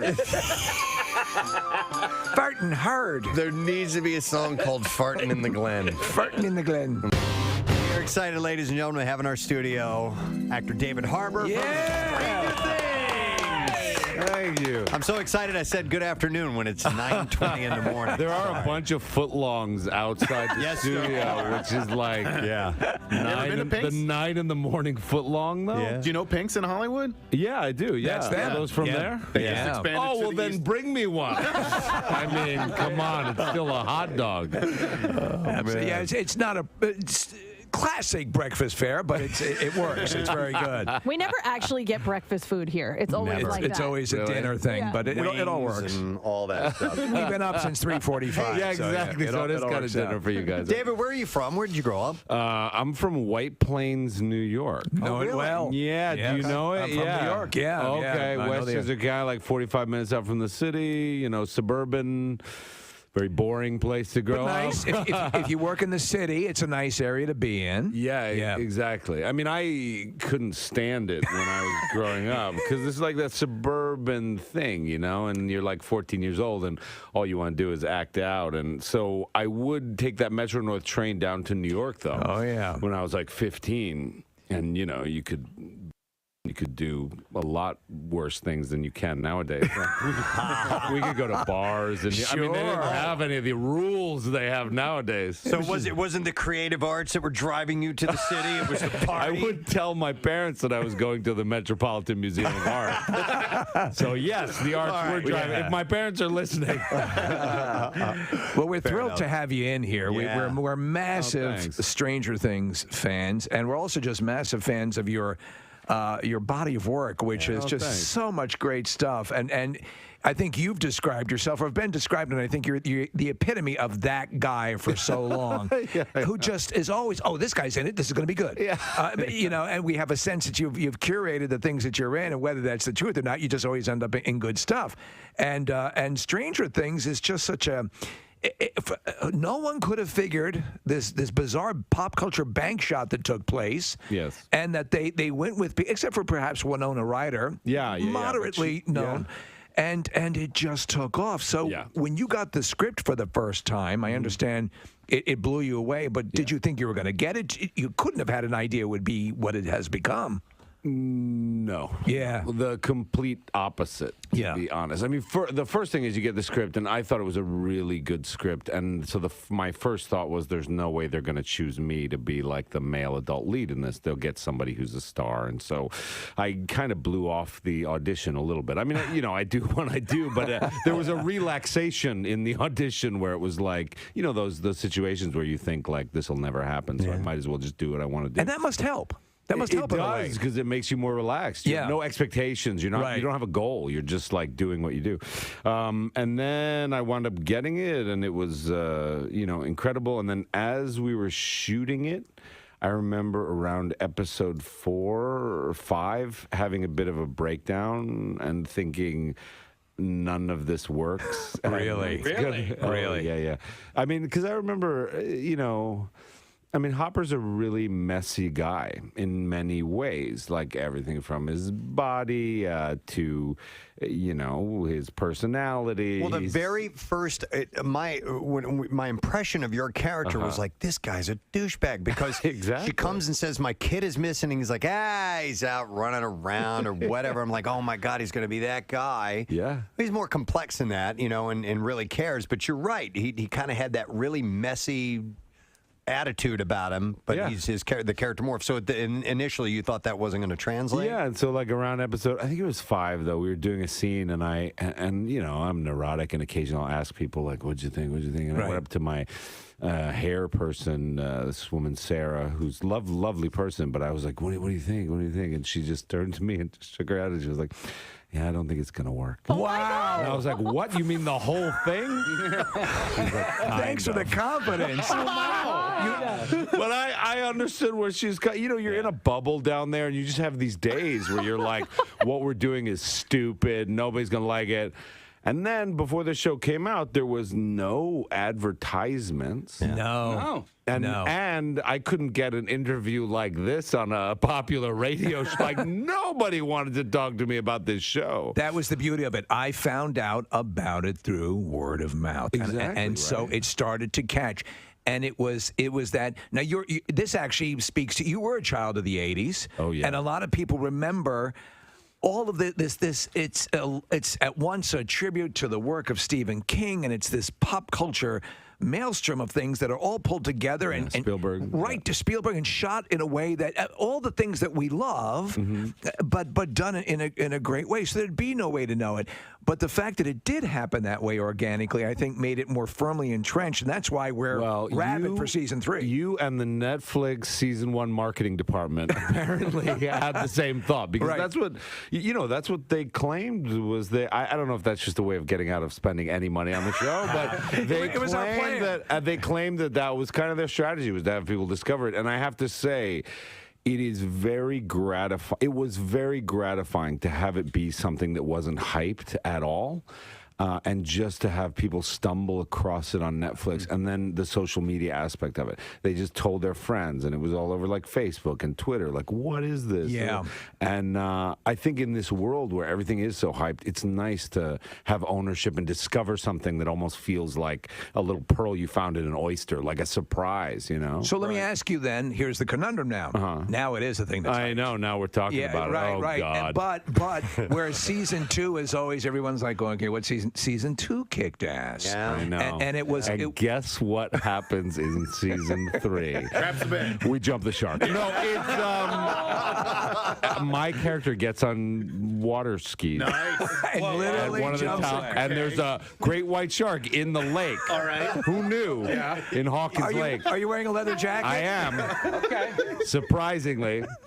No, honestly, I just finished, because they just sent me, because they like to send the finished episodes to everyone else before me. Right. But that's just no. But they just sent me all the episodes. I just finished them last night, actually, and it is so damn good. Wow. The trailer It alone. is so damn good, and you like, the end is. How does it end? What happens? Okay, so here's what happens. You made it up the chart. Yeah. By the way, I would like to correct you on one little thing. Prior to this, the first season coming out, we totally would have had you on our show. You're a liar. No. You are in some of our favorite things. When the first trailer for Black Mass came out, and the dinner scene with you and Johnny Depp, and I'll just sort of leave it at that because I know you wanted to hit on this, Steve. Oh no, but no, we're gonna go over all your stuff because Yeah. we're big fans. But yes, no, Casey's right. We were fans before Stranger Things. It just cements the adoration. But to that point, you go through these things. This has been your quantum leap. Yes. I mean, but you were that kind of guy. You were on Broadway and you know working that whole deal. When you went in to I know you had an issue with working with kids initially, right? Because kids can be a liability, right? Initially. I mean, because I find you've got to get the right. I'm so quick to hate a kid in a thing. if he's, you know what I'm saying? If he's I do know annoying, what you mean. I know exactly. you got to get a Haley Joel Osment. You got to get somebody who really gets it. These and we kids got were like great. 6 of them. Yeah. I know. I know. And so they never. The old thing is never work with animals or kids. Yeah, but you and I are the same age, right? So when I look at this, Are you 75? born in 75. No, 1975. No. So you were born on my brother's birthday in 1975. Oh, right? wow. So that I turned 44 on the 4th of July. So Wait. Yeah. I was born on your brother. my brother was born in 73. Oh, 73. I was like, Don't try to wow, work it out. 2 months apart? Brother, how did that happen? Something with yeah. test tubes and cloning or something. It's right out of Stranger Things. Yeah, exactly. It's the upside down. You and I and Nick, actually, as a matter of fact, we're all contemporaries. So we grew up with the same movies. So there are movies that came out in the 80s that still work today that have kids in them because they were so good. The Goonies is one. Yes. Stand By Me is another one. Sandlot is another one that came a little bit later on. Okay. And so I liken E.T. Blake, get outside and do that. As a matter of fact, Did you? Yeah, it was really beautiful nice out. yesterday. Yeah. So good for you. All right, so today's lesson question: 4-pack tickets to see Philadelphia Wings face off against Panther City. They're opening the season tomorrow at the Wells Fargo Center. And the question that we are going to go with, I think we got to do this. We're actually going to quote Chris Porter, who was just in here, our comedian friend. The phrase "everybody's working for the weekend" is not originally by Loverboy. What book is it from? 215-263 WMMR. Let's see if you know the answer. According to comedian Chris Porter, the phrase "everybody's working for the weekend" is not originally by Loverboy. What book is it from? 215-263 WMMR. The trash business is a gold mine. 93.3 WMMR with Preston and Steve's Hollywood Trash. All right, we're going to get you stories right now. Yes. What's going on, Steve? Well, the author of a new book about Prince Harry and Prince William claims a young William conducted cyber relationships with 2 celebrities years ago. Author Christopher Anderson says while Prince William has stayed friendly with Britney Spears, he hardly ever talks to Norma Stitz. Oh my God. Jessica Brown, who became known as the Gorilla Glue Girl after accidentally using the powerful adhesive instead of styling gel, now says her hair is coming out in clumps. In an obvious effort to stay in the news, Brown also revealed that she accidentally gave herself an enema using quick-drying cement. Oh, no. Hey! And finally, Buccaneers star receiver Antonio Brown has been suspended, for 3 games after providing a fake vaccine card. NFL officials say they instantly knew the card was fake because it provided DD Perks points. And that's your Hollywood Trash. We'll go to the phone, see if we can get an answer. According to comedian Chris Porter, who was here this morning, the phrase "everybody's working for the weekend" is not originally by Loverboy. What book is it from? I will go to Sandy. Hi there, Sandy. Hey guys, the book is the Bible. You got it, Sandy. That's correct. Hang on a second, Sandy. We got you. 4-pack of tickets. You're headed to see the Philadelphia Wings face off against Panther City, opening the season tomorrow at the Wells Fargo Center. Experience nonstop action and fun for the whole family. The first 4,000 fans get a Wings home opener T-shirt, and you get tickets at wingslax.com. Now, Preston and Steve's Music News on 93.3 WMMR. Got a couple things to run by you. We'll start with Blink 182. Mark Hoppus announced this summer, obviously, that he had cancer. He actually didn't mean to share that news with everyone. Wow. He thought he was sending the message to a few close friends. Instead, it was to his 1.2 million Instagram followers. You got to watch that. I've done that occasionally, sending to my 1.2 million followers. It can be embarrassing. Yeah. He didn't realize what he had done until he started getting messages asking what was going on. He was in the middle of chemo session when it happened, so he was actively getting chemotherapy. In an interview with GQ, he said, chemo is like being on the worst international overnight flight where you can't sleep or get comfortable, and the brain fog is so bad. The chemo brain is just heartbreaking to me because I can feel myself diminished mentally right now. After 4 months of treatment for the stage 4 diffuse large B-cell lymphoma, the 49-year-old recently announced that he is cancer-free, but he did not mean to go public with that. That's amazing. Yeah. Marilyn Manson has been removed from Best Rap Song Grammy nominations. According to the New York Times, the Academy has withdrawn Manson's Best Rap Song nomination for his contributions on Jail Part 2 from Kanye West's Donda. That's why he and Kanye have been hanging out lately, I guess. It was pulled because Manson is a credited songwriter on Jail Part 2, but not on the version of Jail currently included on Donda. So it's a technicality. All right. Okay. All right. So it didn't have anything to do with his recent legal woes.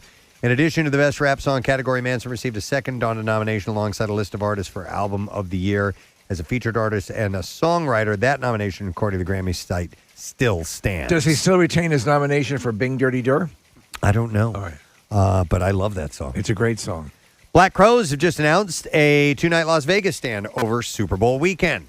The mini run dubbed Twice as Hard will play on Friday, February 11th and Saturday, February 12th at the House of Blues. Are they having is the Super Bowl in Vegas this year? I guess. Okay, I I don't mean, know. it makes sense. Yeah, it's warm. It's warm. They have It's, gambling. They do have gambling, but also it's a domed stadium as well. And a brand new stadium. And they're close to a dam. Tickets for the dams, shows go on sale today, by the way, at 10 a.m., so 15 minutes ago at livenation.com.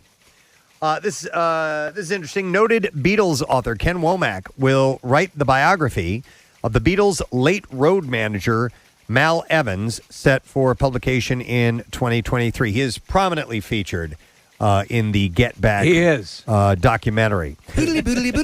Rolling Stone posted that in addition to that, the following year, Evans' family will publish his long-sought-after diaries, which have been viewed as the holy grail of the Beatles story. Interesting. Yeah, Mal's son, Gary Evans, said in a statement, my dad meant the world to me. He was my hero. Before Ken joined the project, I thought I knew the story of my dad, but what I knew was in monochrome. 15 months later, it's like The Wizard of Oz, which was Dad's favorite film, because Ken has added so much color, so much light to his story. Ken has shown me that Dad was the Beatles' greatest friend. He was lucky to meet them, but they had more good fortune with Dad walking down the cavern steps for the first time. Apart from working with the Beatles, who kept him on the company payroll until his death, by the way, Evans' main claim to fame was producing Badfinger's 1970 hit No Matter What. Evans was shot to death in 1976 by the LAPD, and I don't know the story behind that, which would be interesting to Were they to Stones see. fans? I don't know, but he's all over the video. In the documentary, when the police first arrive on the roof, he's like the guy that's there talking to him, trying to figure out what's going on. So it should be an interesting story.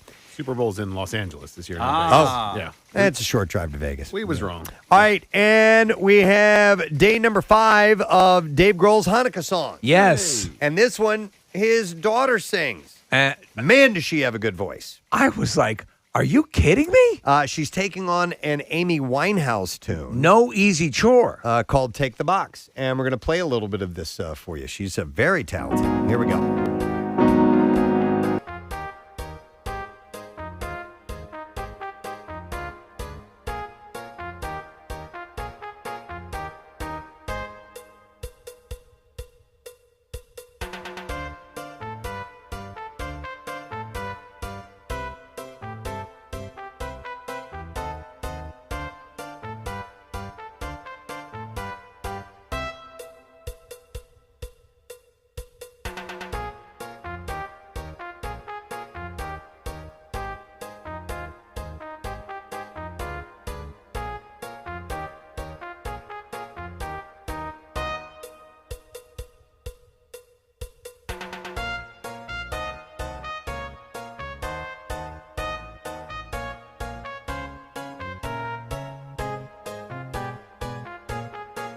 Steve? She is. No, oh my God, she's the real deal. Absolutely. And she's. So I'm hearing a bit of Amy Winehouse. I'm hearing a bit of Billie Eilish. Wow. Yeah, she's got a great voice. And she obviously got some talent from Dad. Yeah. It trickled down. Hey, did Genesis perform last night here in Philly? Yeah, and tonight too. And tonight as well? Yep. All right. And so Phil Collins' son is the drummer? Yes. Okay. Steve, do you know if he's any good? He's really good. Okay. Yeah, he's everyone that I know who has seen him. Yeah. Says he's really good. Yeah, Are you going? I've not seen him. Okay. I just have heard that he can follow in his dad's footsteps. Okay. But, Phil was such a great drummer, man.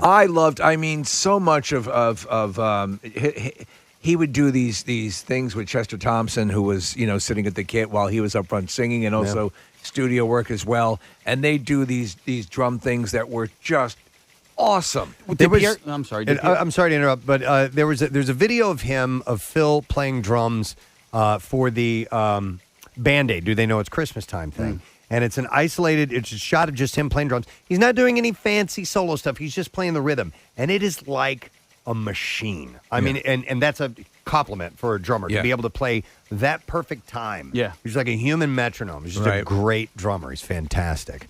And it's sad that he can't do it anymore. I know. But it's got to be cool for him. Yeah. Seeing his son being able to pull it off for him. And his daughter is Lily Collins. Yeah. Lily, legs, Lily. Yeah, he's got a talented family. All right, that's it in music news for you. What were you going to say about Pierre? I wasn't. He wasn't feeling good yesterday. He's going tonight. So, so I just wanted to see how it went last night. All right. Well, we'll have to ask him about it over the weekend. All right. We got one last break to take. We do. Let's do that very thing. Come back in a second. Word of the Week prize will be given away when we return, so stay with us. Has this great quote where he's like, writing is easy, you just sit at the typewriter and bleed. And like it's true. Like when you actually are in the room, if you actually are hurt by someone, it registers as differently, viscerally, than if you're just sort of like pretending. Right. And I think in that scene you had soy sauce and garlic. Right? Oh man, you found out. I spilled the secret. Can I ask you a question? Because real quick, I just want to reset. Yeah. It's David Harbour, if you're just tuning in. Stranger Things season 3 coming up on Netflix July 4th. With that particular movie, listen. You've been an actor for a long time. That's what you majored in college. You get into it because you love it. I assume that you didn't get into what you're doing now to receive awards and all that sort of stuff. However, with that movie, I felt like Johnny Depp should have at least been nominated for Best Actor in every single award show, and he wasn't. I mean, that stuff's all political, you know. Okay. You can see there are signs, and it's always been the case. For example, I always point to the fact that Paul Newman should have won for The Verdict, and they gave it to him for The Color of Money. Yeah, I know exactly. Yeah, and it's like, well, we screwed up, so here you go. So that's. I think it's Pacino too, right? Like he was nominated, The Godfather, Godfather 2, like all these movies, and then they give it to him for A Scent of a Woman, which is like, okay. But like, it's no Dog Day Afternoon. Like, come on, like. No, you're right. You're Attica. It was just on the other night. It holds up. It's still great. David, I wanted to go back to the kids on the set on Stranger Things. You're watching these kids grow up. They're great actors, yet they are they're going up into this world of a career. I'm wondering if you're just letting them do that, or do you occasionally have a little bit of advice you try to, by osmosis, kind of give to them? Are you a parent? I am. Yeah, I have 3. Yeah. One of his sons is right behind us. Yeah. Oh, really? Yep. Mm-hmm. Hey, do you listen to your dad? Oh, yeah. Yeah, whatever. Because you're in the room. Yeah, I know. No, it's like, of course, like, whatever. I mean, I actually don't have kids, so I have 6, or 7 if you include Joe Keery. But like little kids who I like adore and love, and of course I'm protective over them, and I want them. And I mean, it is a hard road, and especially nowadays with all the interaction with fans and stuff like that, and the fact that, there's a fickle light of fame and of people that like you. I mean, I look at professional sports players, and like, you have a bad season, and you got people in the stands going like, "You're a bum," and we have the same thing now because of social media. Exactly, you're just eviscerated. That's the thing, and I feel for these these kids to be thrust in the limelight so quickly and to be, they are beloved. And look, I hope that they never have a day of not being beloved. But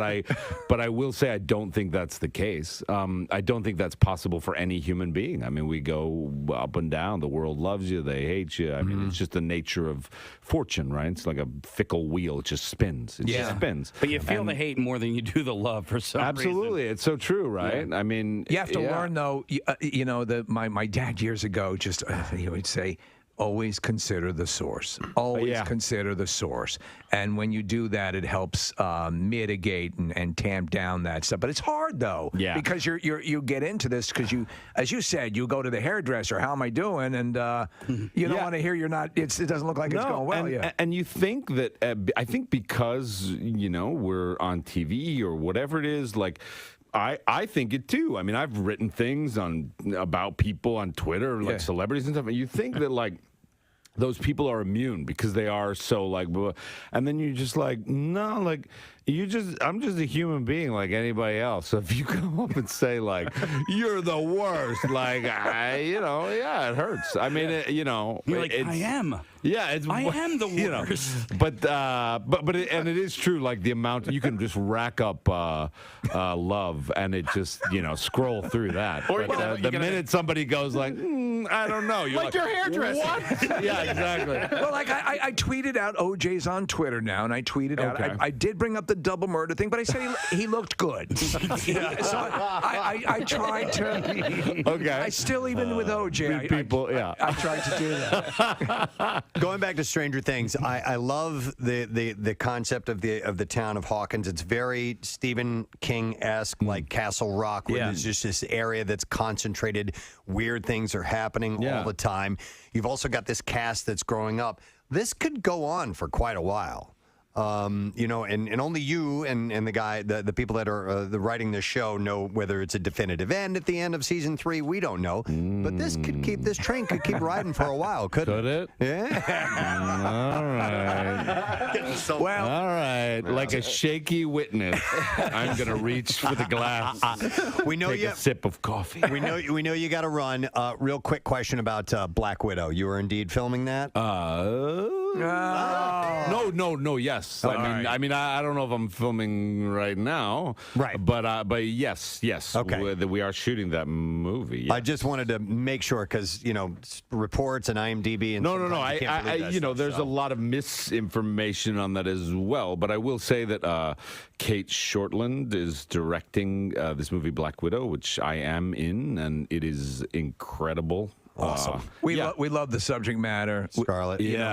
We're thrilled you're in it. We're huge fans of what you do, and it's just very intriguing. So I think it's really going to be a good one. Yeah. I mean, and these Marvel guys are like, they're just the best in the business. Like Kevin Feige and these guys are just so good at what they do. So you really feel it on set too. It's like this real, these guys are just really good at telling stories. They take something that could be lighter than air and really you just evaporate, and they make it something that has gravitas to it, which is amazing. Exactly.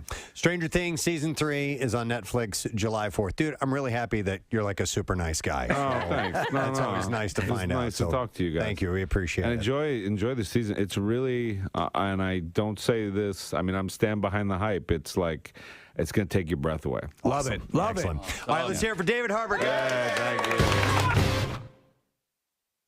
Zombie raccoons. That's my thing. Yes. That clumsily walk on two legs and show their teeth are staggering around suburban Chicago, and authorities are warning locals to hide their pets. A spike in raccoons testing positive for distemper in Riverside, Illinois, is to blame for the bizarre sightings of contaminated animals that the disease causes to appear zombie-like. While zombie raccoons don't eat brains, distemper is highly contagious. If you're feeding wildlife and that raccoon ate out of your bowl or cat food for your stray cats and your puppy goes over, the saliva can be contagious. They sent in a Negan raccoon to take care of everything. Well. Looks like we got ourselves a problem in Chi-Town. Leaning back high. Looks like we got some trouble. Some trouble in Chi-Town. Going deep dish on this bitch. It's got a little leather jacket he wears. Yeah. Lean back, wait for. Hey! In the home of Oprah. There we go. We had mentioned this earlier this morning, but it's definitely worth bringing up. The restaurant named Cadence, which is a BYOB on Girard Avenue, was named the best new restaurant by Food and Wine. That's a super well respected journal in the world of the culinary happenings. Yeah. And so this is a big honor. But in the order, you have Cadence is number one in Austin, Texas. Suerte. Frenchette in New York. Conby in Los Angeles. Kumiko in Chicago. These are all one-word names. Manny's Chili Dogs. Ah, that's on there. No, Pat's Chili Dogs. Pat's Chili Dogs. Definitely the best theme. Yeah. Number one in Food and Wine magazine. Yeah, baby. That was from the band Cinderella when they were big in the area. They did We're Warren. When we're in town, we want some good chili dogs. We always read through Food and Wine magazine to see who won. They did a commercial for Pat's Dogs.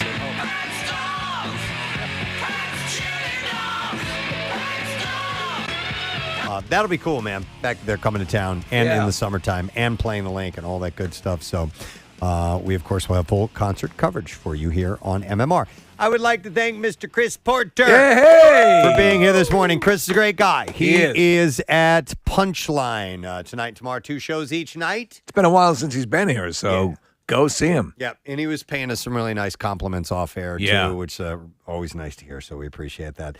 Thank you to Lorenzo and Sons Pizza. Oh, my God, they're deadly. By the way, proud sponsor of the Preston and Steve Camp Out for Hunger again this year. And Giuseppe and company brought by a whole bunch of pies for us.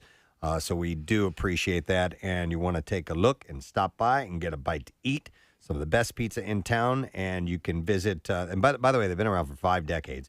Visit Lorenzo and Sons on High Street in Westchester, in Xfinity Live, and in Live Casino and Hotel Philadelphia as well. Excellent. Yeah, it was a great way to end the work week, which was with some pizza. Pierre is here. Hey, man. Good day, good day. Nice to see you, sir. And to see you is nice. Was I correct about Foo Fighters tickets? You'll have some to give away today? Yes. Okay, One just more checking pair on it. today, and we've got them all weekend. We got a Foo Fighters weekend here on the station. Ooh, I'd forgotten about that. Thank you. That is true, too. Excellent. So, we'll do a big block, too. All right. There's something we need to do first. Letter, exactly. Preston and Steve on 93.3 WMMR. Now, the Daily Letter. And the Preston and Steve show brought to you today by the letter. I'm here to crack the whip. The letter is Y, as in yes. Thank you for writing this ship, sir. We'll take, I'm a shipwriter. We'll take the fourth, or a knob licker. We'll take the fourth. I'm a knob licking shipwriter. Fourth caller at 215-263-WMMR. Give us a call. And let's see. That was from last week, I believe, the knob licker thing. How you doing today, man? I'm just trying to get it all together. Is it chilly out? It's a little chilly, but it's not bad. Okay. Yeah. All right. The wind, without the wind, I'm sure it'd be up in the mid 80s. I'm gonna try to get out and play golf today. Wow. Pretty chilly day to be out playing golf, but I love that. Yeah, but I'll go until the ground is frozen. So I like that. That's good. But the breeze sucks when you're playing on a cold day. It So blows. I'm just curious about that. Oh, I'm sorry, it doesn't suck, it blows. Hey-oh. You're correct. There you have it. And there it is. How about your show today? On the program, Foo Fighters tickets, a block of the Foo Fighters. Also, Ozzy is celebrating a birthday, so we'll get to a block of the great and powerful.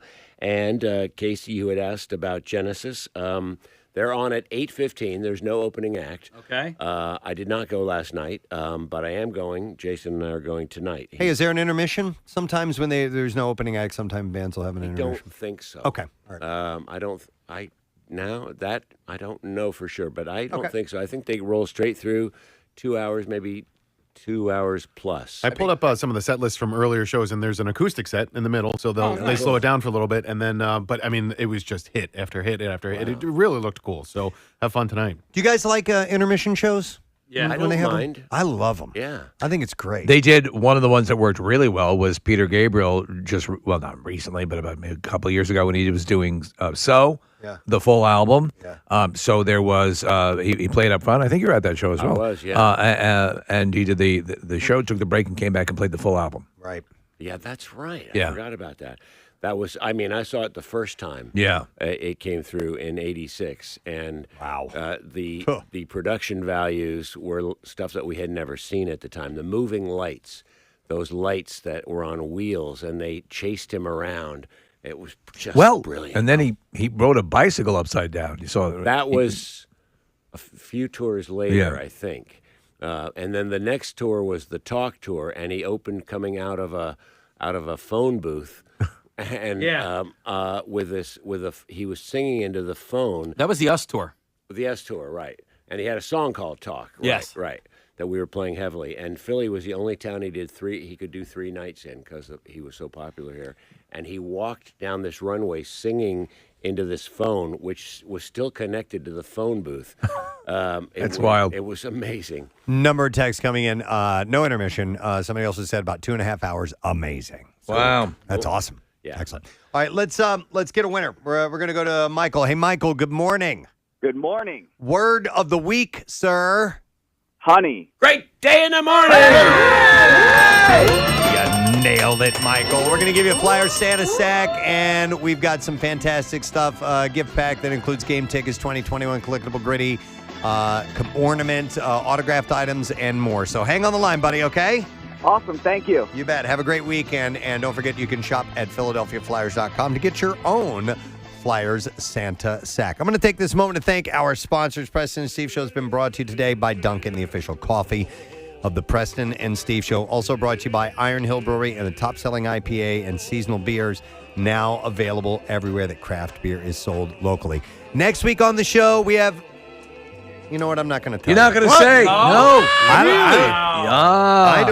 I don't think you can handle it. I think it might be too much going into the weekend. You'll think about it all weekend long, and I'm just going to...